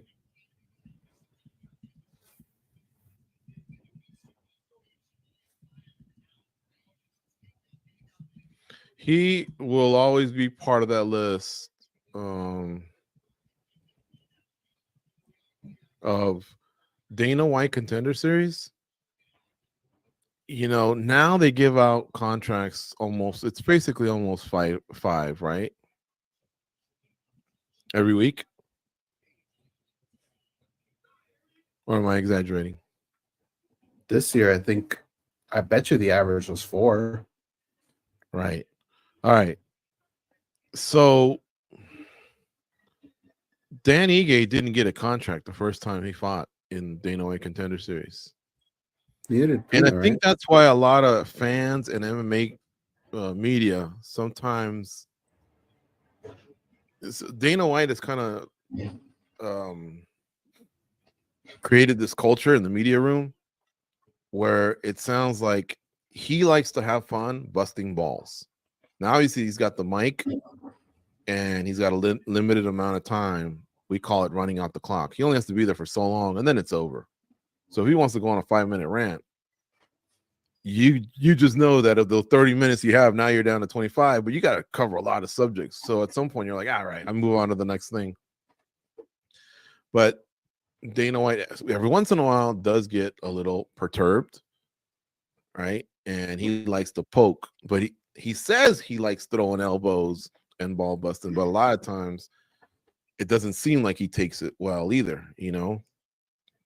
And he's his own worst enemy sometimes. Like when he says, you guys don't know fighting, I know fighting. And for example, I, as an MMA media member, would say, you make mistakes, man. You didn't accept Brandon Loughnane. You had this decision that in the last few minutes, he went a certain way and trying to win the fight. He didn't have what it takes to be in the UFC. He easily has what it takes to be in the UFC, and he'd actually be a big star for you. I'm not saying he'd be a world champ, but he'd be a big star. The dude can talk, the dude can fight. Kevin Holland, he didn't get a contract. Bo Nickel didn't get a contract, Goze, the first time. Dan Ige didn't get a contract the first time. You know, so that's his baby. He doesn't know anything about you. He observed, he's thought, I don't think this guy's got what it takes. And look at what Dan Ige did earlier this year. He did exactly what Dana White wants someone to do. On 4 hours notice, he had the balls to step in there against Diego Lopez. You know, so that was a misread by Dana White. And Kevin Holland once fought 5 times in 2020, like in 7 months. That's what Dana White likes. That was a misread. Bo Nickel, you really needed the one more fight out of him to go, I think Bo Nickel's got what it takes to be in the UFC. And was it a misread to put him on UFC 300, the most stacked card out there? You went a little too early on Bo Nickel. You could have put someone else in that spot. Like, I'm not. He overthought that. He overplayed his hand. And yeah, if Bo Nickel obviously rises to the occasion and he's projected to be a huge star, great. But not only does he do that, then Bo Nickel goes, yeah, I should have been. He crapped on himself when he did the post-fight, press conference. And then Brendan Loughnane, like I said, went on in PFL to, win a title. He stopped fights with leg kicks. He's beaten some good fighters along the way. So he doesn't get it. He doesn't always get it right. And then going back to these rankings things, we get it. Khalil Roundtree did prove to us that he's a top light heavyweight. But I think leaving him at 8 is adequate, honestly. He didn't lose. His stock didn't drop. But it's hard to improve off a loss when the people ahead of you, they've been deemed to be in that spot, obviously, at some point. If you had a problem with it, you should have said it first. So in other words, prior to the fight, you should have said, so Khalil Roundtree's facing Alex Fajeda. By the way, that's kind of weird that he's number 8, but whatever. He's facing Alex Fajeda. You didn't think anything of it then. You only were convinced that he is one of the top light heavyweights in the world when you saw the fight, like the rest of us. And then you said, holy shit, this guy's pretty good. What's he doing at number 8? Exactly. But that's the problem we have. And plus, if the rankings mean that much to you, why are you putting the number 8 guy in there for a title? Why didn't you go, hey, Ankalaev's number 2? Shouldn't he be fighting Alex Fajeda? Well, he would have, but he was already booked. What could you do? Exactly. So, hey, look, let's just all have fun. We'll bust your chops from time to time. You bust our chops from time to time or whatever. But he's got this video team, and he loves to put these videos together about how he can smash us or whatever. Hey, we can smash too. We just aren't really that interested in it. It's I gotta switch streams here.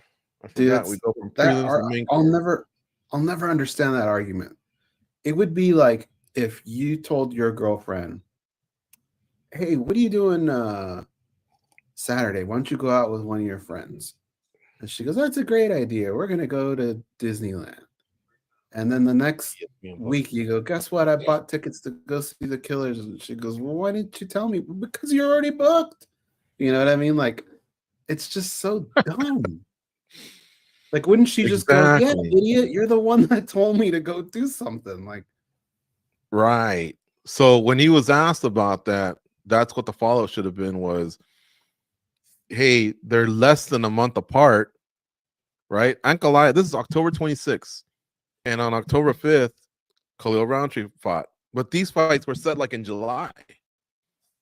So in July, when they said, let's put Ankalaev versus Rakic at UFC 308, well, hell, they hadn't even done the UFC 307 yet. So why didn't someone in that matchmaking room say, timeout, 20-second timeout, or give me the full minute? We've yet to do the main event. And weren't you thinking of asking Pereira to fight? Yeah. Well, then wouldn't it make sense to go number 1 against number 2? Right? That's what College Game Day does. College Game Day goes, where's the number 1 team playing? You know, we've been to their stadium. And if it's number 1 against number 2, it's a dream scenario for Curb Herbstreit and Pat McAfee and Lee Corso and all that, and the fans, and everyone talks about it. And there's a history behind 1 and 2, and it's beautiful. It happens like once a season, I think. No way does ESPN go, where's the number 8 team playing? Let's get the, you know, like, so yeah, that's what he should have done, was say, we should book Ankalaev. We should save Ankalaev for Pereira, and then we'll worry about 308. The reason I think he did Ankalaev versus Rakic is because Khamzat's wishy-washy. You don't know if he's going to make it to the final dance or not. And Islam Makhachev said, I can't fight. And so he felt like he had to fill in some of the Russians, some of the Dagestani, some of the Muslim fighters to be on this card. And Ankalaev is a big name. So filling the schedule was more important than the merit of, you know, the best fighting for the best contenders being ready to fight the world champ when it's ready. And hey, that's fine. If that's the way you do business, okay, but then stop tripping about other stuff. You know what I'm saying? Because you're inconsistent. If you're consistent, cool. But you're just as inconsistent as everyone else with your decision making. You didn't think ladies should fight in the UFC. You thought the flyweight division should go away, and we just had arguably a fight of the year between Tyra and Royval. You thought the lightweight should have gone away at one point, and they did. And then we brought them back, and guess what? Khabib, Conor, Poirier, Ferguson, some of your most popular fighters ever. Now, look, that being said, for as much trash as we're talking, we actually like the guy.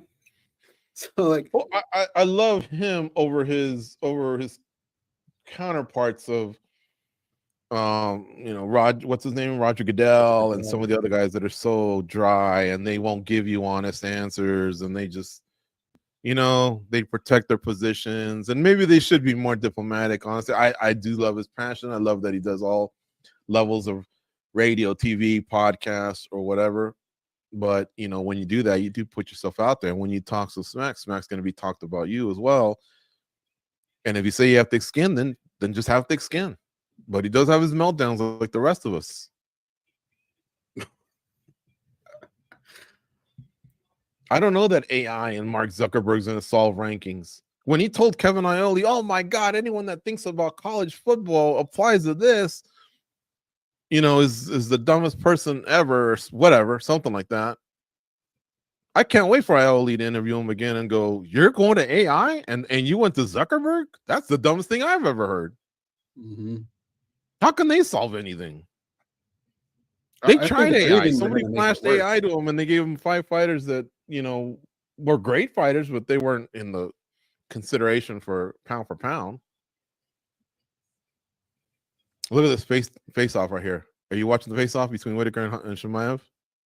No. Well, soon we'll have to sync up ever since we switched to the main card. I'm about 15 seconds behind you. Okay.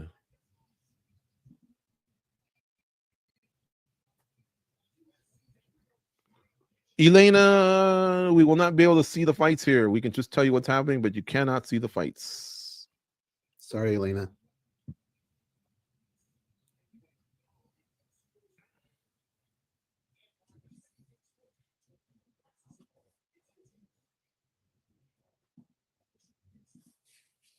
Oh, we still haven't made our pick yet, right?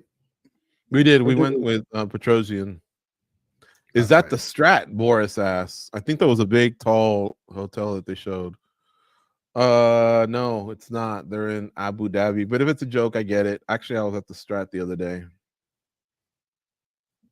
Did you have that Chinese food? I did, and it let me down. They missed one ingredient, that little tanginess in the Kung Pao chicken.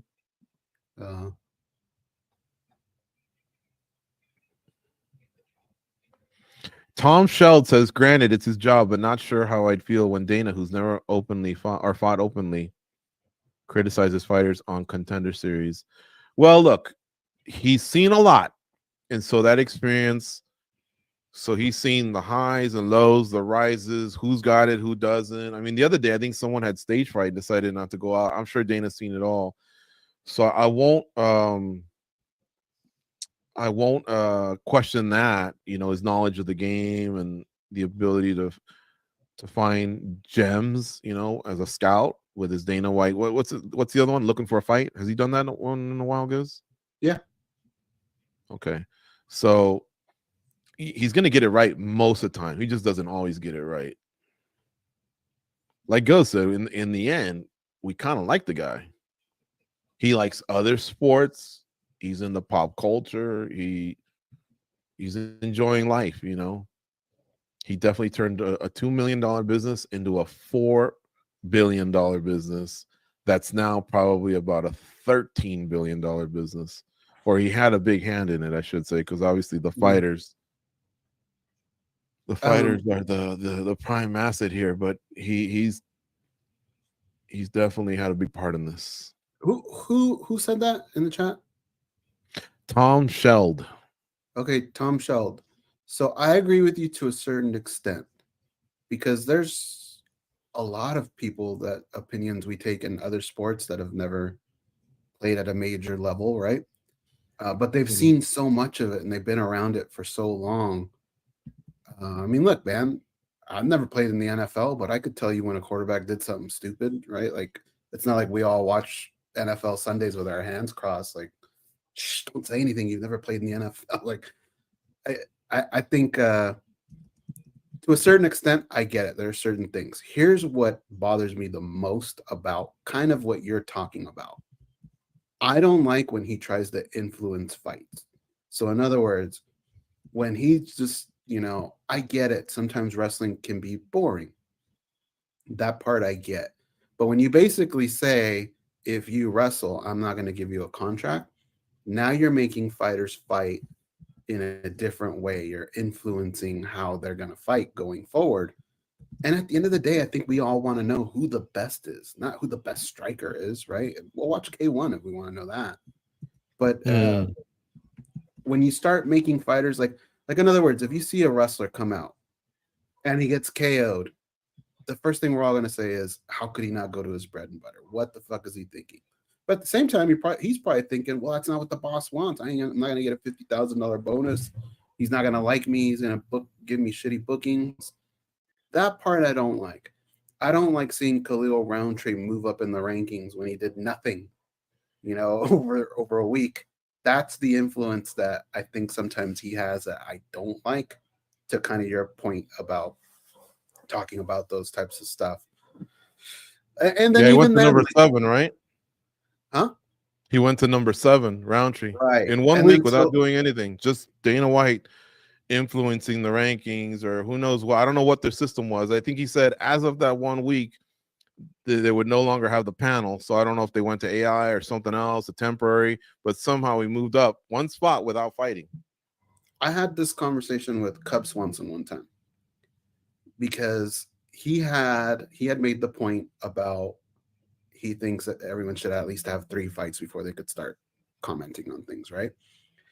And so the thing is this, man, at the end of the day, sometimes fighters are just sensitive. Everybody is, right? Like, if you do something that you love and people criticize it, it kind of stings. But it doesn't mean that their opinion matters. Not every single person's opinion matters. Like, sometimes people just make comments just to make stupid comments. Okay. And so, like, let's just say, all right, we'll take me. I'll put myself out there. I've never had a mixed martial arts fight, but let's just say I did. Would my comment towards a fighter, would he feel better if I said, hey, his defense is really bad? And he goes, what is that guy saying? He's never had a fight. And then I go, no, I have. Would he all of a sudden go, oh, he's right, my defense is shitty? No, he didn't like that comment because he didn't like to be criticized. Even if I said, hey, yeah, I have a fight. I've had a fight at the amateur level. He's going to say, what's the amateur level? And then let's just say I say, well, I did have 1 pro fight. He's going to say, well, you've only had 1. That was LFA. I'm in the UFC. You know, this is a different level. Like, they're never going to be happy with whatever it is you've said. I had a coach one time, a conversation with a big name coach who's never had a fight before. And that person had asked me, do you think I should get a fight to get more credibility from fighters and other coaches in the industry? And I'm like, no, man, like, your performance says everything about you. If your fighters love you, they love you. You know, if your fighters keep winning, that's all you need, right? Like, you have nothing. You don't have to prove anything to anyone. Like, that's how you're proving stuff. Your worth, what your fighters are doing, how many people are showing up to your gym, how many fighters are changing to your camp, or giving you praise. So, you know, long story short, I kind of get where you're coming from, but at the same time, it can only go so far. Yeah. You know, Eric Nixick, I know you want to protect your sources, but if it was him, think about it. He's widely regarded as maybe the best head coach for MMA right now, or one of the best, and he's never fought. You know, Right. I mean, he played football. He comes from a family of coaches, but he took the time to learn the game, understand the game plan the game, execute the game, everything. And now he's winning the game. So, and by the way, remember, guys, we're just shooting you straight here. We're not complainers, whiners, criers, nothing like that. Sticking with Dana and Francis Ngannou, that's kind of, it's just news. It happened this week. I clearly remember Eric Nixick telling him, my life changed when Francis Ngannou paid me for my services after his first boxing match against Tyson Fury. And then when we asked him, what do you want him to do next? He kind of joked and laughed. He goes, I sure hope he boxes again, because what he meant was it'll be another big payday, right? What's a life-changing check? I don't know, $500,000, $1 million, who knows? But the point was, although Francis probably pays well anyway, and he does, he actually refurbished the gym one time. Francis is a good guy. A lot of fighters go back to the gym and they pay their coaches, and boom, they go back to training. Francis came in. I'm not even sure I'm supposed to tell this story, but I think it's been leaked or talked about. Francis came in and went to the owner, Ryan Couture, the son of Randy Couture. Ryan Couture is the owner of Extreme Couture now. Randy gave it to his son. He gave him a check, 10 grand, 20 grand. I don't remember what it was. And he goes, what's this? You know? And he goes, I want you to reinvest it in the gym. And so they got new cages, they got new paddings, they got new equipment, things like that. That's a story you don't hear very often, even from other big name fighters in other big name gyms. He's just got a good heart. So he's not like really greedy like he's being portrayed to be. He just felt like, hey, I came from boxing, went to MMA. I love the box, but this contract won't allow me to. So he wrote it out how he had to. Then he went to a split decision with the lineal world champion of boxing, Tyson Fury. Some people thought he won. I thought Fury did get him in the end. I thought Francis could have won because he took round 9 off, but whatever. And then, yes, he did get knocked out by Anthony Joshua, but he proved he could at least box with one of the greatest, you know, and then he got knocked out by the other one, but still, you know, like, they were big, lucrative paydays. You just got to be happy for the guy. Do I miss him in the UFC? Of course. Now that Renan Fajeda's gone, who else is he going to fight, right? That's a big name. I want to see him against Jones or Aspinall or the trilogy against Miocic. Who knows? We can't, though. He's gone. They couldn't come to an agreement. But I don't know. I just thought Dana White, when he was asked, what did you think of Francis' performance? He should have just said, it was good, I didn't like it, or whatever. Instead, he pivoted to Don Davis, and then he talked about money. But going back to what I said with Eric Nixick, you know, he has made more money in boxing than he has in MMA. And that doesn't mean they pay poorly in the UFC. It just means that in Francis's case, Francis made more money in boxing. All right, here we go. The first fight of the night, Armen Petrosyan against Sharaf Magomedov. Sharaf Magomedov's got the red trunks on with the red on his wrists, and that's helpful because if they're on the ground or the referee or anything's blocking you, just look at their wrist and you can tell who's who. In the blue corner is Armen Petrosyan wearing black tights. They're both fighting out of the orthodox position. Yeah, Goze. Does that noise, is it too loud? Can you hear that? I can't hear you. No, okay. Noise. Let me give a count, Goze, and then we'll sync up. 434, 33, 32, 31, 30.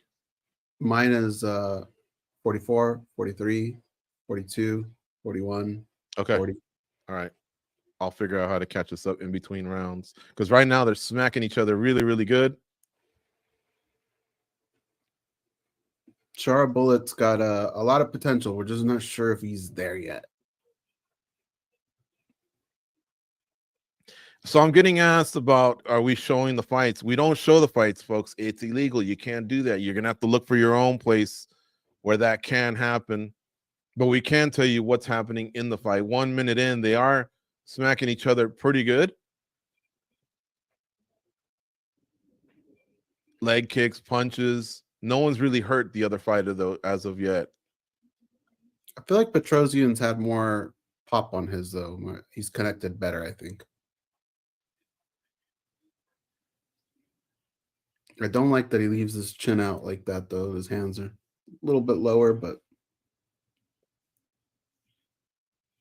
I don't even know where Shara's chin is. It's a big-ass beard.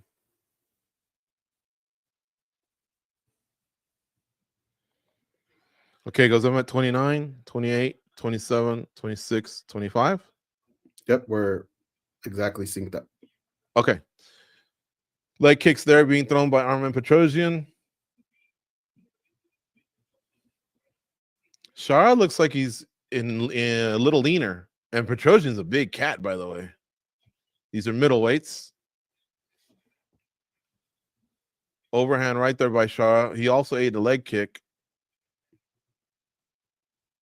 Ooh. Shara telling Junkie earlier this week, telling the reporters earlier this week, he's inspired by Michael Bisping, who also wound up fighting with one eye. Bisping's came, though, towards the later stage of his career, I think, where I think Shara's kind of had a condition since he was, a young kid.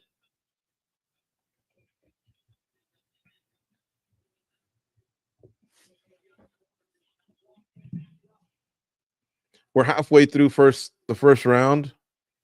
They're still standing. The crowd's getting into it. They're chanting. I think Shara Magomedov is the local favorite. Shara could throw that check. I was just about to say that check hook left hand would land. He landed it right on Petrosian's chin. Inside leg kick there by Shara. They're trading leg kicks. Kerry Hatley's the third man in the octagon. He's the referee here for this first fight. Look at all the blood still on the octagon from some of those earlier fights.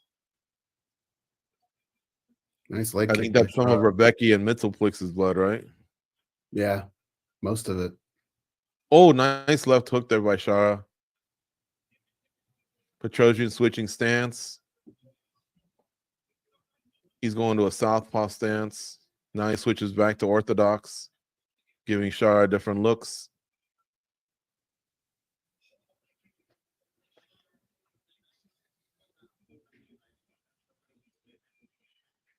Petrosian keeps switching stances.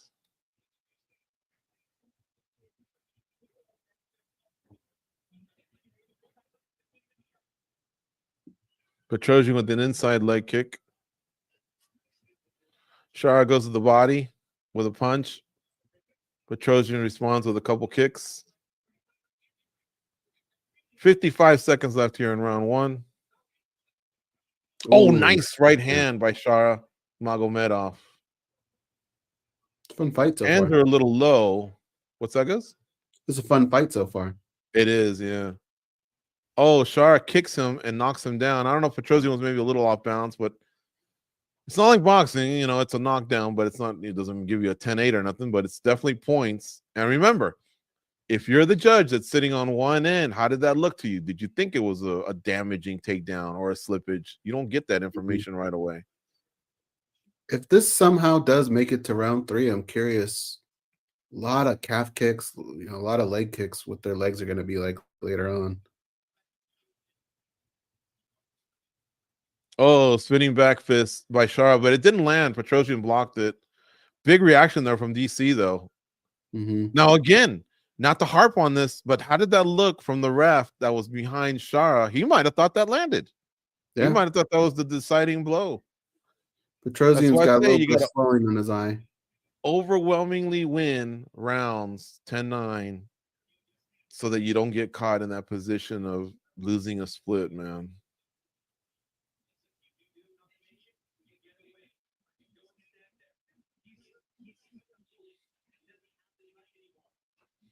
They're telling Petrosian that Magomedov is stumbling and doesn't have his leg anymore from all the leg kicks. Oh, nice right hand there from Petrosian on the replay. Nice right hand from Shara. Nice left hand from Shara.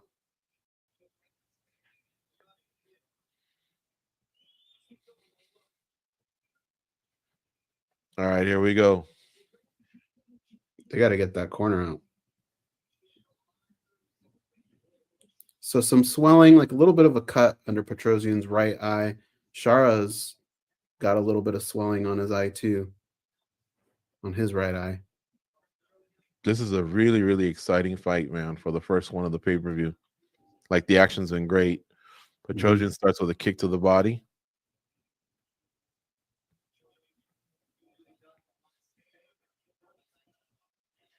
Leg kick there by Petrosian.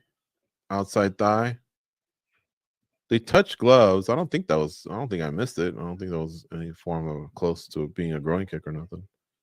Kevin Ioli gave a 10-9 to Magomedov. Inside leg kick by Petrosian. Outside leg kick by Petrosian. But then Shara Bullet meets him with a big right hand. Aaron Bronstetter gave a 10-9 to Shara Bullet as well.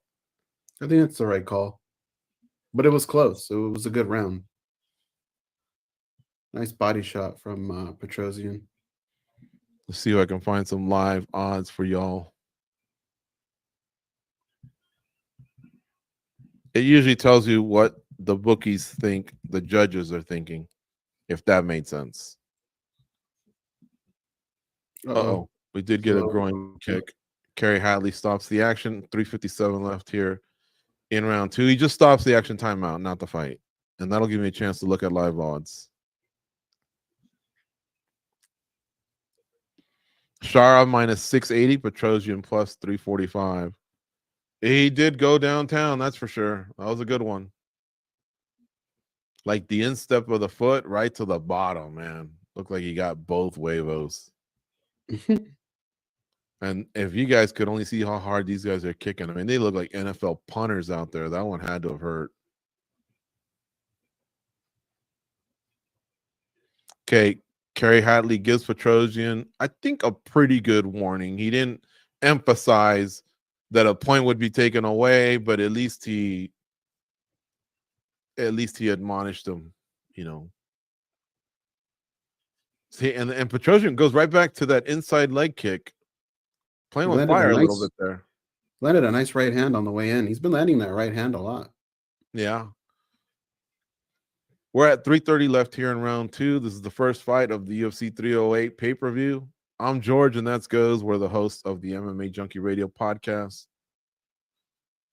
We do every UFC pay-per-view in this watch-along format. We'll tell you what's happening. We'll be your eyes and ears if you can't see it.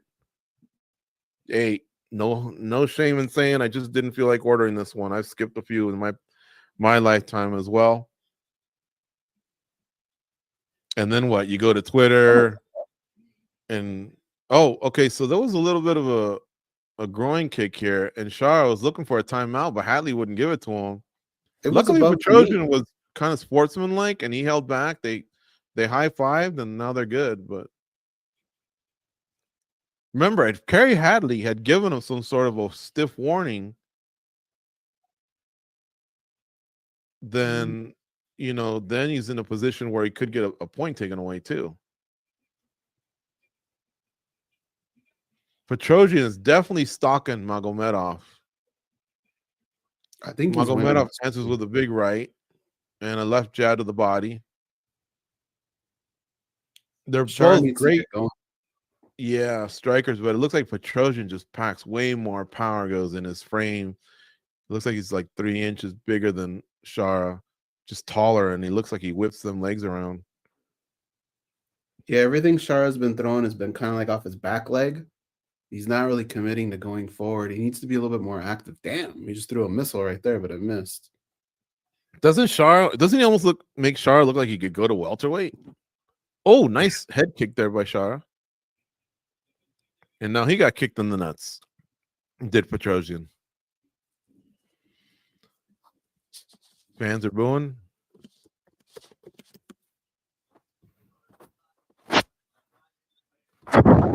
A lot of kicking going on. I guess we're supposed to expect this, right?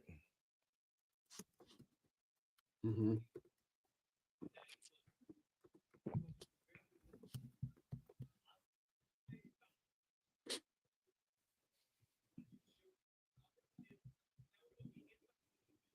There we go. Action's going to resume.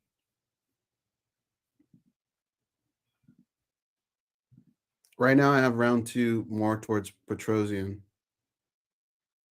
God, he hit him in the nuts again, dude. I mean, he hits him in the thigh, but it comes up and hits him in the nuts. But Hatley's got to say something. Both fighters are doing a good job of kind of dismissing the fact that, like they're doing the anti-soccer player deal where, soccer players more back in the past than now, but soccer players would get hit in the leg and then roll around trying to draw the foul, the yellow card, the expulsion. And these two actually have kind of waved off the referee a couple times when it looked like the referee could have maybe jumped in there and just see what happened. Nice spinning back fist from Petrosian. They're right in the center of the octagon, just trading punches. It's a really fun fight. It is. Inside leg kick there by Shara. The strike count is 25-23 Petrosian in this round. So it's close. And I'd say a hard finishing sequence could give the round to one of the two, but Petrosian arguably is up in this fight. I don't think Shara wants to find himself down 2 rounds going into the third. When I say that goes, I often wonder if open scoring is worth taking a look at. Oh, nice elbow by Shara. He knocks him out. He knocked out Petrosian because Petrosian can't get up. Wow, a beautiful spinning back elbow. And it was kind of like this delay goes. Because the round was finishing. Wow, that is crazy. Holy cow. Petrosian kind of fell to like a kneeling position, but he just didn't get up. Had he kind of rolled over to his back, or at least maybe tried to get up, the referee probably would have given him the chance. It looks like he was giving him the chance, but when he just chose to sit to stay stationary there, he had to wave it off. How much? And Shara walked off. Here it comes. Look, there it is. He hits him like in the temple. Oh, and he hits him with another one. Yeah, the second one did the damage. But how much time? That's crazy. Was left? So there's 2 of them. Look, here it comes. Spinning back fist, and then here comes the elbow. Oh, and that's it. He turns off the lights. Look at him. He falls forward, and that's it. See, he's covering up in a turtle position, but that was it. Shara walked off, which was smart in a way. He's like, he don't need any more. Because if Shara jumps on him and the other guy starts protecting himself, who knows? Maybe he, wakes him back up or something. He's not complaining, George, but I want to see how much time's left because I think part of me, I think maybe he thought the round was over and that's why he kind of turtled up that way. Like, oh man, I can't believe I let that come through. No, okay, that she's doing the 10-second clock, so there's definitely time. What a great strike, man. It was beautiful. He did a spinning back fist with one arm and then stayed in that position and then came back with a spinning elbow. It was a thing of beauty. I don't think we've ever seen that. That's the type of performance Magomedov needed. It's a solid win. He gets the finish. Got some cage time.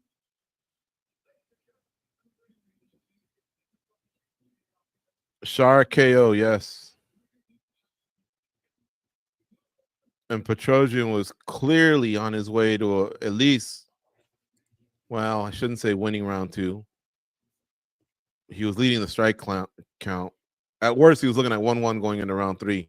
But he looked like the stronger fighter. He was taller, stronger. His blows seemed more damaging, but this was on the money, man. Yeah.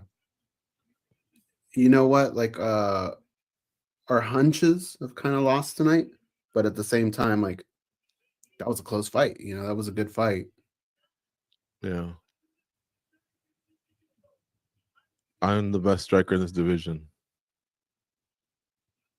He's 15-0 now. 12 wins by KO.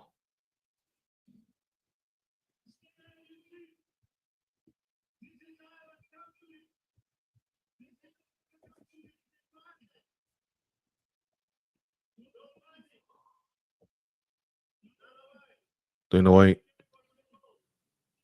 I want to come for gold.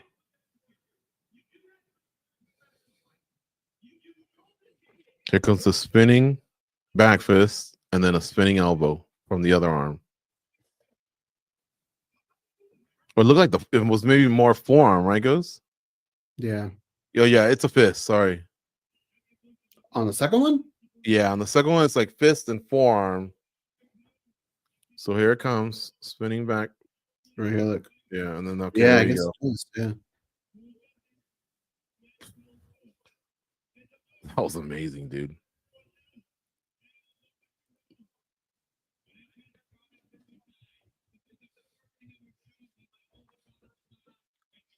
Cheeto Vera's giving him some love. Adam Martin's giving him some love on Twitter and on X.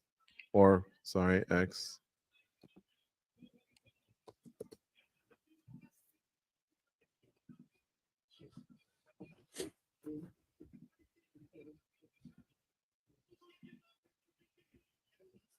Who's next? Is it going to be Ankalaev and Rakic or Ige?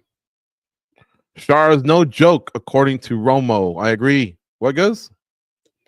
Is it going to be Murphy and Ige next, or is it Ankalaev and Rakic?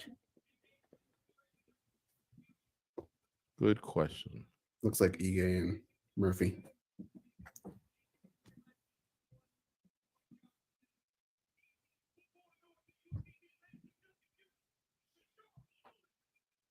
Man, I mean, you can have a star on your hands if they match make this guy properly, if he keeps improving the way he does.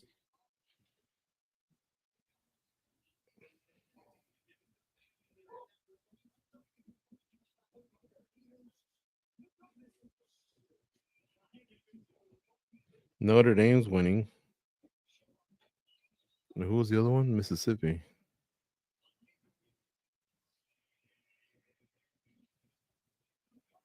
And that Hezbollah's arch nemesis that got thrown up in the air there?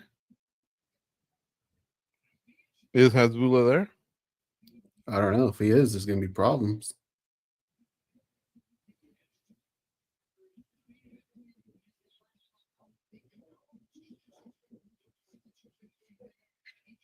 Sorry, I think we lost connection for a second, but I think we might be okay.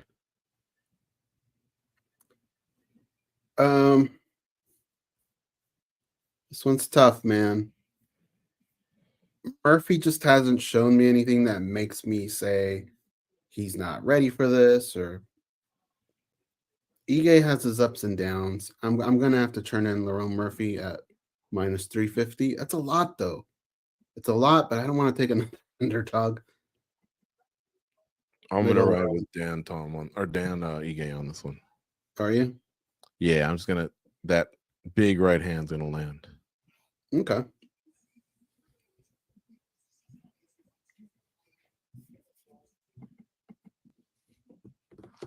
In fact, what is he by KO? Let's see here if I can find it. Plus 725. Not by submission, just by KO or TKO. Can you put that in for me, George, in the chat? Oh, sure. So Danny Ige by KO is plus 800, George.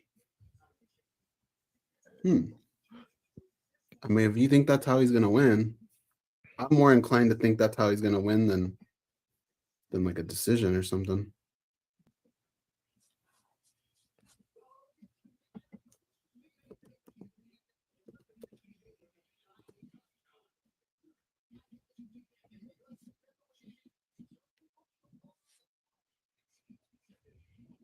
You see Sergio Ramos came out to support Topuria? Yeah, it was cool, and then you get to hear his conversation a little bit.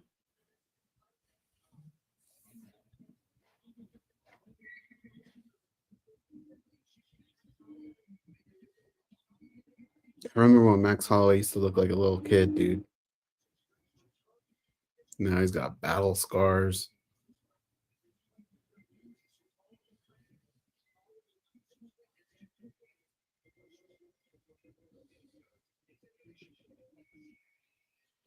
Why will there be problems if Hasbullah is there? Epic Flames wants to know, Goze. Those two don't get along. Well, sometimes they do, and then sometimes they don't.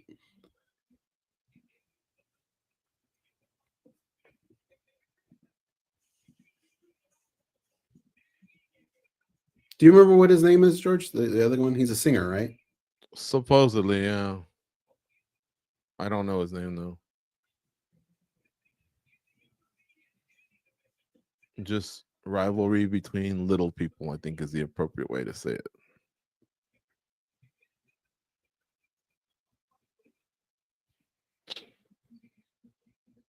Remember, Dan Ige, when he fought Diego Lopez, they talked about maybe running it back at Noche UFC. Well, Diego Lopez got to fight at Noche UFC, but he got to fight Brian Ortega, and Dan Ige got this assignment here. I mean, both big fights for both guys, but Lopez's yielded him the alternate spot here in Abu Dhabi. So he weighed in case Holloway or Topuria wasn't able to go. Mm. I will say this: Holloway looked like death up there, man, on the scale. Yeah, like I've seen him weigh in many times, but I think he's kind of obviously aged, gotten bigger, maybe gained some weight to be a 55er. So That's, I think, the issue. I think shrink that's back what it was. to 45. Obviously, I don't blame him because this is a shot at redemption, at a title. You don't pass those up if if they're available to you. But yeah, The first luckily time they get. The first time he tried to make 155, I think it was more of just, I'm going to fight at 155. The second time, I think he conditioned his body to be a 155er. And so now having to go back and being older, like you said, I think that was rough on him. Yeah, I was gonna say, luckily they changed the rules where now they weigh in. So let me use Pacific time. If the fights are in Vegas, the fights start at around 3:30 p.m. Let's call it 3 round numbers. But here you can weigh in, and I believe it's between 8 a.m. and 10 a.m. So if you weigh in early, like at 8 a.m., and you don't fight the next day till 3, that's like an additional 6 hours to rehydrate, right? Because before they had to be weighing in at the ceremonial weigh-ins, which was 24 hours in advance, sometimes less than 24 hours. But let's say you're a main eventer and you weigh in at 8 a.m. You're one of the first. You get priority, by the way. But you don't fight the next day till the main event, like at 9 p.m. That's close to 36 hours. So if you plan it right, you can really benefit from that. Dan looks great right now. He's bobbing and weaving. I want to remind Danny Davis. Yeah, go ahead, guys. If you're watching this watch along because you just want to know what's going on, I respect that. I understand that. But if at any point you've said, hey, these guys are interesting, don't forget, we do MMA Junkie Radio. Tune into our podcast. But as well, Spinning Back Click, it's every Monday on YouTube. It's us two, and usually two of our colleagues join us on a panel, and we discuss all the major things, usually coming out of the weekend. There's almost always a fight. We cover everything. It's a fun show. So if this is in any way entertaining to you, picture that on steroids. I think it's a fun broadcast. I think you would love that too. So make sure you tune in for that.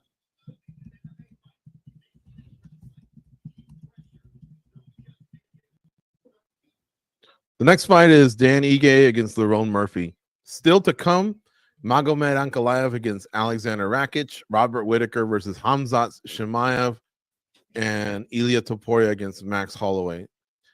So this is the second fight of the fight main card, we'll say. we just had a finish in the Shara Magomedov fight where he fought Armen Petrosyan, lost round 1. The round 2 was close. And then as we were starting to get to the end of round 2, Shara Magomedov knocked him out. Mm-hmm.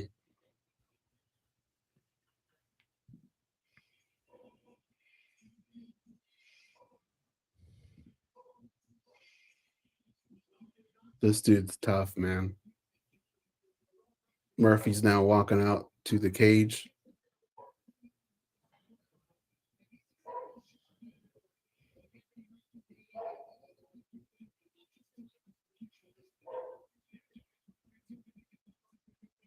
That crew that's walking them out looks like they don't play, huh? When you see like T-Mobile, that just looks like somebody with a part-time job or something. Yeah, no one's getting a hat taken. But have many fighters even worn hats out lately? You can, I suppose, right? If I was a fighter, I'd ask for a hat, and then guess what? I'd look for a cool kid or a cool fan. And since I know I didn't want it anyway, I'd probably just go, here, this is for you, and I'd put it on them. Yeah. Or toss it into the crowd or whatever. Remember when we used to go to these events, remember we counted there was a few kids that could walk away with a lot of shirts and hats because they were positioned in the right place and they knew how to ask? Mm-hmm. See the guy standing behind Murphy or like over his shoulder? The UFC lanyard? Doesn't he look like the guy from The Sopranos that takes over New York? Or not, is it New York? Yeah.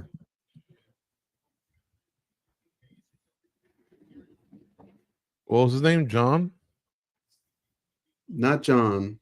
The other guy, the Carmine's son. The little Carmine, right? Wasn't his name? Yeah. I recently went back and watched some of that show. That show was so good.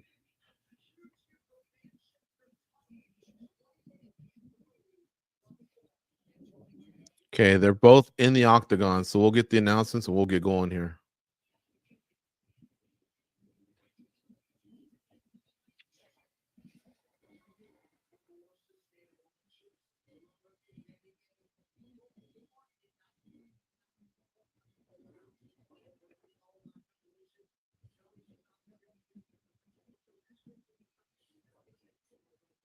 Reach advantage going to Lerone Murphy. They're both the same age, and 2-inch reach height advantage for Lerone Murphy.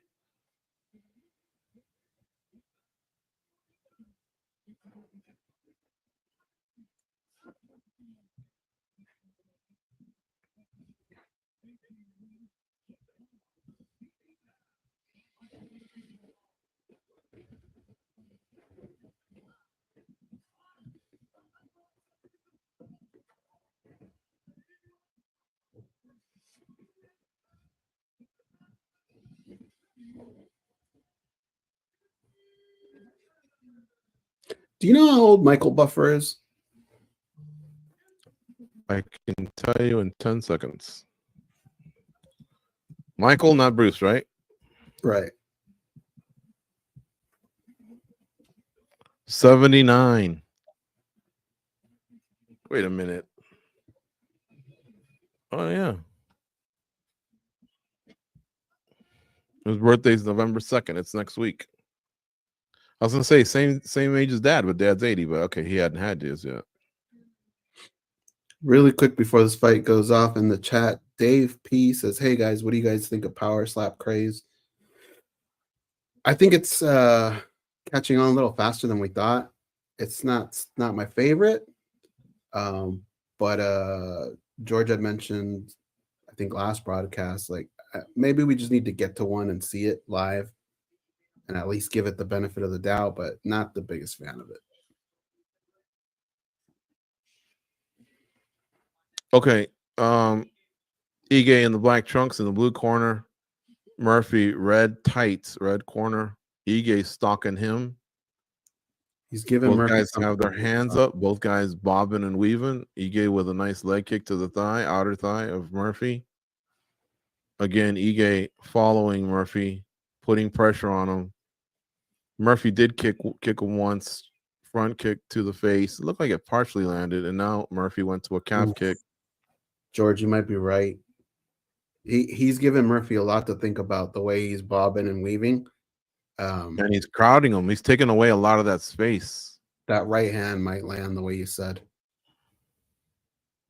Oh, nice body shot by Ige.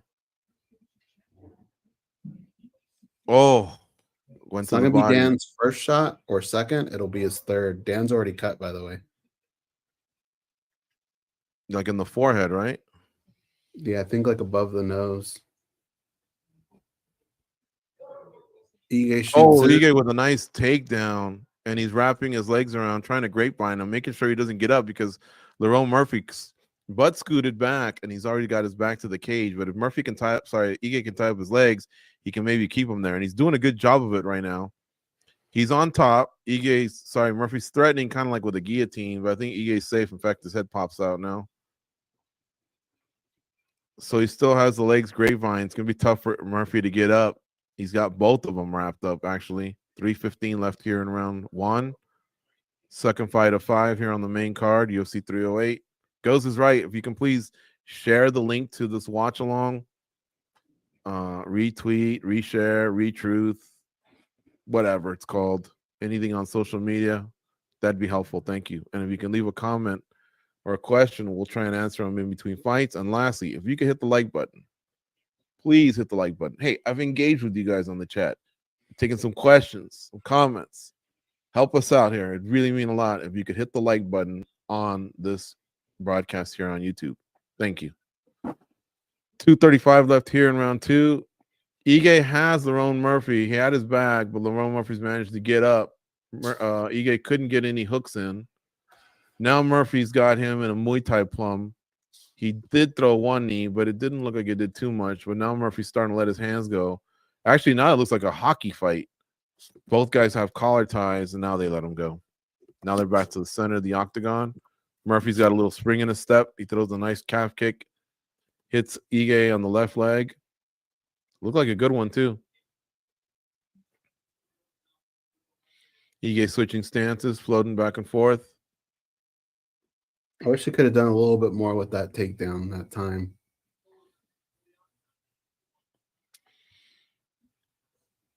Ige's slowed down a little bit, though, now.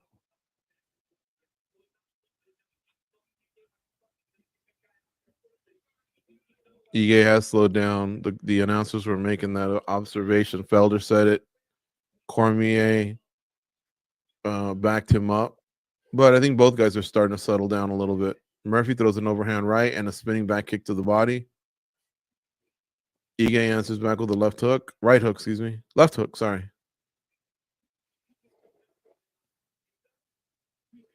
Head kick misses by Lerone Murphy. 110 left in round 1. Referee warns both fighters to tuck their fingers in.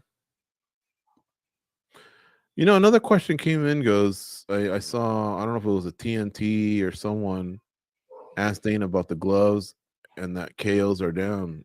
He just said, oh, Ige with a nice hook. He knocks down Lerone Murphy. Now he's on top of Lerone Murphy. He's dropping elbows on Lerone Murphy. He's hitting him really, really good. And the referee's taking a good look. Ige's pouring it on. Murphy's found himself back to the feet. Ige's got to make sure he doesn't run out of gas, though. Murphy is not answered with anything. Ige's still putting it on him. He's just touching him. Murphy's starting to answer back now. Oh, Murphy lands a knee. But I think he's still recovering. But he's got Ige pressed up against the cage. There's 17 seconds left here in round 1. Ige's on his way to winning the round. Ige's throwing some elbows to the side of the head of Murphy. Murphy gets a takedown. That was smart.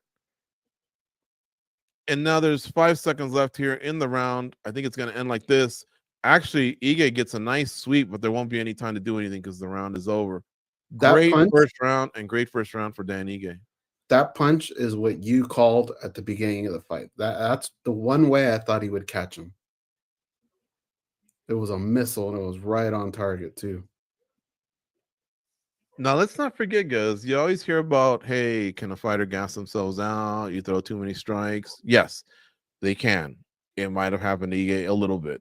but you also gas out when you take damage. And Lerone Murphy took a lot of damage right now. Yeah. Hell, was that Cody Gibson in Murphy's corner? I didn't see. I'm trying to see how bad this cut is. It leaked a lot, but it looks like they got it closed up. Look at this. Boom. Wow. Right on the button. That won him the round, no? Oh, yeah.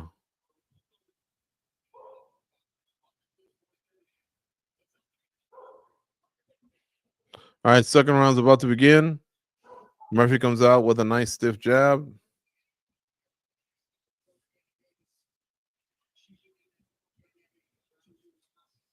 Ige's bobbing back and forth. He does have his hands up high.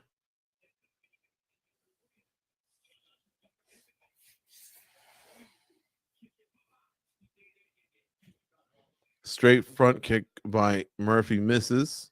If it would have landed, Ige's head would have rolled into like the fifth row. Huh? He looked like a rocket. Yeah, because they showed it from Murphy's back. So all you could see is this foot going up and blocking Ige's face, but he didn't hit him.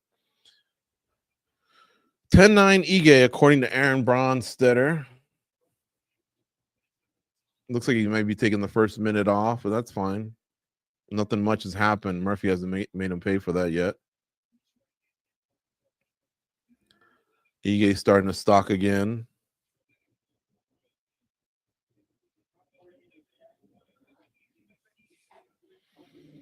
I'll say this about Ige goes, he's one of the nicest guys in MMA.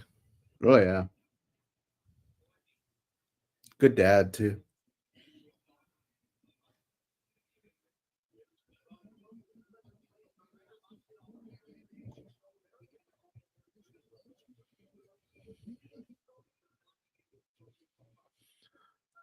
We're at 3:30 left here in round two. Not much to say, guys. Now they're doing some stuff. Murphy landed a nice jab, but they're just kind of stalking each other within the confines of the octagon. They're not even up against the warning track. I like to call it that line that kind of follows around the octagon, and then they show another, like Call of Duty advertisement or whatever else they're promoting.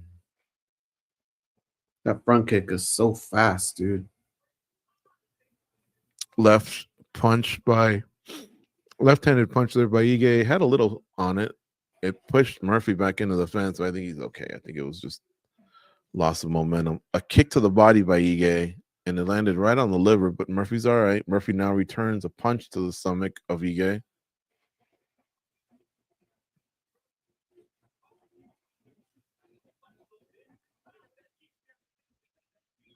I think Ige needs to do more here. Spinning back kick lands for Murphy. Yeah, the strike count's very low here, and Ige goes for a takedown. He's eating a couple elbows, so he lets it go. Now they're pushed up against the cage,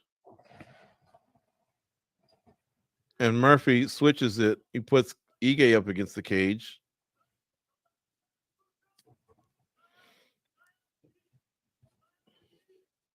Murphy's kind of crouching down, try and get a double leg, maybe pull his legs out. He's having no luck. Again, it's Murphy pressing Ige up against the fence.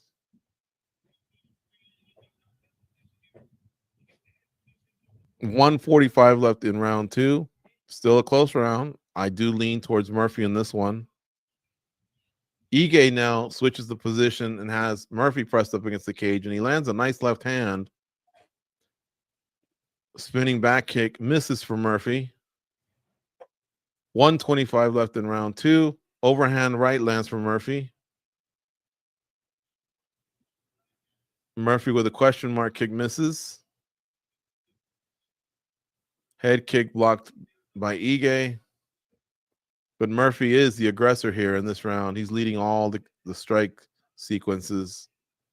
It seems like Dan's maybe resting or just looking for an opportunity to counter. He throws a lazy leg kick there that misses. They exchange jabs.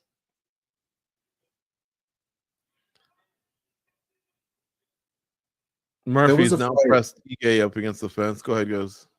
There was a fight where Dan Ige kind of ran out of gas, and I remember after that he said that would never happen. He's mounted now.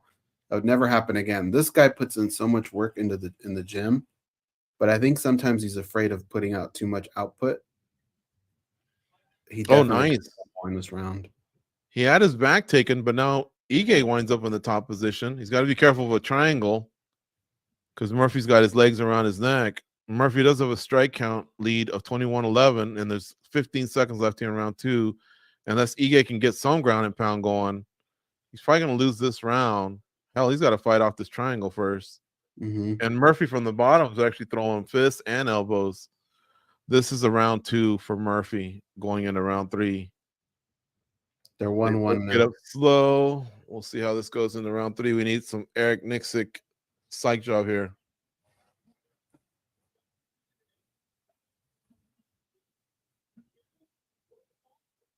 Where's my volume? He's asking Ige. He's telling him that wasn't nothing. Look at me. It's 1-1. This is You want to win this fight? Put him on his back, he's saying. Be greedy. You got me? He's yelling at him. Calf kicks for Murphy. That's what his corner's telling him. What are we about? We're about Manchester. I like that guy. I'm about Manchester too. Manchester United.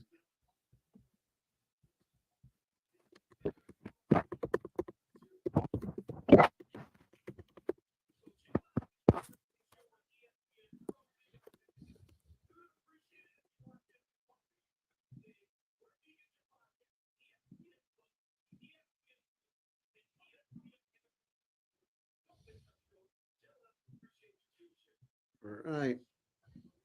Let's see if Dan Ige listens to his corner.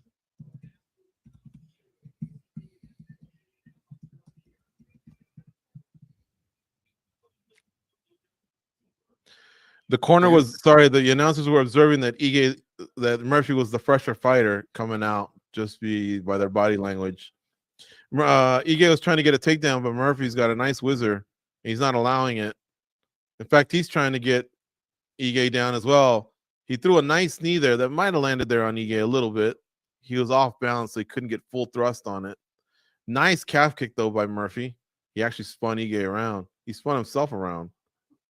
Adam Martin and Sean Sheehan both have it 19-19 here going into round 3. So does Scott Fontana. All notable names in the MMA media. 4:05 left here in round 3. Murphy goes to the top with a head kick that misses. Murphy goes for a takedown, but Ige has a nice sprawl. Now he's got a body lock on Murphy. What can he do with it? Can he spin around and get back control? No, but he might get the top position here. And this is what this is what Nixick wanted him to do. Get the takedown. He thinks he can win that way. Murphy's now trying to spin back in the top position himself, but loses. Ige retains that, and now he's in side control on top of Murphy in the middle of the octagon with 3:30 left here in round 3. Let's see what he can do with that. He stabilizes himself by going into half guard, smart, and then great position. He locks in one of Murphy's legs to get a little more comfortable in half guard. Let's see what he can do with it. Forget about the mount. Just keep him there and launch some kind of offense. He's got to keep him in that position the rest of the round. Now, Murphy had a slight lead just because they really didn't do much. But I think Ige can even things up and maybe even take control here. But he hasn't done much with his top position. And now they're just rolling around. Really, a leg lock attack by Murphy resulted in not much because Ige back on top. And DC thinks he's setting up an arm triangle, maybe. Ige from the top. There's 2:35 left here in round 3. 1-1. I think that's widely accepted that that's accurate. But not much ground and pound has come out of Ige. No. He needs to do something to cement this takedown and all this effort to keep the fight on the ground. Now he wants to put him up against the cage, I think, which can work good for Lerone Murphy if he uses it to get up. Wow. He's threatening Oh again. man. Hold on. He's got it. He's got to do something. Danny gave with. He's gonna waste this position because if they stand right back up, that little lead that Murphy had is probably gone away now. But Dan hasn't done a good job of kind of cementing his lead. He's got to do more here. Now he's up. Now they're up on their feet, but he's got Murphy up against the cage. 140 left here in round 3. Has Ige won back the round, Goze? Yeah, he's in control right now, but not by much. Right. So he should probably be throwing some punches here or something, even if it's to the body. Just score any type of points. Oh, Murphy now gets a takedown, and he's on top of Ige. And he's throwing a couple elbows from the back. However, Dan managed to mitigate that a little bit, almost stood up, but Murphy retains top position. Oh, that's he's getting warm for a shot to the top of the head is Murphy. Ige's holding on to a single. He lets it go. Murphy on top here with 55 seconds left here in round 3. He's trying to get a front choke maybe set up. Ige's resting maybe for a few seconds before he needs to explode. He can't just sit here. Throws a punch to the body, has nothing behind it. Murphy's still trying to set something up here with the choke. It misses. Ige's out, but he's still on top of him. He's just more spry. So in these scrambles, he's kind of maintaining that top position. But Ige does a nice job of escaping, and now he's getting a front choke. Now they're both back to the feet, but that was a nice escape by Ige. And now Larone's trying to take his back, pushes Ige up against the fence. 17 seconds here left in round 3. Oh, nice elbow there for Murphy. Nice punch to the body by Murphy. 10 seconds left here. What's going to happen? Running knee there. They both throw some strikes that land. I can't tell. Oh, my God. Nice knee there by Murphy. 1 or 2 punches might have landed for Ige. It's hard to tell, man. Murphy, I think, might have closed a little stronger. Someone's going to have their heart broken because this was a very competitive fight till the end.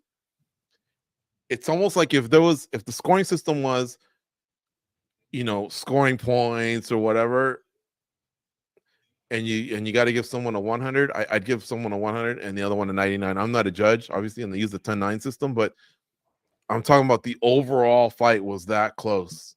Both of them, though, at the end of that round needed to have their hands up in the air. They both just kind of looked dejected a little bit. I'm going to lean towards Murphy. I think that's how the judges are going to go on this one. But it was a close fight. But it's one of those performances, George, where I think when you watch it back, I think Dan's going to be really pissed off.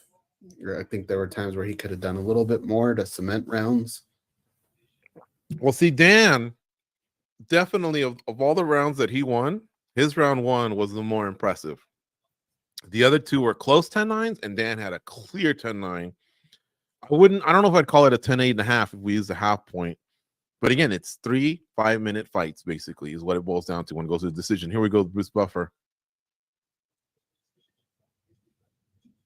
Both guys exhausted. They left it all out there. High-level stuff, though.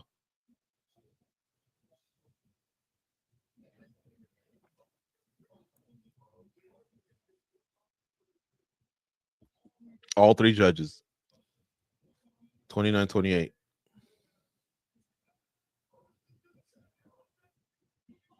Lerone Murphy. Wow. He stays undefeated. He was 14-0-1. He had 1 draw. But he stays undefeated because he's yet to lose. And they embrace here. A lot of respect.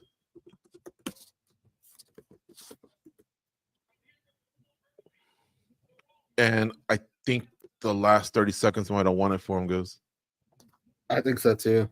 Like the last minute. If Dan had hung on to the grappling, he wasn't doing as much with that takedown, but he was maintaining the position. So at some point, all that time that you're on top, you start to kind of move the pendulum over. Because remember, Murphy had probably won the fight the round prior to the takedown, but not by much. So that wrestling, that grappling was starting to sway over to Ige. So then when they got back to the feet and they kept switching positions against the fence and things like that, it was still an Ige lead. But I think at the end, Murphy just had some really, really nice strikes, some knees, some elbows. and he looked fresher, and Dan looked more tired. So every blow, like Dan was just, absorbing it. Murphy was kind of walking through whatever Dan had left. It breaks our heart, man. Dan's one of the nicest guys. If you ever go to Extreme Couture and somebody told you, pick someone who will be there, and I swear to God, I'll give you $1,000, you'd go, Ige. I mean, he's always there. Yeah. Strickland. Yeah.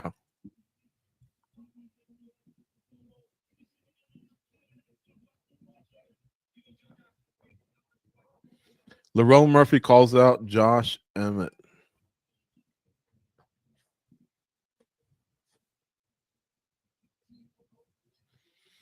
Durrell, Lerone Murphy just beat Dan Ige. So we got Ankalaev and Rakic next, right? And I think I keep going. I'm a big Ankalaev guy. I think he's deserved more than what the UFC's given him. He's minus 350. I think that's a little too much. But I like him here, so I'm going to take him minus 350. Yair Rodriguez, Diego Lopez, Kyle Barallo, all in the audience in Abu Dhabi. Kyle Barallo said that he's in talks to fight Israel Adesanya, and I think that's a great matchup. That'd be a great way for Israel to kind of dust himself off and maybe make another run at the title. I thought he was fighting a really good fight up until when DDP beat him, and so I don't think he's done in any way. He's just, like I say, he's getting older, and there's other great fighters in the middleweight division, but it wasn't one of those where you looked at him and go, yeah, that's the end. No, I mean, he was competitive against DDP. What's that say, though, that matchmaking to you on behalf of the UFC?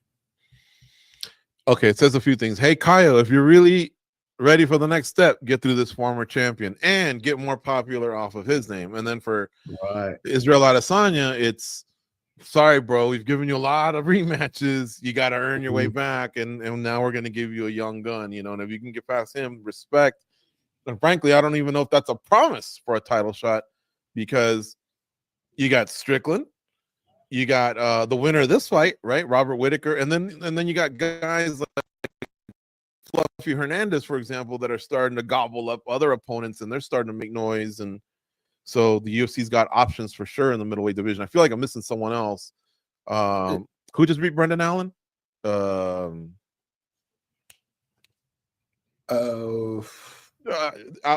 in Ikram or something like that. Out in Paris. He also obviously, he just took everything away from Allen. Allen was making a nice run. Prior to that, I think he had won like 8 straight or something like that. Going back to the Chris Curtis loss a few years ago. That needs to motivate Israel Adesanya, though. There's been certain situations where you look at like a Rob Font, right? How many times have they tried to feed that guy, make names off of him, and he's thrown it back at their face? Israel Adesanya to do that as well. Thank you to Dave P in our chat for liking and subscribing. We appreciate that. Thank you for the likes. Okay. You guys make sure you take some pics. You guys look great. Well, I've only seen Juliet. Let's see the other ladies. They're all ladied out, Goze. Wow, you were behind the gun on that one, though. What's that? You were behind the gun on that one. There's no way they're doing these. They're doing these. Wow, Steph, you look great. All 3 of them are just walking by like it's a fashion show. Have fun, ladies. And we're looking at dumb, sweaty, bloody men here, and 3 beautiful women just passed by me. And we're 2 dumb, sweaty men too. Yeah. George, I don't know that this has happened to me in a while. I'm still on a high off that Dodger win. I haven't figured out how to equalize my emotions. I haven't come down off of that. What a fucking game, dude. Well, I mean, it's all you can ask for. Think about it. You and I were at a classic ending of a wild card game about 2 years ago, was it? Or 3 years ago? Or 2 years ago? Yeah, the Chris Taylor homer. Yeah, and so that ended the game. That was, what they call a walk-off, and they advanced in the playoffs. In fact, I think it was the first one in Dodger history. And Dodgers have a huge history, and it was like where we were because it was to left field. We were in left field, so it was a great way to end against the Cardinals. Who's a great franchise, and you see the Cardinals trotting in. I love LA, and I remember I lost my voice, and we were recording, and everyone was singing "I Love LA," and it was great. So yeah.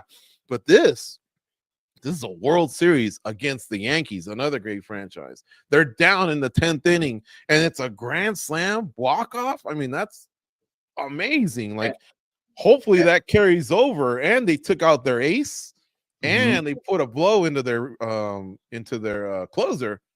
Like that's kinks in the armor that you just did. But here we go. It's a whole other game today. Today's the second game at 5 p.m. Let's see if the Yankees aren't demoralized from it. Honestly, they walked Mookie too. They walked Mookie to get to Freddie Freeman, and he did that. Like, it was just like a storybook ending. And Freddie Freeman's battling that ankle injury, and I think we were talking about this at 7 a.m. when we first started the watch along. It's got remnants of 1988 when Kirk Gibson was injured and hobbled off as a DH. Sorry, not a DH, a pinch hitter, and got a home run to win the game against the mighty A's. The A's had won over 100 games. They had great starters. They had great relievers. They had great hitters. They had the Bash brothers, for crying out loud. I mean, their lineup, folks, was Ricky Henderson, who's stolen the most bases out of anyone, taken the most. I think he's been walked the most. I think he's been hit the most. He's got the most leadoff home runs. This guy was a menace. And then you had Carney Lansford, who won batting titles. He had Dave Henderson, who crushed the Angels in 1986. In fact, the reliever, Donnie Moore, that threw that pitch to him, wound up taking his own life. That's how much he was crushed. But the Angels were on their way to the World Series in 1986, and Dave Henderson walked up, I think it was the 9th inning, and blasted it to lead the Red Sox. So they had that guy. And then they had the Bash brothers, Jose Canseco and Mark McGwire. So it was like 1 through 5 was horrific. And even Walt Weiss, I think, had a good season where he batted 300 for the A's. So they were the mighty A's, and the Dodgers hobbled in that year. I think Oral Hershiser was the only one that was like having a banner year, we'll say, right? And everyone else was just banged up. But that game rallied them, and they took the series 4-1 against the mighty A's. So hopefully there's a little bit of that carries over. Fernando Valenzuela, honoring his memory. I thought that was so cool. Did you see what they did with the first pitch? I did not. So they didn't throw a first pitch. Oral Hershiser went out there, and they just laid the ball down on the mound, which I thought was really cool. But enough about baseball. Magomed Ankalaev right now, and Alexander Rakic about to fight. This is a solid fight. It's going to be fun. Rakic can get a little nutty, a little crazy in his fights. We'll have to see. There's a lot riding on it, though, for both guys.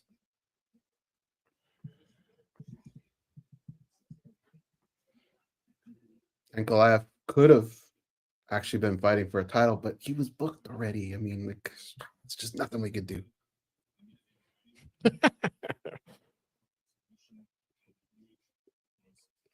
You think people understand what you're alluding to, Goze? Dana White just saying when he was asked, why not Magomed Ankalaev? Well, because he's already booked. Well, yeah, idiot, you booked him.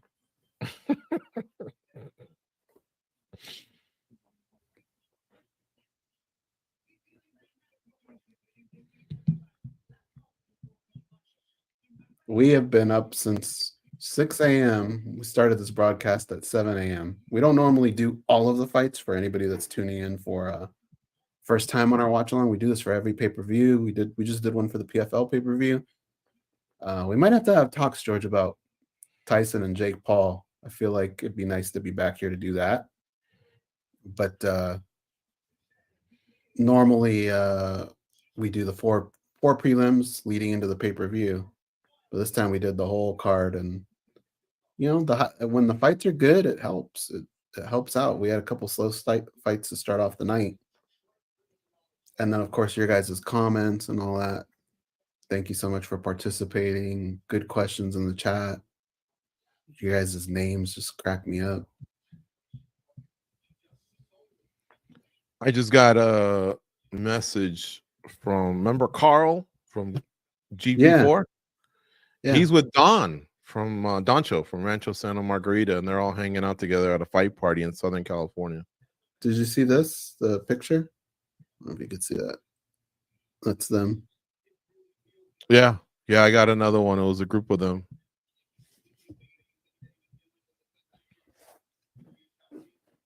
That's cool.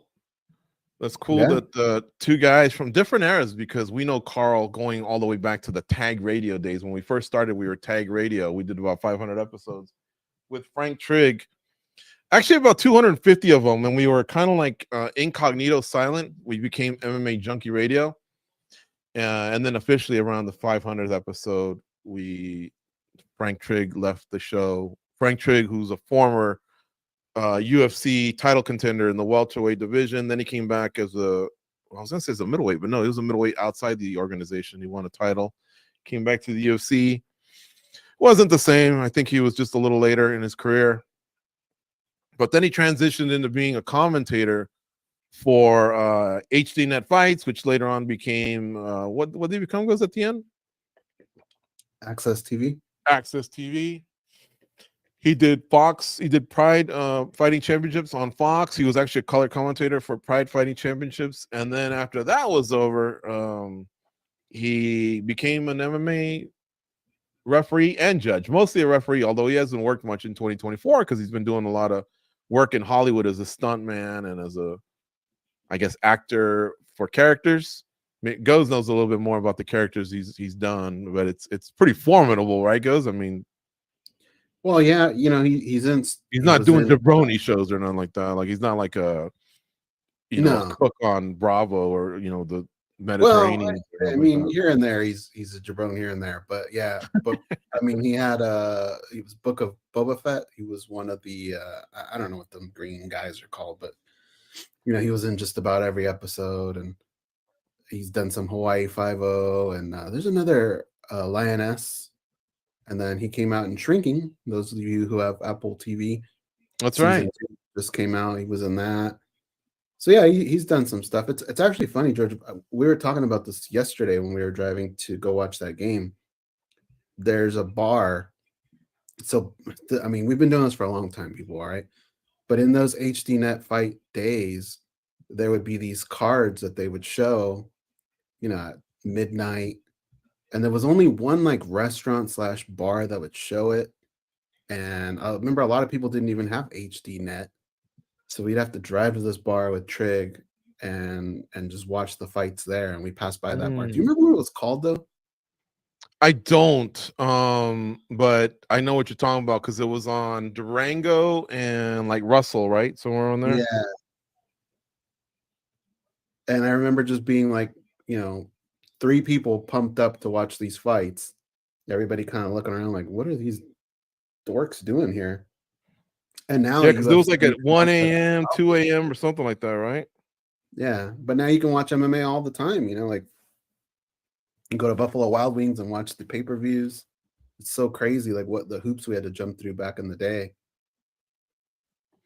So folks, if you see a post on Twitter or Instagram or Facebook by us or MMA Junkie, if you could share it, that'd be great.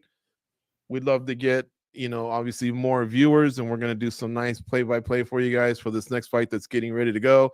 Here's the tail of the tape from Magomed Ankalaev and Alexander Rakic. They're both 32. Alexander Rakic 1 inch taller at 6'4" to Ankalaev 6'3".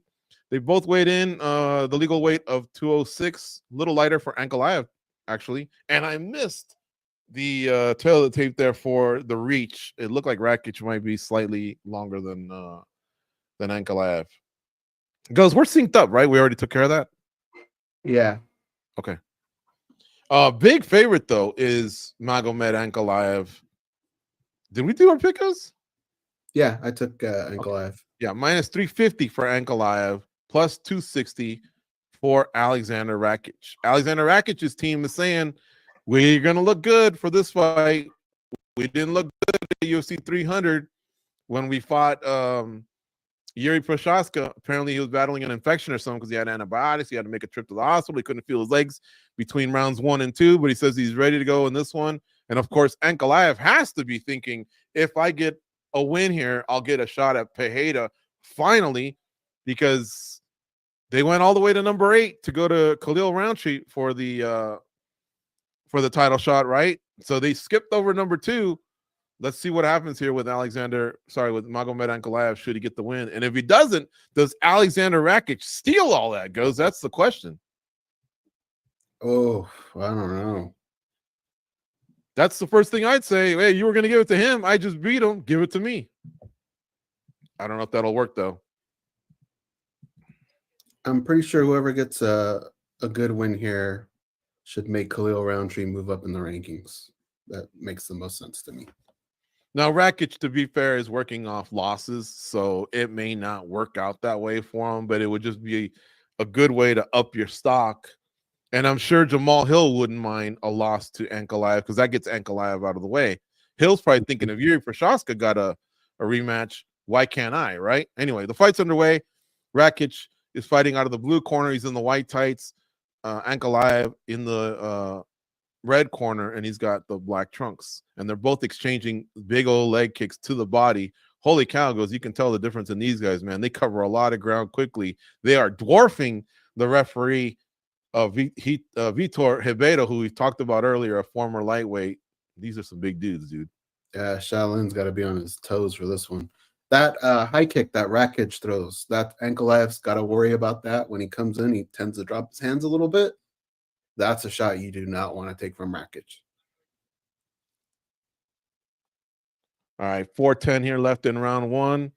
Rakic is fighting out of the orthodox position, and Ankalaev is fighting out of the southpaw position.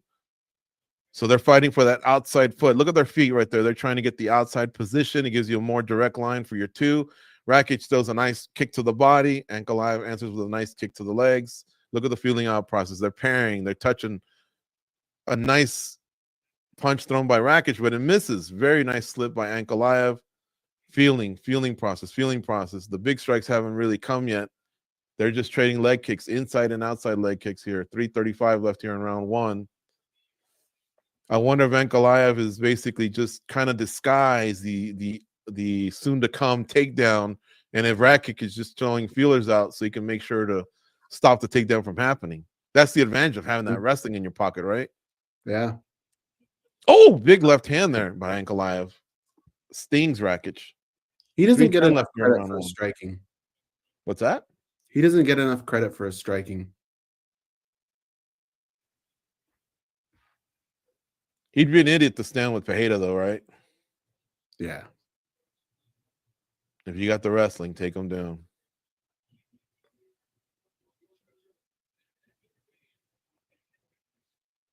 We're about halfway through round 1, 2:45, actually.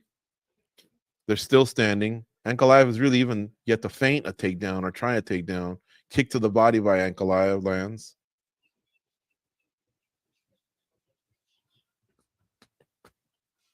Oh, head kick there by Rakic. Even blocking that. I think he got blocked. Shatter your forearm. Yeah, exactly. And Rakic has some big quads, man. Imagine how hard that guy kicks.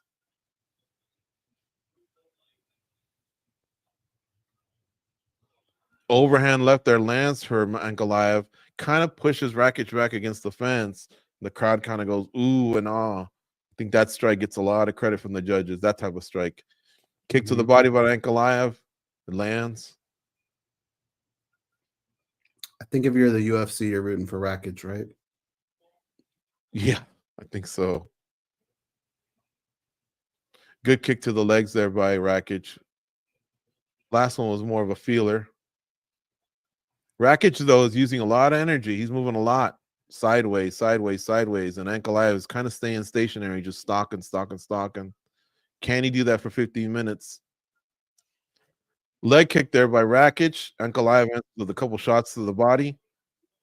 1:20 left here in round 1. Rakic just threw 2 nice leg kicks, but the second one, the outside leg kick, it kind of buckled Ankalaev's right knee. I don't know if you noticed that, Goes.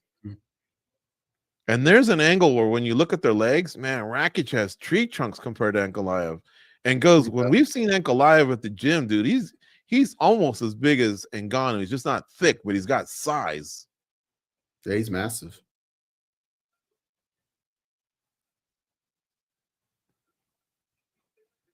Well, 45 seconds here left here in round one.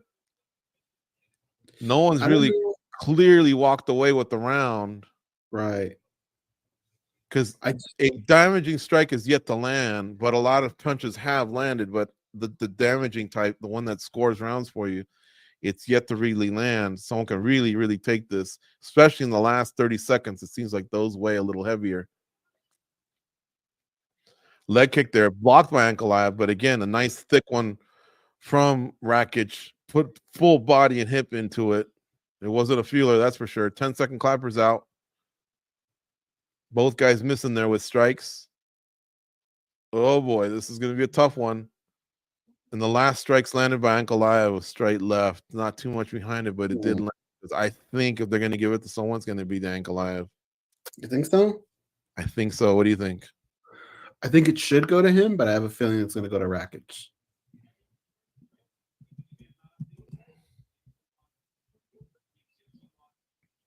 I just don't know if Rakic can fight like this 3 rounds. That's a lot of energy, a lot of moving around. Magomed's fighting this fight like it were a 5-round fight. He needs to get going. Let's see what the live betting looks like.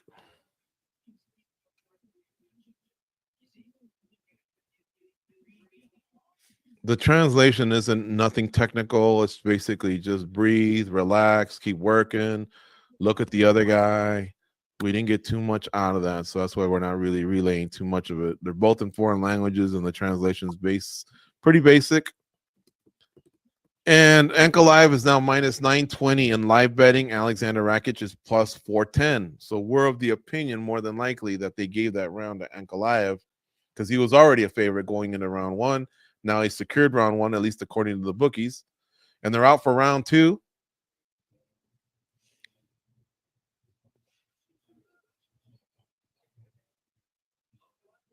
But see, Rakic needs to win this type of fight, Goze, because he's yet to go to the ground. This is where he should win, right? You would think so. Oh, big elbow lands there for Ankalaev. He missed with the left, and then he turned back with the right elbow that landed. It was slick. Go ahead. Sorry.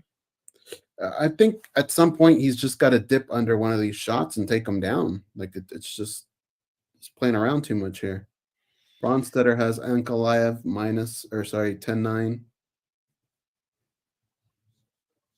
And I don't know if you noticed, but Rakic is now throwing about 3 or 4 head kicks that Ankalaev had to block, but that's got to be taxing on the forearms, man. One of those slips through, it could be night-night. Nick Baldwin, 10-9, Ankalaev. Henry Cejudo, 10-9, Rakic. Uh-oh. That's what I'm saying. He was so active. It wasn't like volume. I think a lot of judges might give him something on volume. I feel like Ankalaev won it, but I could see the judges giving him Rakic that round. Now, here's the thing. To be transparent, I think Cejudo and Ankalaev are same management team, so it could be just somebody throwing some love out for a homie, or who knows. I think Cejudo prides himself on breaking down fights and being fair and being a straight shooter, so we'll give him the benefit of the doubt. 3:30 left here in round two. Again, one of those rounds that starts off slow. Nothing really impactful has landed. It's Magomedov, though, that's stalking Rakic, who just keeps circling and circling. And the fight has been on the feet. Rakic can't say, he smothered me. All he did was hug me or lay on me. He can't say any of that because Ankalaev has basically struck this whole time.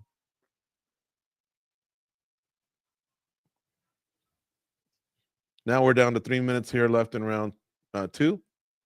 Nice kick to the solar plexus there by Ankalaev.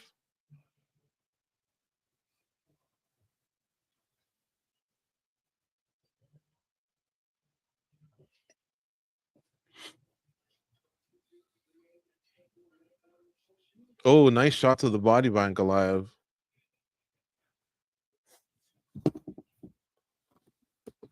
I think Rakic is going to really, really blame himself for not being more active because he's just not throwing much. It's Ankalaev that's staying busy. In fact, Neither guy's really busy, but of the two, Ankalaev just looks a lot busier. And it could be that Rakic just doesn't want to overcommit to anything and then get taken down. Again, Ankalaev wins that exchange. Looked like a little scoop punch landed there at the end. Now Ankalaev is kind of pressed Rakic up against the fence.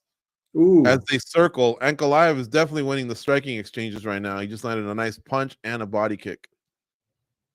A nice left there lands for Ankalaev. He's doing a good job of setting the cage too. Rakic has not gotten his respect at all. So Ankalaev is just getting more comfortable because Rakic just doesn't throw much. He did in round one. He's just slowed down. This strategy here would suck against Pereira, but for Rakic, it's working. But I'd still like him to see him go for a takedown. I think Rakic just wants to avoid the ground at all costs. And then try and win around at the end, try to win the round at the end somehow. But we're more than halfway through the fight here, and I haven't seen the best Alexander Rakic. In fact, we haven't seen the best Magomed Ankalaev, but I think he's winning with the stand-up. He hasn't even had to use his wrestling. Now they're tied up against the cage with 105 left here in round two. It's Ankalaev pressing Rakic up against the cage, tenderizing the legs with some knees. He's winning the head position. Now they break away. Both throw punches and miss. Ankalaev still chasing him down, lands a nice left, pushing Rakic back. Rakic feels comfortable along the warning track. Never really fights to win the center of the octagon. Ankalaev, a nice shot to the body again.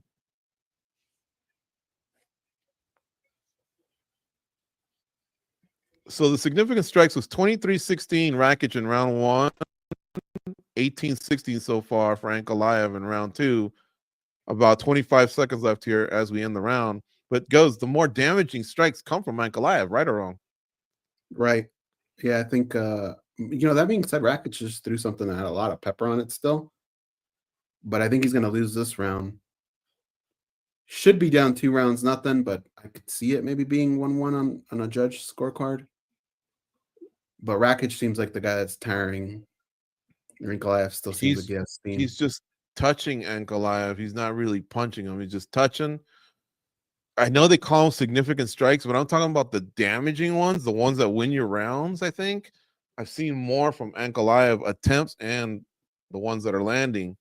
Rakic is giving this fight away because all he wanted to do probably is keep the fight upright. And if it did, it's in my world. And it hasn't hit the ground yet, and it hasn't been his world.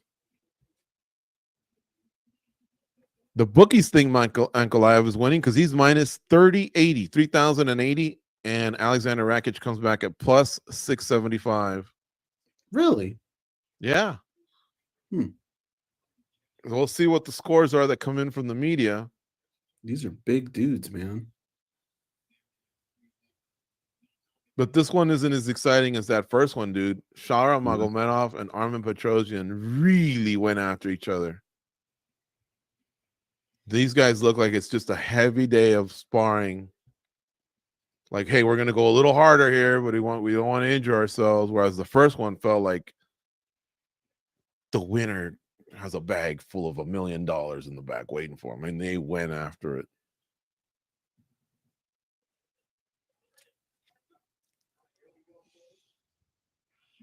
Okay, a nice 1-2 there by Rakic to start things off. Kick to the body by Ankalaev.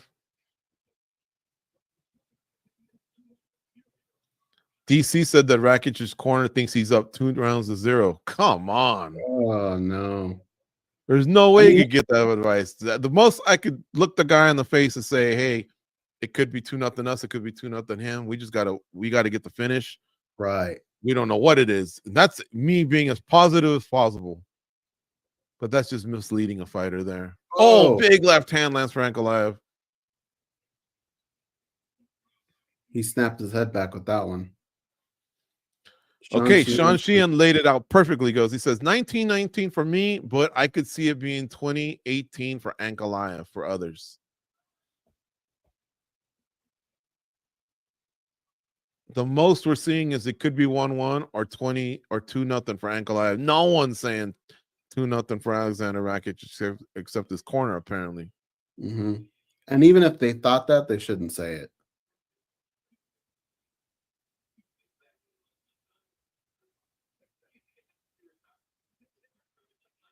Oh, kick to the body by Ankalaev.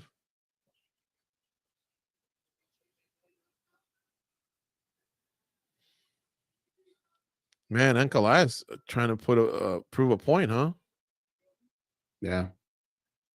That he would have a exciting striking matchup against Pereira. I think Pereira would make him pay, though.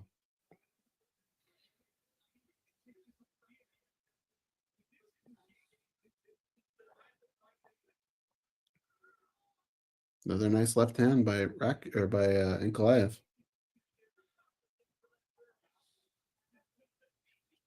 3 minutes here left in round 3. I'm a little let down by the fight, honestly, but we'll see. Once one guy gets the clean knockout over the other, and that's it. All bets are off, right? But Ankalaev just seems like his punches and kicks are trying to end the fight. Nice left hand by Ankalaev. Rakic just seems like he's trying to touch him. Exactly. Volume. Ankalaev looks like he's trying to knock him down, knock him out. That's another left hand that lands for Ankalaev. Now we're left at 2:30. 2:30 left here in round 3. Rakic just circling. I guess he's looking to counter. I don't know. Now he looks to grab a single and put Ankalaev down. What will that do if you're down 2-0?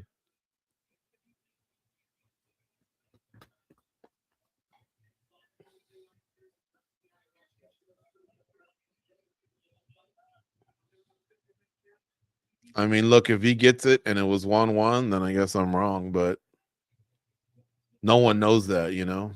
No one knows what it is right now. He just ate a knee by Ankalaev. Now they're down to 150 in round 3. He's not doing anything with this pressing the action up against the cage strategy. Yeah, who knows how these judges have it.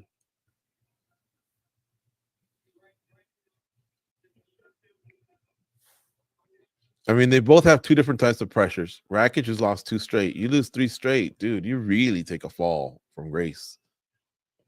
And for Ankalaev, this is a chance to cement the next title shot against Alex Pereira.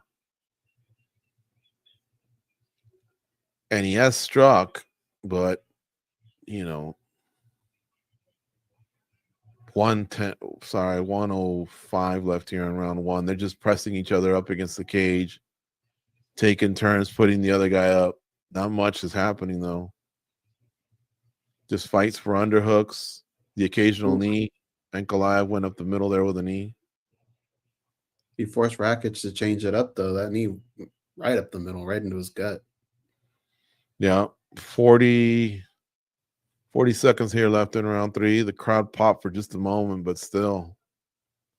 I mean, I don't understand Ankalaev. Like, this is kind of where he's good at, right? Like, tripping you and just putting you on your ass. That's what I would have done, yeah, with a minute left. Get you on the ground and pound. You've already proven that you can strike because you've struck for most of this fight and you've arguably won it.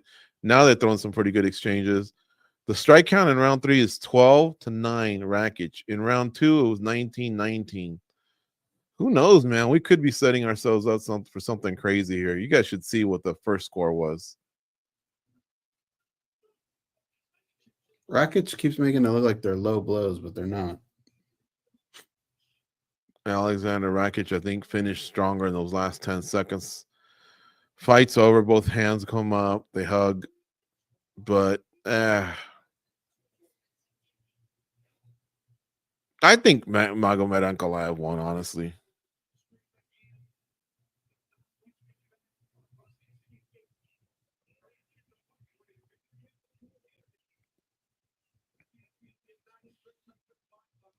I think Rakic is going to regret not having thrown more punches. It reminds me of the old school Jorge Masvidal. He loved the counter strike, but he would do so many, he lost a lot of split decisions because there just wasn't as much activity. Did he get knocked out? No. Did he get touched up bad? No. But the other guy would just kind of outscore him. And it looked like Rakic was just looking to get the other guy to act. But next thing you know, the clock just winds down. 4 minutes, 3 minutes, 2 minutes. Round 2, round 3, 4 minutes. Boom, fight's over. Then you go back and watch and go, shit. All that training for takedown defense, he didn't even want to wrestle me at all. It was right. It was in my world, striking, and I didn't do enough. Here we go. Bruce Buffer's going to give the announcement.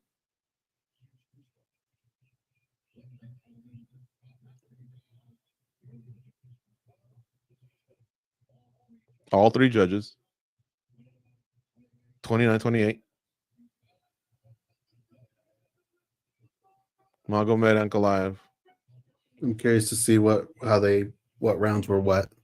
Yep, because if it was 1-1, that round 3 was winnable, you know.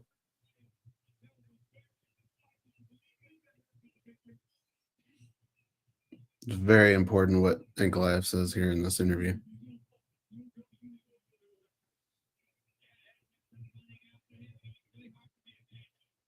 I kept running after him, and it was hard for me to catch him. DC tells him you're going forward using your striking.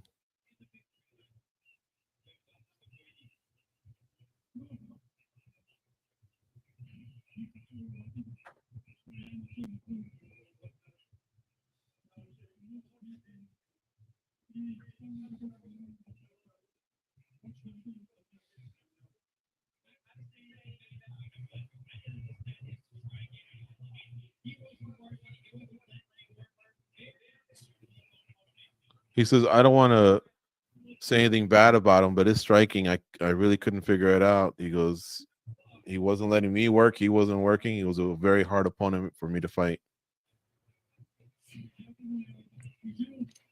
Why do you deserve to get the next championship opportunity? DC asked him.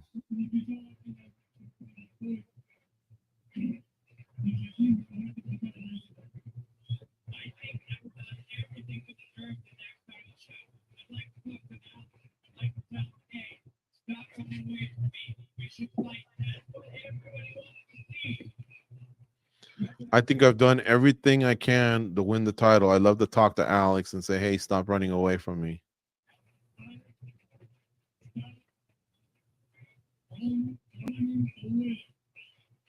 DC tells him to send a message, and it looked like a puppeteer in the puppet, because the translator basically told him what to say for every word, and then Ankalaev said it. But whatever. I think we all kind of get it.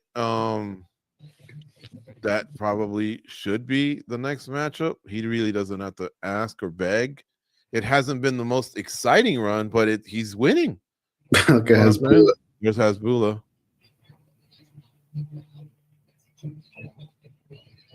Armin Petrosian? Yeah. Oh, Sarukin, sorry. That's true.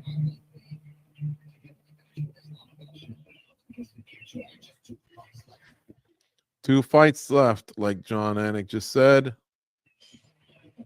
The co-main and main events are next. Look, I don't know, George, are you doing the same play I'm doing? Yeah. I think everybody should just do that for fun. Let's just all go out on our shields together.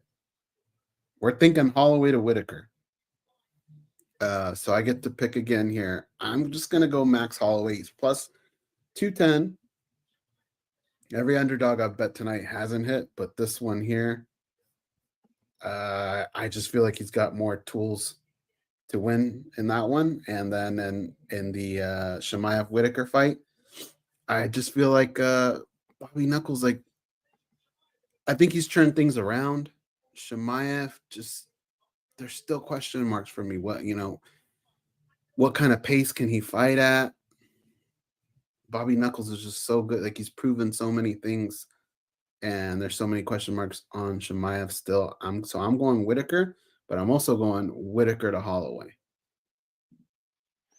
I like it. I like Whittaker to Holloway as well.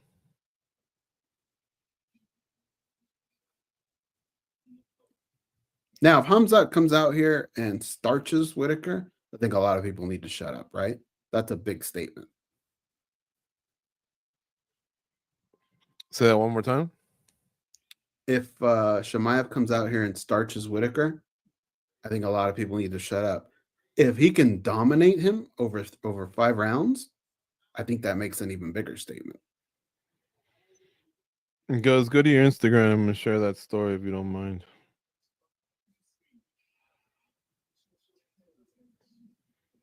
Now, folks, this fight coming up between Robert Whittaker and Khamzat Chimaev is 5 rounds.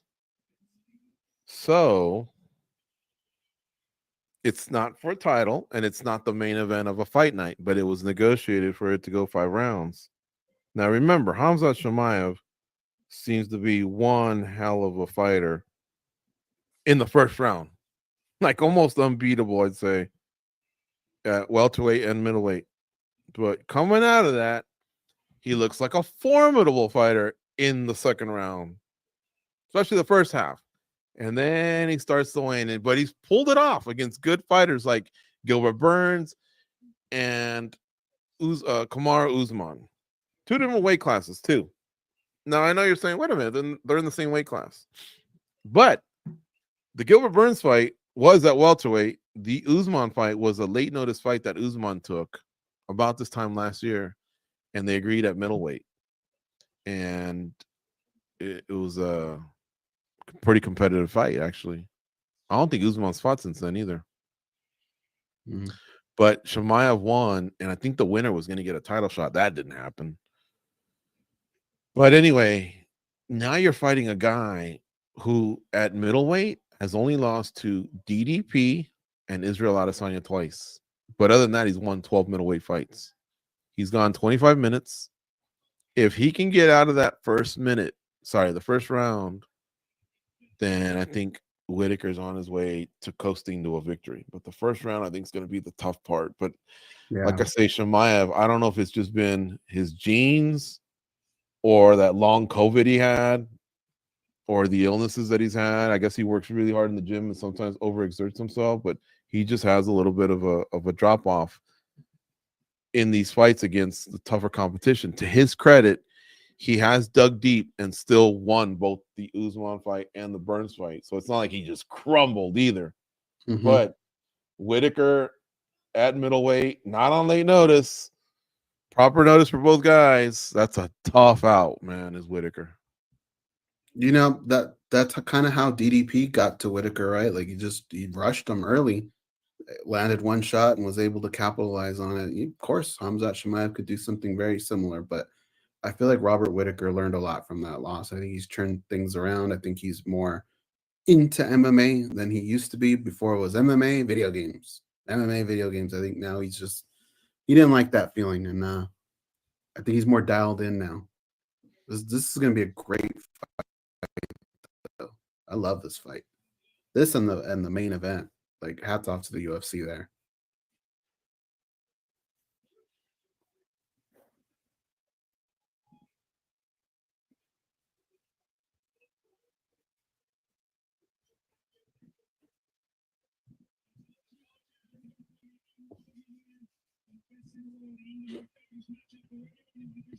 Question is, what do you do with Robert Whittaker if he wins this fight?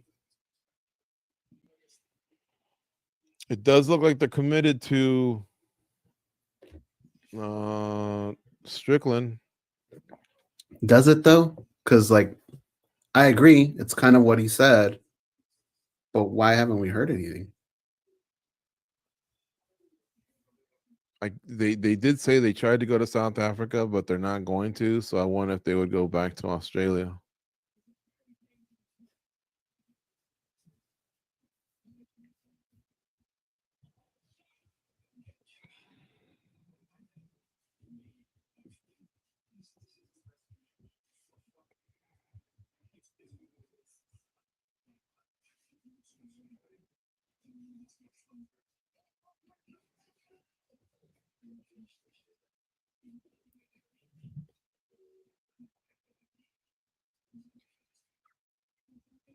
So you think Khamzat can really fight in the US? Or you think he's just playing the fool?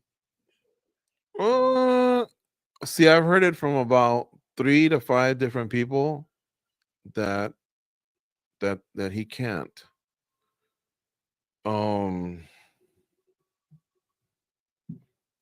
So I tend to believe that he can't, but I don't know for sure. So you commit to saying, "Oh yeah, I know for a fact that he can." Next thing you know, he's booked next summer to do it. You look like a fool, right? I'm just telling you what I've heard But I didn't hear it from one person, and it wasn't from some bum out on the street drunk, 2 a.m. Just people involved in the MMA game a little bit.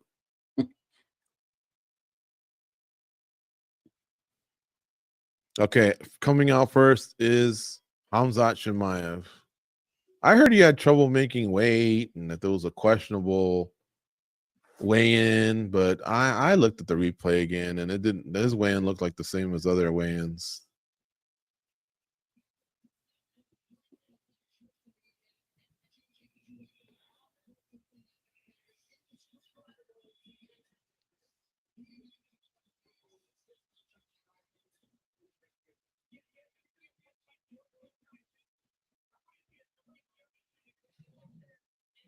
Volk doesn't miss anything, huh?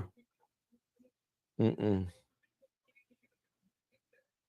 If you're friends with Volk and you get married, you better do that on a Monday or something.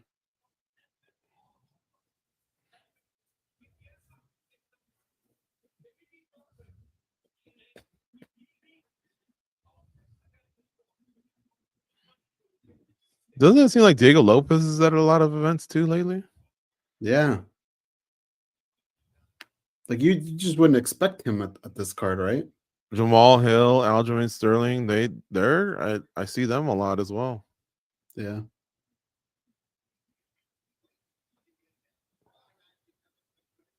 It's too bad that one fight was a little boring for Jamal Hill.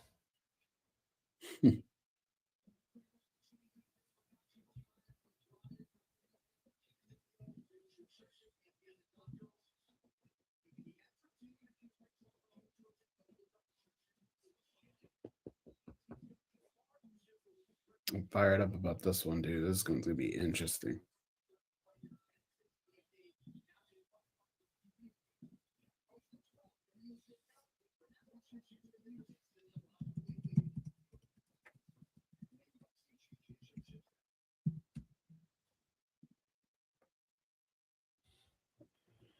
Big Boone Whittaker? Yeah. He's so likable. By the way, our friend that still hasn't talked to that fighter. I don't know what that means. Our friend that got ghosted by a fighter. Oh, okay.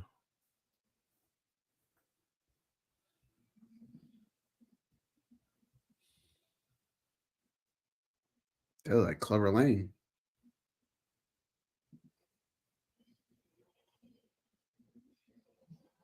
Can you imagine being at the ATM? You turn around, guys doing that.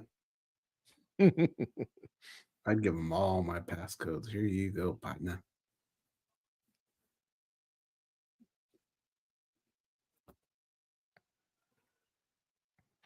Oh shit! This looks like an intense Whittaker. Yeah. I think I'm gonna put some money on him.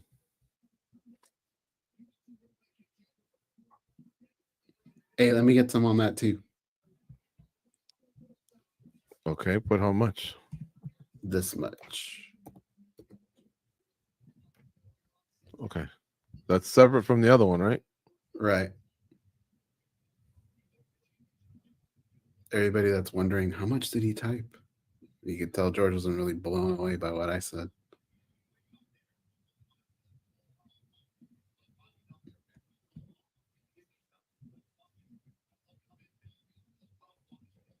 All he has to do is get out of what round one goes. Yeah. You see how like intense both guys look and all that? The one thing I do hate is after the fight, one of them will just go, yeah, man, I had a torn ACL. I wasn't feeling good. I had the flu.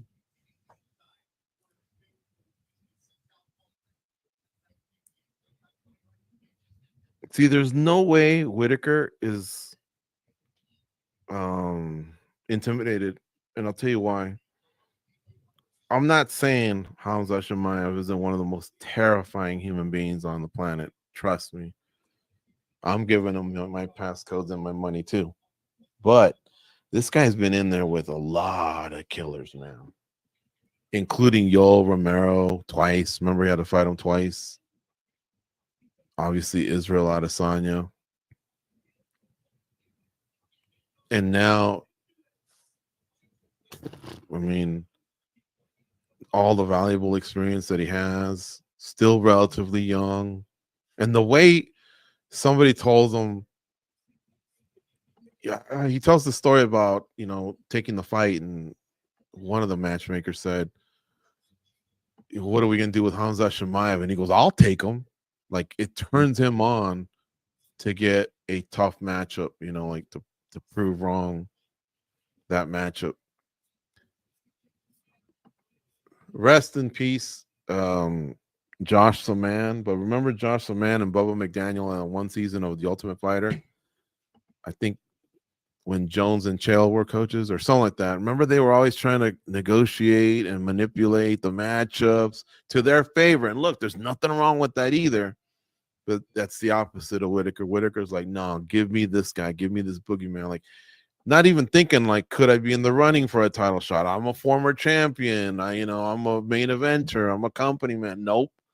He got off more on saying, give me this guy. That might even help him get that title shot. Who knows? Yeah. But that, to me, scores a lot of points.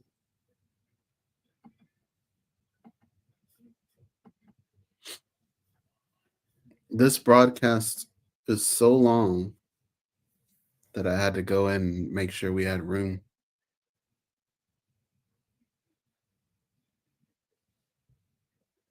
What?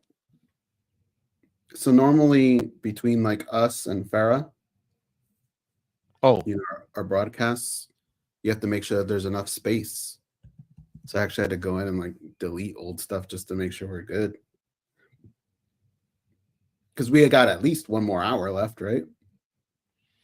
Yeah, some people were asking me early on, hey, what time's the main event? I kept saying, I think around 4 p.m. Eastern, but it's really, really hard to guess. So it'll probably be closer to 4:30.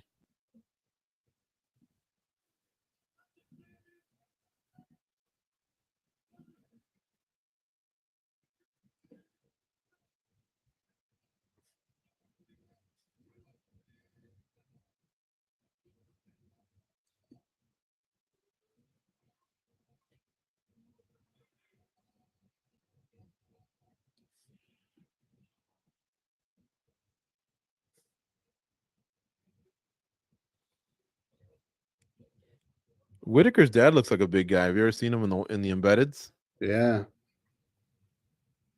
I wonder at what age he realized, oh shit, my son can kick my butt. Like age 4 or something. All right, here we go. They're anxious to get going. Khamzat Chimaev, blue corner, white trunks. Robert Whittaker, red corner, black trunks. They both exchange kicks. Dude, put that hand up, Robert Whittaker. A lot of intensity here. Oh, and Khamzat Chimaev immediately shoots for a takedown. I love it. In terms of taking the fight where he wants. He's already got one hook inside of Whittaker. He's trying to get him down. He's riding him against the fence. Whittaker, in fact, kind of grabbed the fence a little bit. Let go of it. He's on one knee, but Chimaev does have the one leg in. Why am I so excited? I obviously prefer the striking to the grappling, but I hate it when a lot of wrestlers think, oh, I got to set things up. I got to set things up, man. No, there's some that have that attitude of just getting to the wrestling. Yeah.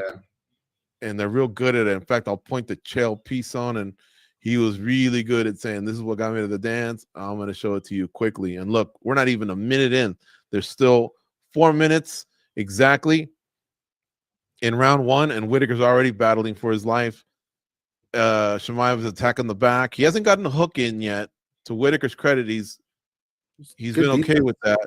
He's trying to get to one knee and then eventually stand up and turn into him. And again, how much energy and fuel is Chimaev going to burn here? We're at 340, and he hasn't done too much with this, but he is ragdolling him with the wrestling so far. And he does look like he's just way stronger than Whittaker. Whittaker's going to have to rely on techniques, though. Robert Whittaker in his head's got to be going, what the fuck? Like, what is going on? This dude's a beast. I'm getting blitzed, yeah. But so far, he's only had to pay for it with a couple knees to the butt, to the knees. He's not letting that hook get in, so that's good. So it's just a guy basically riding him, and he hasn't been able to really get under the chin yet for Now he's any got one. type of choke. Okay, now he's got his back. Now they're on the ground. And he does have one hook in. Now he's got two hooks in. And he didn't get the body triangle, but Whittaker, turns into him and now stands up. And now Chimaev goes for the legs again. Manages to keep him down just as Whittaker was going to pop up. But it was a nice reversal by Robert Whittaker. Nice scramble, I should say. Now, Chimaev, what he might want to do is throw some strikes here. But he keeps trying to work on the jiu-jitsu part. And right now might be a good place to soften him up. Maybe some punches underneath the armpit or just to the head. And he kind of takes my advice. Although Whittaker seems to be blocking him. But he's riding him again against the fence with one hook in. Whittaker's on one knee trying to get back to his feet. 2:20 left now, though, in round one. Chimaev not really in 10-8 territory, but definitely winning this round. He's just been on top of him for most of the round here. The problem is Robert no. hasn't been able to do anything. He kind of went underneath the chin for a second there, but Whittaker was able to fight it off. In fact, he had good wrist control on the other side. And now Whittaker turns into him, but no, Chimaev rolls with it. He's on top of him. He's got both hooks in. They create another scramble. And he's only got a half guard position on him right now. But he is in a dominant position on top against the fence. One of Whittaker's legs is really trapped there. I mean, obviously, Khamzat exerting a lot of energy. Robert Whittaker's not having a picnic either. Like, right. It's tough for him. Okay, here comes some punches that are raining in from Khamzat. Khamzat's trying to get on the fence. He the tapped already? Why did Whittaker tap so fast? He must have got hurt or something, George. Maybe. Yeah, because he was in there for like half a second. I don't even think the choke was in yet when he started tapping. Yeah, there must have been an injury, but this fight's over. So Chimaev is just running around here. He's already leaped over the fence. And obviously, this is a huge skin on the wall for him. Now, Whittaker gets up, okay. So, no knees, no ankles, nothing to show for there. What on earth just happened? I don't know. Did he maybe pop a rib or something? I don't know. If you're Sean Strickland at home, you're probably going, oh, shit. A little bit. Especially because I heard they're going back to Saudi Arabia like in February. And what if that's where they send DDP? But look at this aggression, man. That wrestling was something else, and it was nonstop. Remember what he did to Kevin Holland, but that was because Kevin Holland made the high five mistake. That makes no sense to me. Did he just crush his face so much? Look at this. What is that? That's not even like a full second. Is Khamzat Chimaev that strong that he just made this veteran panic? John Ennis says maybe a dislocated jaw for Whittaker. Yeah, it's got to be something that just doesn't make sense. He had it on him for maybe a second. But it didn't even look like he put enough strength to crush it or anything. Like, all he did was get the arm underneath, and right as he starts the motion of maybe even like twisting or squeezing, right, by then Whittaker had tapped.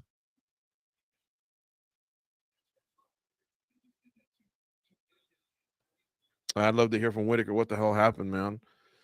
And I don't want to sound like I'm a hater or anything, but that's just a fight-ending sequence I'm not too familiar with in terms of like the quickness of it at this level. Like, you see a lot of fighters, attack the other hand 2-on-1.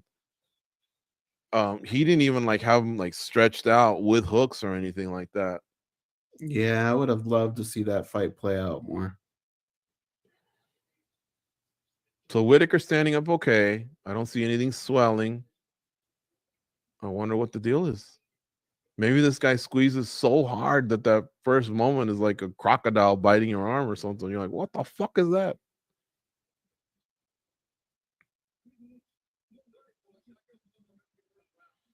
Chimaev is back. Mm-hmm.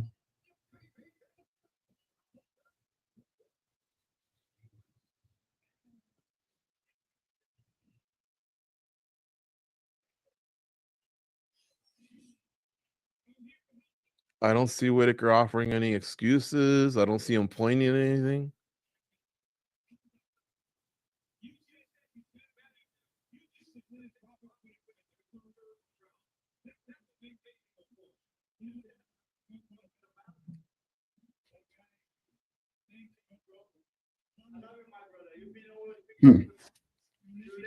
He says he's a legend. Thank you. I love you. Thanks for the opportunity.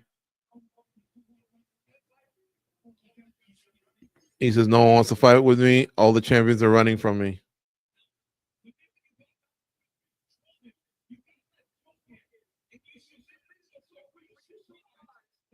Were you surprised you were able to submit him so quickly? Oh, you dislocated his jaw with that choke.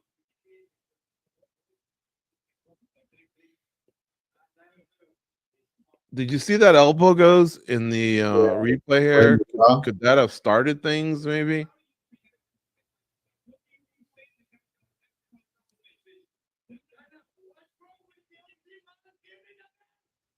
Give me the belt, Dana White.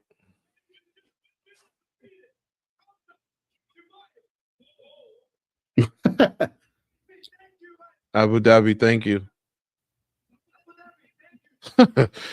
DC was on his way out and he kind of grabbed DC aggressively and DC goes, whoa. But then he turned in and gave him some mic time. I heard him say something about Allah and Abu Dhabi, and so I think he just wanted to give a shout out to the location.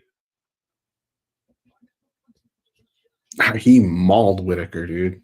He did. Now, see that? He did it in a way where Ankalaev didn't. And Ankalaev chose to strike, and this guy chose to wrestle. But, I mean, if you come with that kind of activity, I'm sure the UFC is looking to book you. I think they're too committed to Strickland goes. Oh, Felder saying he might have jumped the line. I think so, too. Henry Cejudo saying it.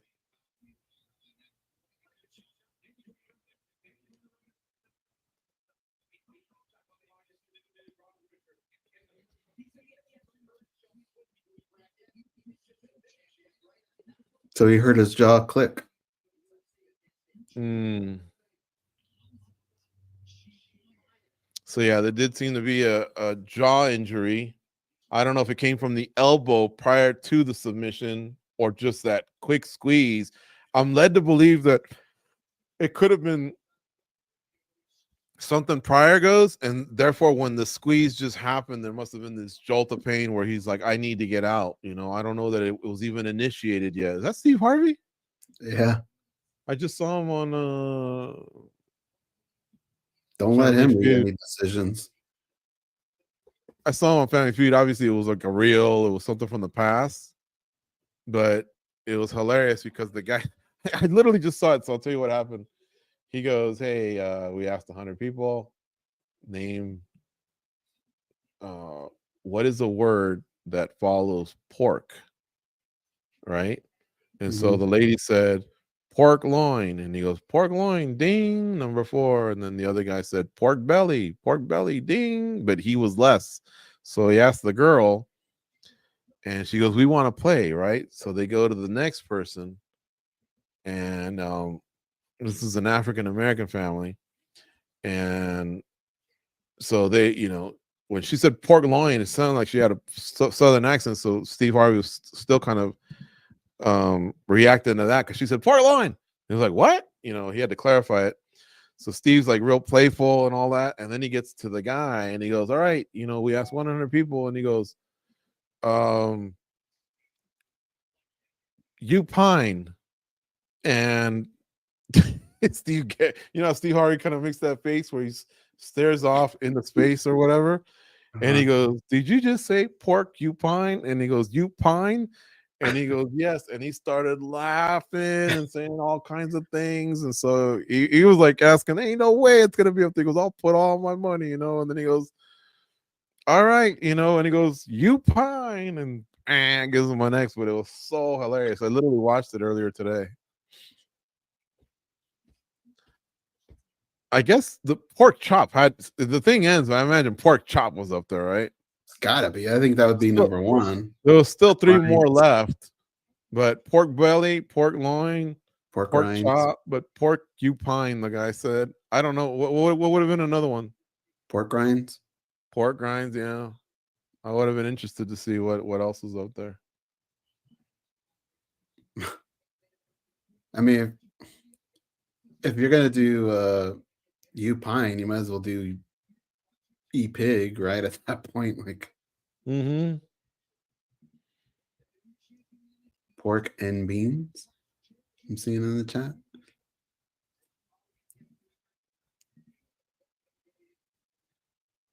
What a statement win. Huge win.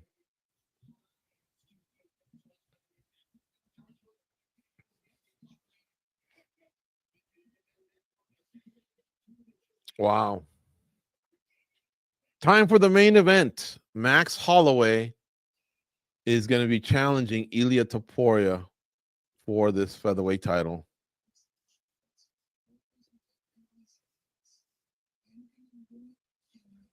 And that's a cool shot.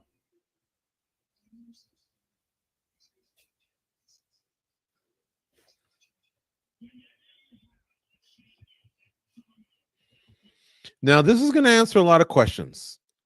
I don't want to take anything away from Topuria, but I wonder if that KO against Makhachev, not just the KO itself, but there wasn't much time between that fight and when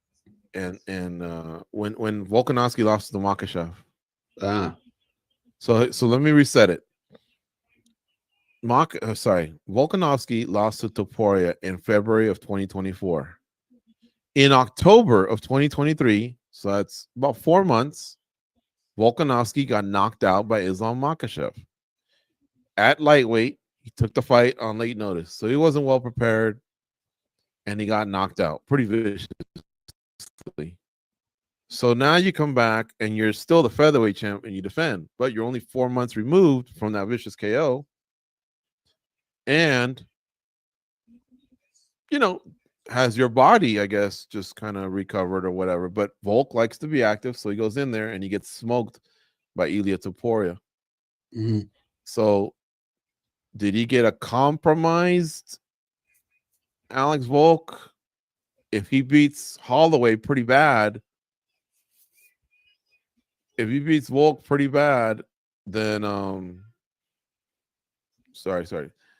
if Topuria beats Holloway pretty bad, then I think Topuria for sure answers all questions and all doubts. He's the truth.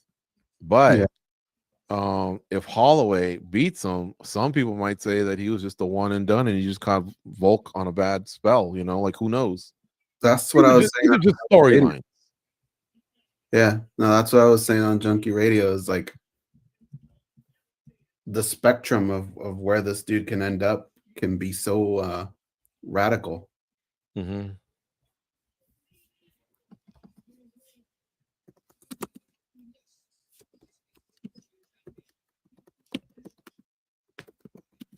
All right, let's see here. Max Holloway against Ilia Topuria. What are the odds? Who do you like in this one? Holloway gonna stick with him? I like Holloway, but I mean, like, I was a joke in that last fight. So Topuria minus 275 is the last odds I saw. Holloway plus 210.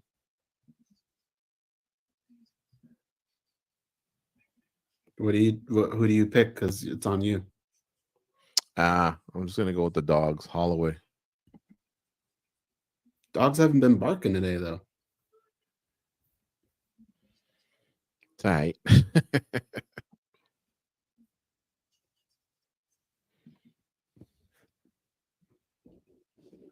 All right, here they come.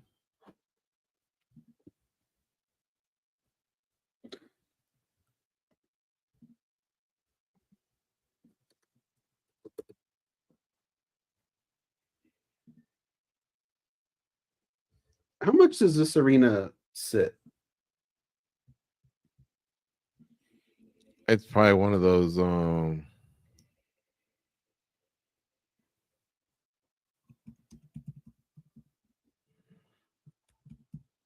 probably 10,000, 12,000. I don't know.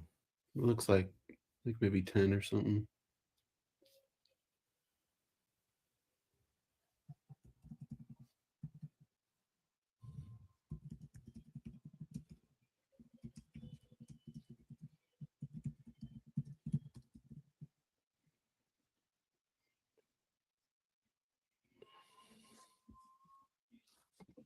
Here he comes, Max Holloway. He's going to be in the blue corner. He's going to be wearing gold gloves, and he usually wears those white tights with like this Hawaiian type of print.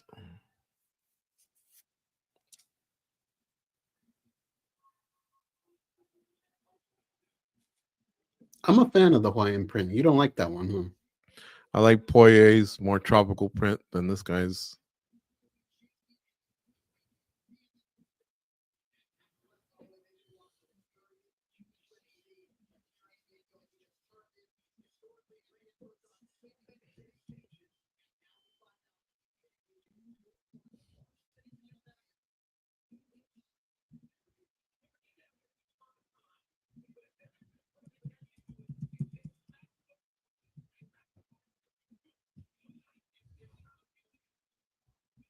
Oh, Dvalishvili's at a lot of cards too, George. Yeah.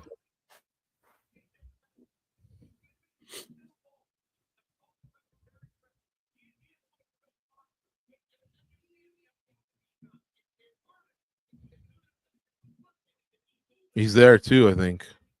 Yeah, he's right in the background. You might as well soak it up though, right? When you're champ. Mm-hmm.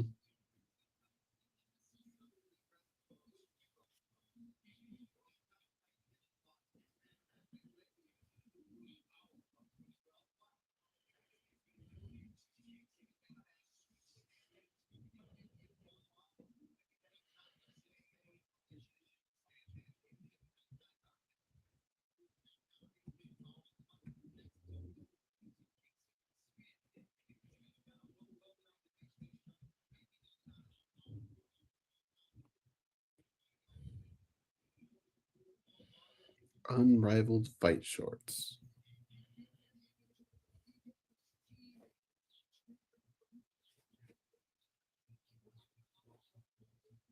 That just looks like little boy pajama pants or something. Really? I think it look cool. No, I like Poirier's better. Well, I don't remember Poirier's too much. I might like his better, but I like these shorts.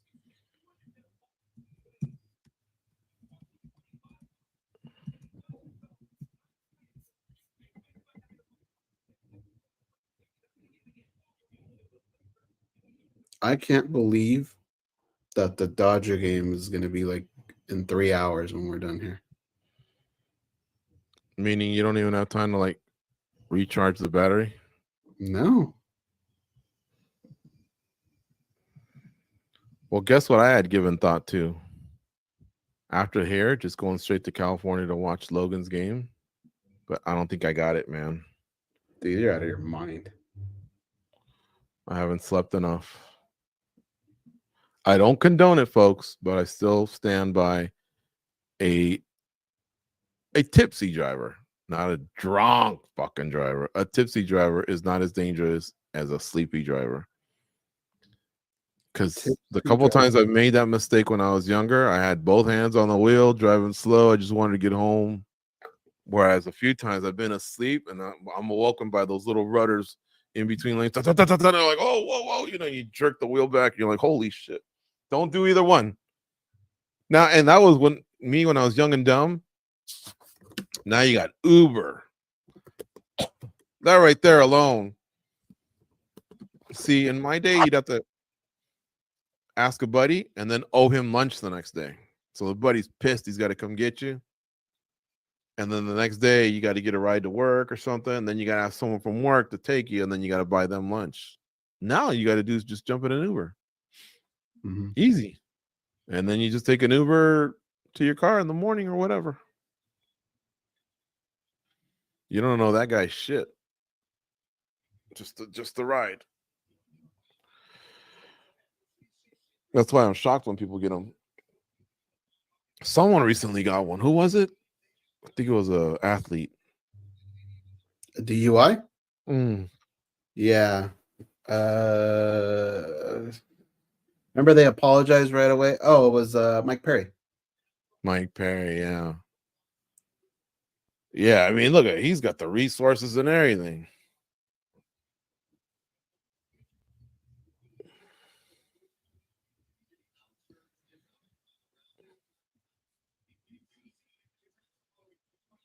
Somebody said his apology was with AI, but I don't know. I read it and I was like, all right, all said and done. I'm not dismissing it as it being no big deal. Obviously, you just can't be doing that, right? You put a lot of people in jeopardy. But that's all you can say is you apologize and admitted it was a mistake, and we hope you don't do it again.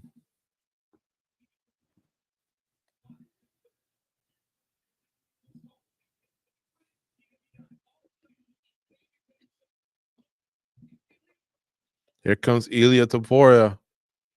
So he's wearing red tights, gold gloves, and he's in the red corner. He's got red on his wrists. Those are cool too.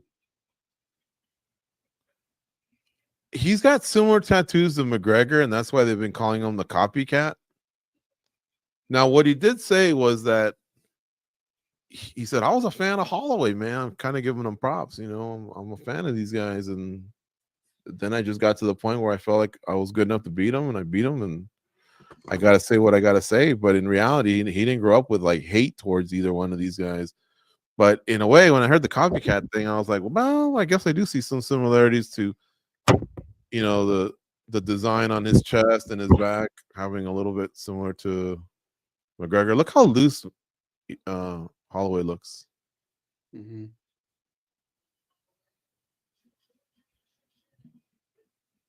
There's Holloway or Dvalishvili.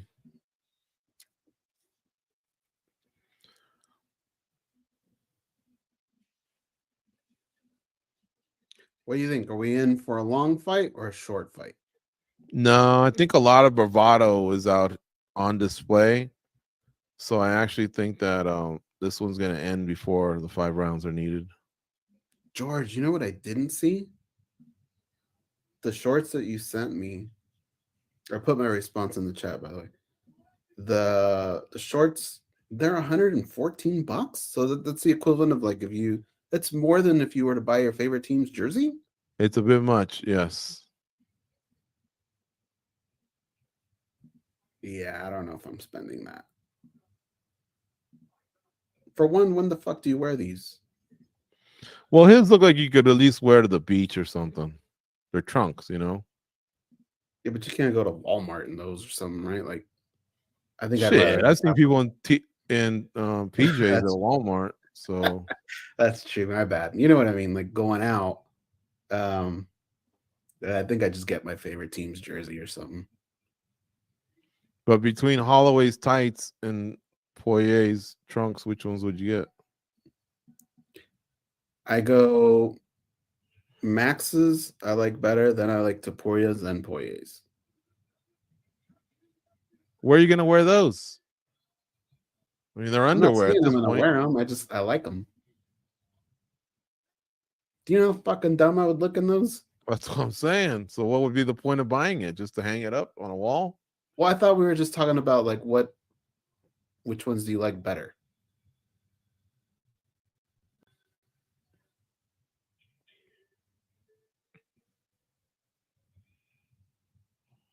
If I wear those, I gotta at least wear that Juliana Pena rash guard on top.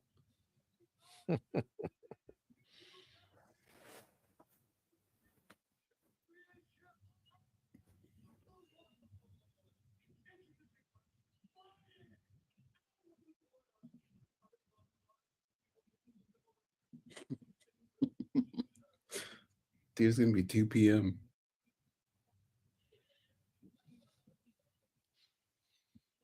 Is that a 7-hour stream?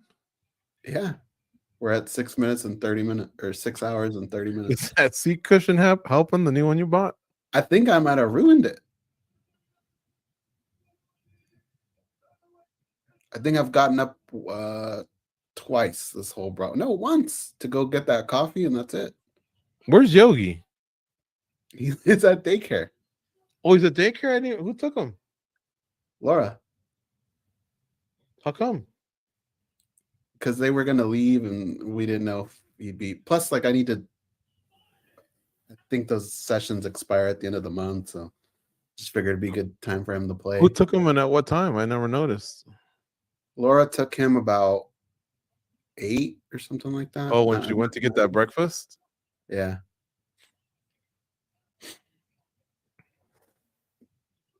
It seems like Max Holloway walked out 15 minutes ago, huh? Mm-hmm.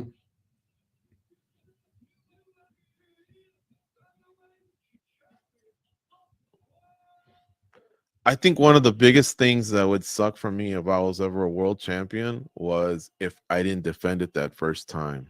Yeah. It wouldn't feel right. Yeah, I would still feel like a champ. No one will ever tell me that whole, you ain't a champ. No, I'd say, nah, bitch. I got a belt. I'm in the history books. Fine.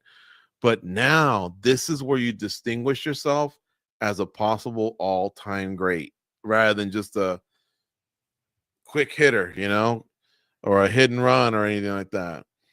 I don't want to disrespect anyone, but like Rashad Evans never defended. Conor McGregor never defended. Forrest Griffin never defended. They all won it, and that's epic, but they didn't defend it that one time. And this is where you start. Like, that's what Holloway's done. He did it 3 times. Volkanovski did it 5 times. Oh, look at Topuria. Stan, what's up?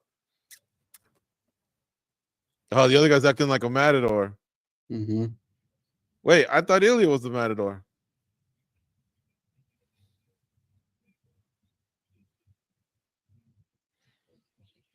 I thought Holloway played it pretty cool, What if he would have pointed and then Max came forward and he just shot in for a takedown? Anything goes once the fight starts, and all the name calling, it all goes away. Whoever gets their hand raised, they're the all That's those other where things, they just go away. Oh, he chose not to do this. He didn't do that. I was injured. Shut up. This guy won. You didn't. It's as simple as that. Max is fighting a good fight early on. That's what he's got to do. Keep distance, hit him. Don't let him get within striking distance, and stay off that cage. Topuria's got to figure out how to get inside. They bang heads right now? Can't tell, but it did look like he made that motion. Topuria backed him up with a right hand.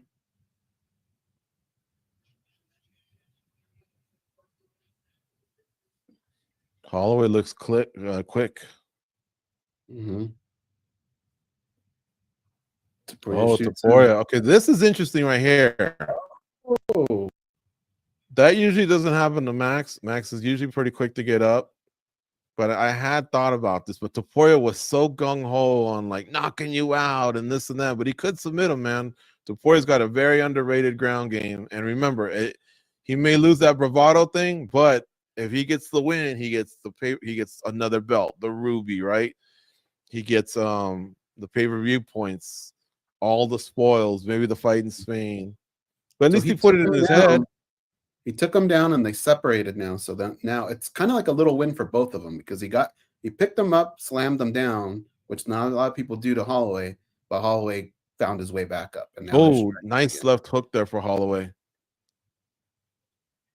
All right, we're at 245. And it's pretty exciting fight so far.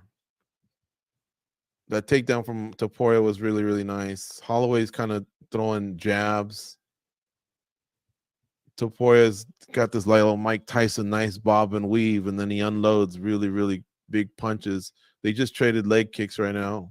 225 left here in round 1. Overhand lands for Topuria. Topuria's stalking him, puts him against the cage, and he throws nice hands. That's what I would have liked to see out of Alexander Rakic. Goes combos, You know what I'm saying? Oh, nice calf kick there by Topuria.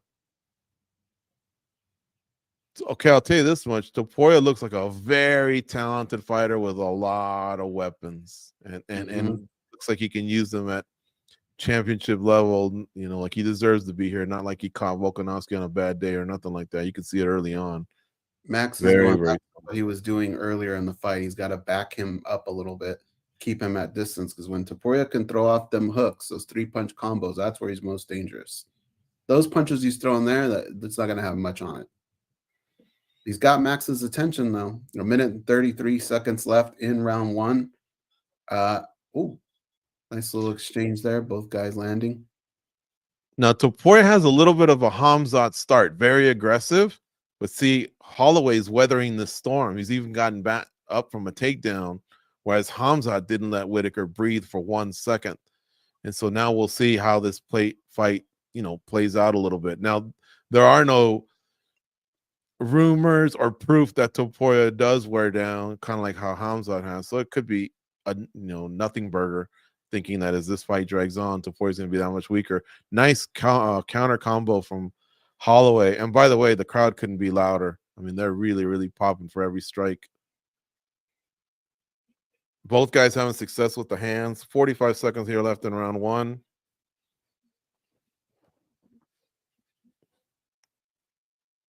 Nice jab there for Holloway. Left hook there for Holloway. Head kick by Holloway gets blocked.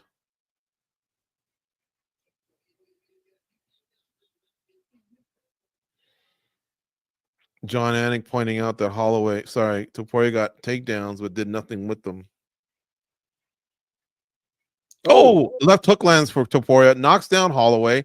12 seconds left. He's trying to take his back. Holloway's okay, though. He managed to just basically get back to his knees quickly. So it's just a good pop that'll probably secure the round for him, because that was the most damaging shot of the fight. But now they're back to the feet. Mm-hmm. Okay, Topuria doesn't preoccupy himself with kind of flaunting or flexing or anything like that. It looks like he's settled down a little bit, and they're both good. It's incredibly hard to watch the fights, call the fights, and judge the fights at the same time. I felt like maybe Topuria might have won back that round with what just happened at the very end. I think. I'm curious to see what your guys' scores are here. Yeah, tell us how you scored it in the chat room. Nice calf kick there for Topuria. They're showing some highlights. Oh, good elbow there from Max, although he gets hit with a counter strike. Oh, that might have been a little bit of a trip, actually. But he did land a good shot to do it. Ah, okay. So there you go. Like, yeah. Again, what did the judges get sold on there at the end, Mm-hmm. Round 2's underway. They shake hands. Again, Topuria, more of the stalker. Always sitting on the middle on the monster logo. Holloway kind of dancing around him.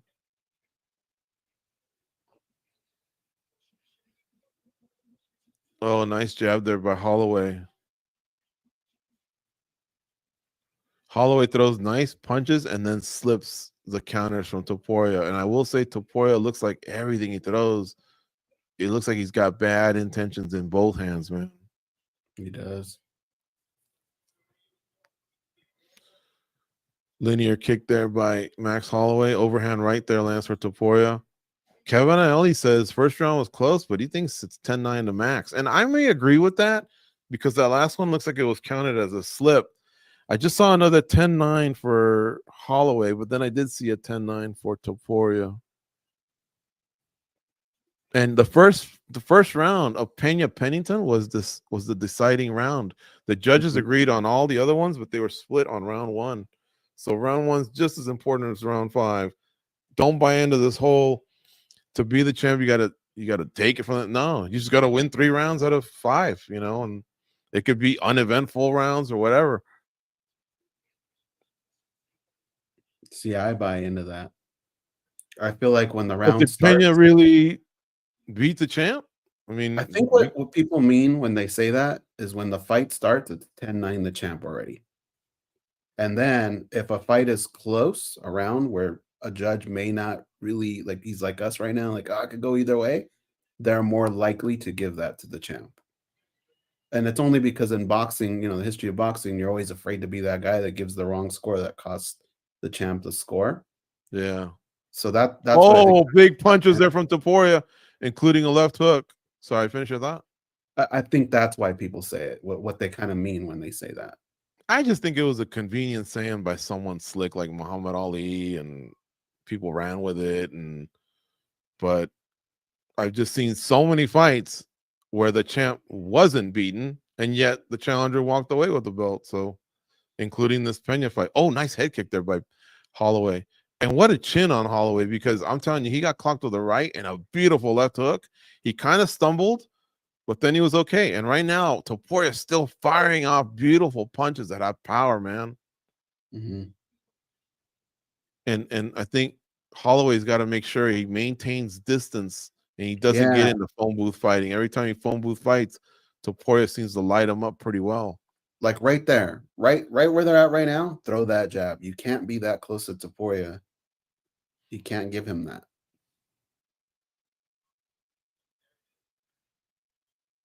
Fun fight, though. Hell yeah. But Topuria's fast, too. He doesn't just have power. He's pretty fast. It's the second time Max is on that linear kick. He looks almost like a little frustrated, maybe. Like he's just not figuring out Topuria just yet.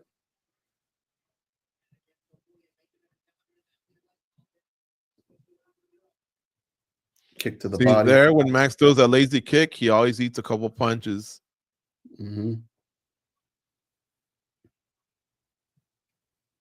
Oh, nice 1-2 from Holloway. A nice jab from Holloway. Oh, Topuria with a nice 1-2. It misses, but I'm telling you, if you guys would have seen the power that came with that left hook. This is a nightmare to score, dude.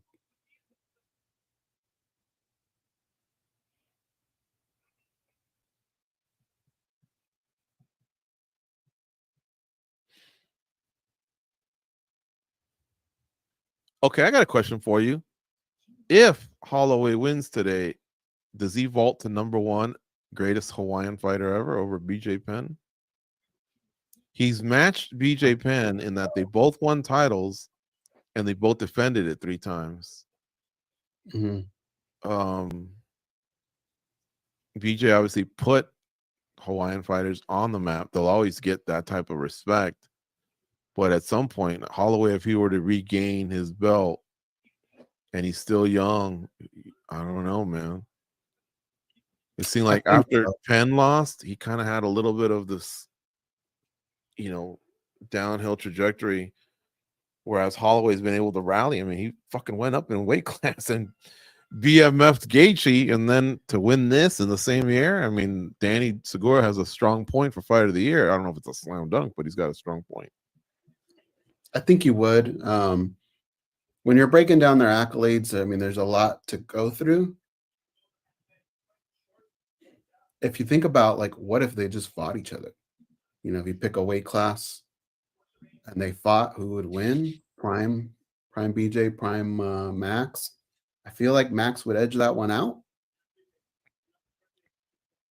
BJ was just so underrated sometimes because of the way his career ended. But he was an absolute psycho. What I like is that there's a lot of respect among Hawaiian fighters, so no one's really looking to ever compare them, It's like there's reverence for both.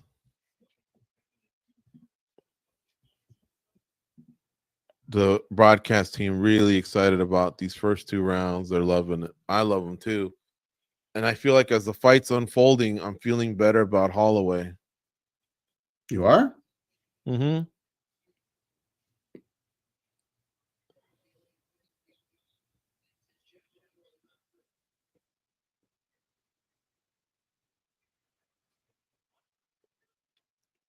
Couple kicks there from Holloway. He's thrown 3 linear kicks and then a nice stinging left. He's fighting out of southpaw stance right now. Nice switches back to orthodox.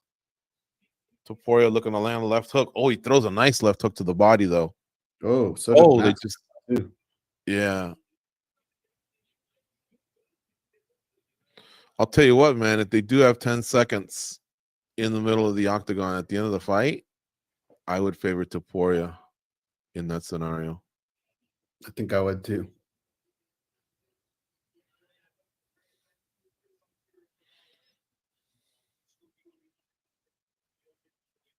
Oh, nice right hand there, Lance, for Holloway. And Holloway keeps investing in that linear kick.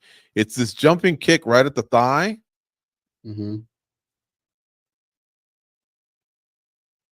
And in fact, did Topuria just give him the middle finger? I think he pointed. Oh, big right hand from Topuria. It hurt him too. And he just followed it up with 2 nice left hooks to the body. it's a barrage of punches, and Max has slipped out of it, but I'm telling you, he's hurt still. Because it was that big right hand and those shots to the body were money. Oh, But he hit Holloway, I Topuria with think, one. too brave, choosing Oh! to stand there. Now he gets knocked down, and he's getting pounded. The fight's over. Mark Goddard has waved it. Ilia Topuria has defeated Max Holloway. Wow, I think Holloway made a big mistake in showing too much bravado and wanting to stand there and get the knee, get the Muay Thai plum. Instead, he should have kept running and clearing the cobwebs. Instead, El Matador knocks out Max Holloway. Max Holloway's still on the ground. They just panned Alex Volkanovski, and he's even applauding. If I'm Max Holloway, I think I go get a hot dog. I don't want to. Oh, that's Sergio Ramos sorry. that keeps showing. Huh? I'm like, who the hell is this guy? All right, that's Volkanovski, Sergio Ramos, World Cup winner and Champions League winner. Holy crap. George, we got to talk on Spinning Back Click or MMA Junkie Radio. Now, this is a really interesting argument. Are these two wins bigger than what Pereira's done this year? That's an argument. For I think sure. they are. Is this guy the greatest featherweight in the world? I mean, he just beat two of the three that always get talked about, you know? Mm-hmm. And he's undefeated.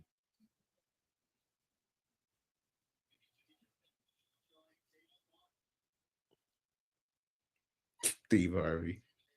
He in his pajamas? I like that.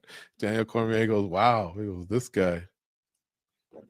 Holloway looks like he's pretty rocked right now. Dude, he did exactly what he said he was going to do.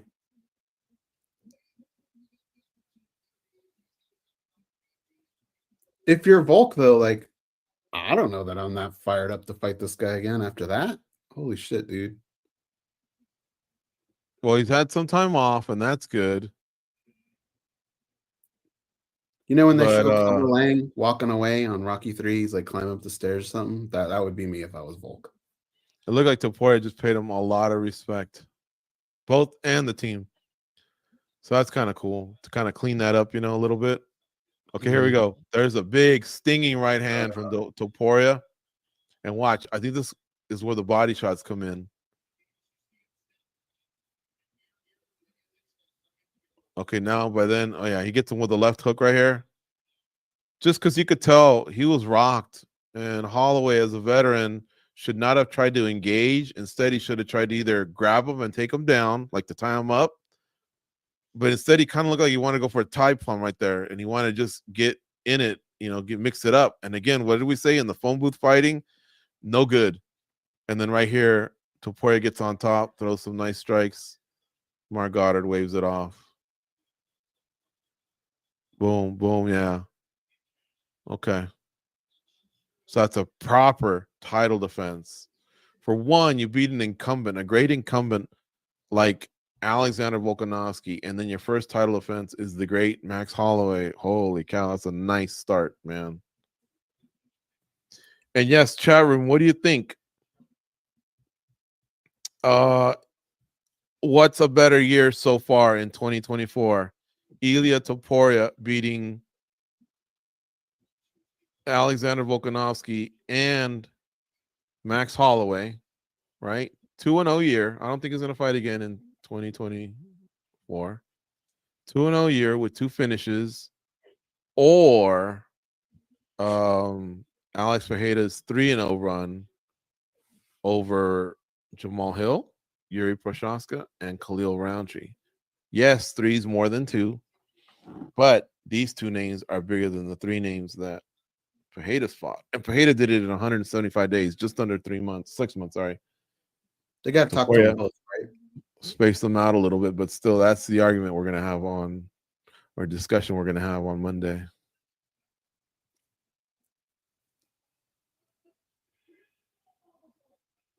Who do you take in a fight, George? That little kid or Hezbollah?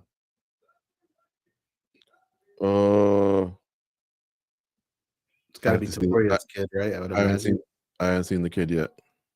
That kid right there. Yeah, give me the kid. I think so too. Okay, now how about this? What about Diego Lopez? Does he got something for the champ? I got Diego Lopez over the kid. Yeah? For the champ, Okay. I don't know, man. I don't think so. He's tough, dude. Topuria, I don't think I have anyone over him right now.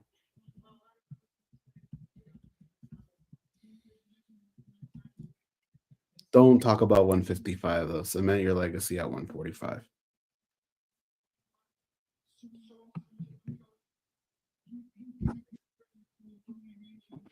A lot of respect from Topuria towards Holloway.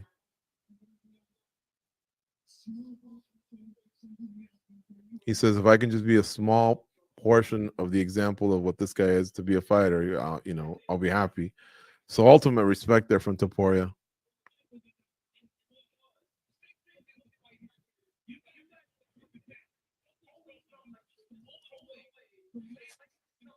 Ooh. Holloway just doesn't get hit that clean. I mean, there must have been about 4 good shots that Holloway took, even before the end.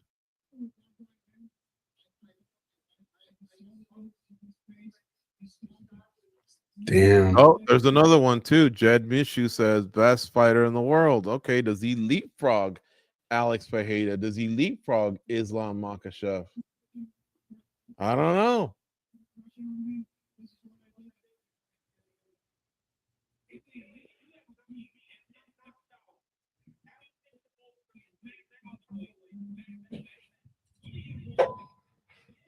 What if he just goes, I don't want Holloway. Look at Holloway trying to get in. Diego Lopez should be trying to get in.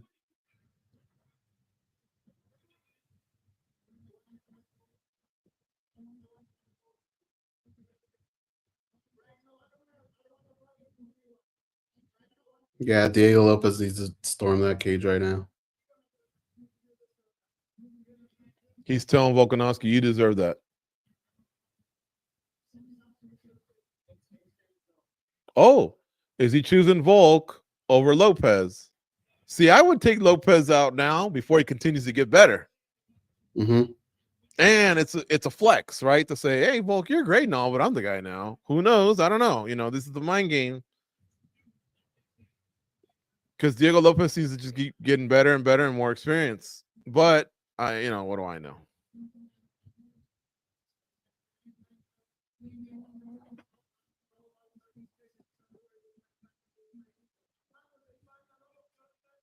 Damn. What a performance.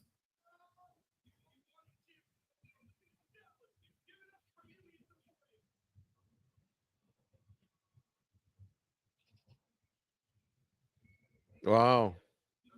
Oh, he's going to talk to Max Holloway. Sorry, give me a second.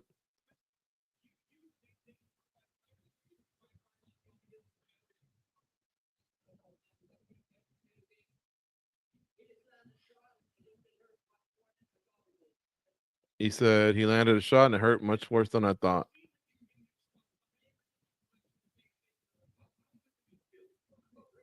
Says he felt great. That's the sport. Hats off to him. I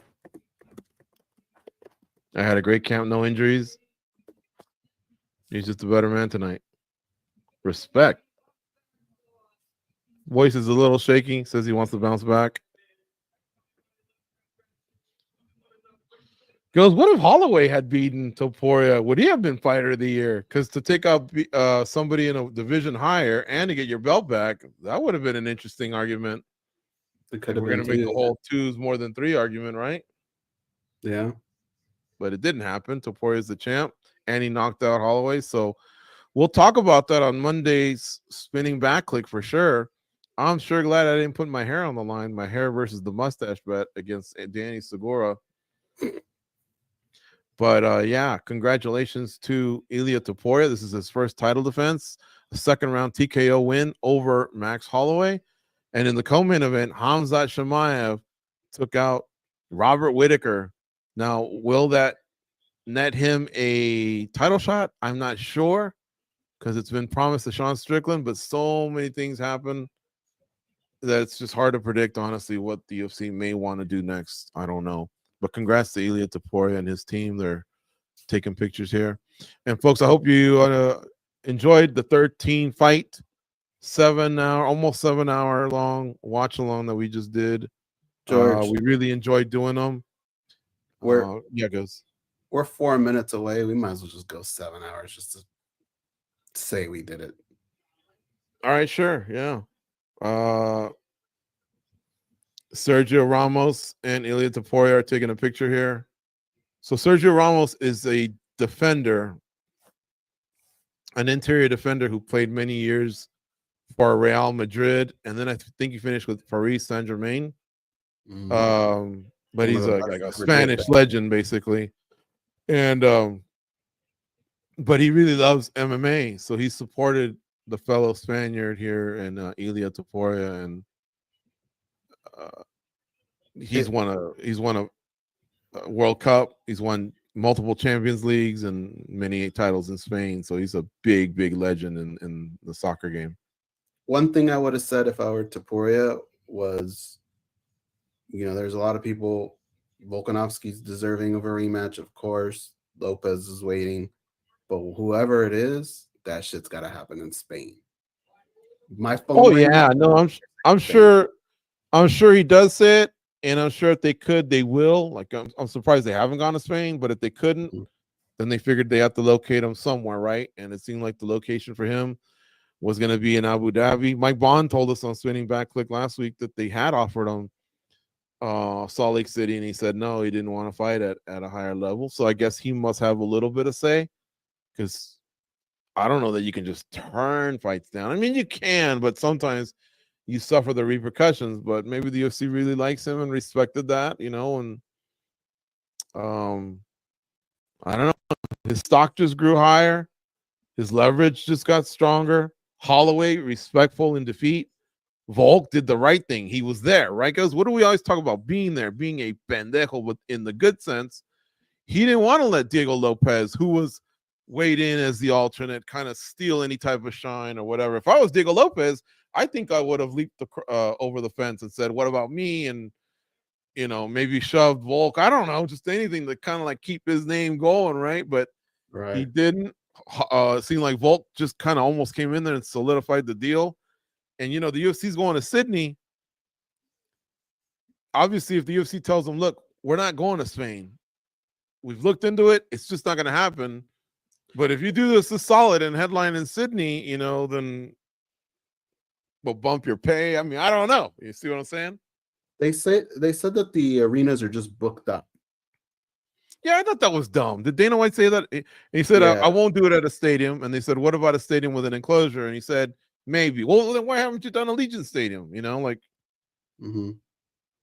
I don't know. I don't think arenas are booked. Fuck no. I think you can always find a date for an arena. I mean, the guy's been champ since February. You can tell me the biggest arenas in Spain are just booked all the way, through. I don't think so. No. Anyway, all right. So Goze and I do Junkie Radio, and it's every Monday and Thursday. You can catch the episodes here, at the website MMA Junkie. Some of you are on the website right now, but you can also go to Google Podcasts, Apple Podcasts, Stitcher, and Spotify, along with Omni for your podcast platforms. Twice a week. We just reached 3,500 shows about a month ago, and we're keep chugging along, right? Still doing the job. And then every Monday, live, noon Eastern, 9 a.m. Pacific, we are also doing the Spinning Back Click show. Myself and Goze, along with a couple of our junkie colleagues. We unpack and talk about all the big stories, news, results from the past week. So check out Monday's show, noon Eastern, 9 a.m. Pacific. We'll definitely be talking about this. And I'm sure Danny and I will get into the argument of who's the fighter of the year in 2024. Is it Ilia Topuria, who knocked out Max Holloway and Volkanovski in the same year? Or is it Alex Fajeda, who's 3-0 in 2024? I don't know. That'd be fun. I'm not. I said I'd be open to the discussion. Think it over. Hell bent on sticking to my guns, but this was pretty impressive. So we'll see. All right, folks. The next watch along will be in November for UFC 309. Thank you so much for all your support and for hanging out with us. And on the way out, if you can hit the like button, that would be great. We'll talk to you soon. Go out and be a champion.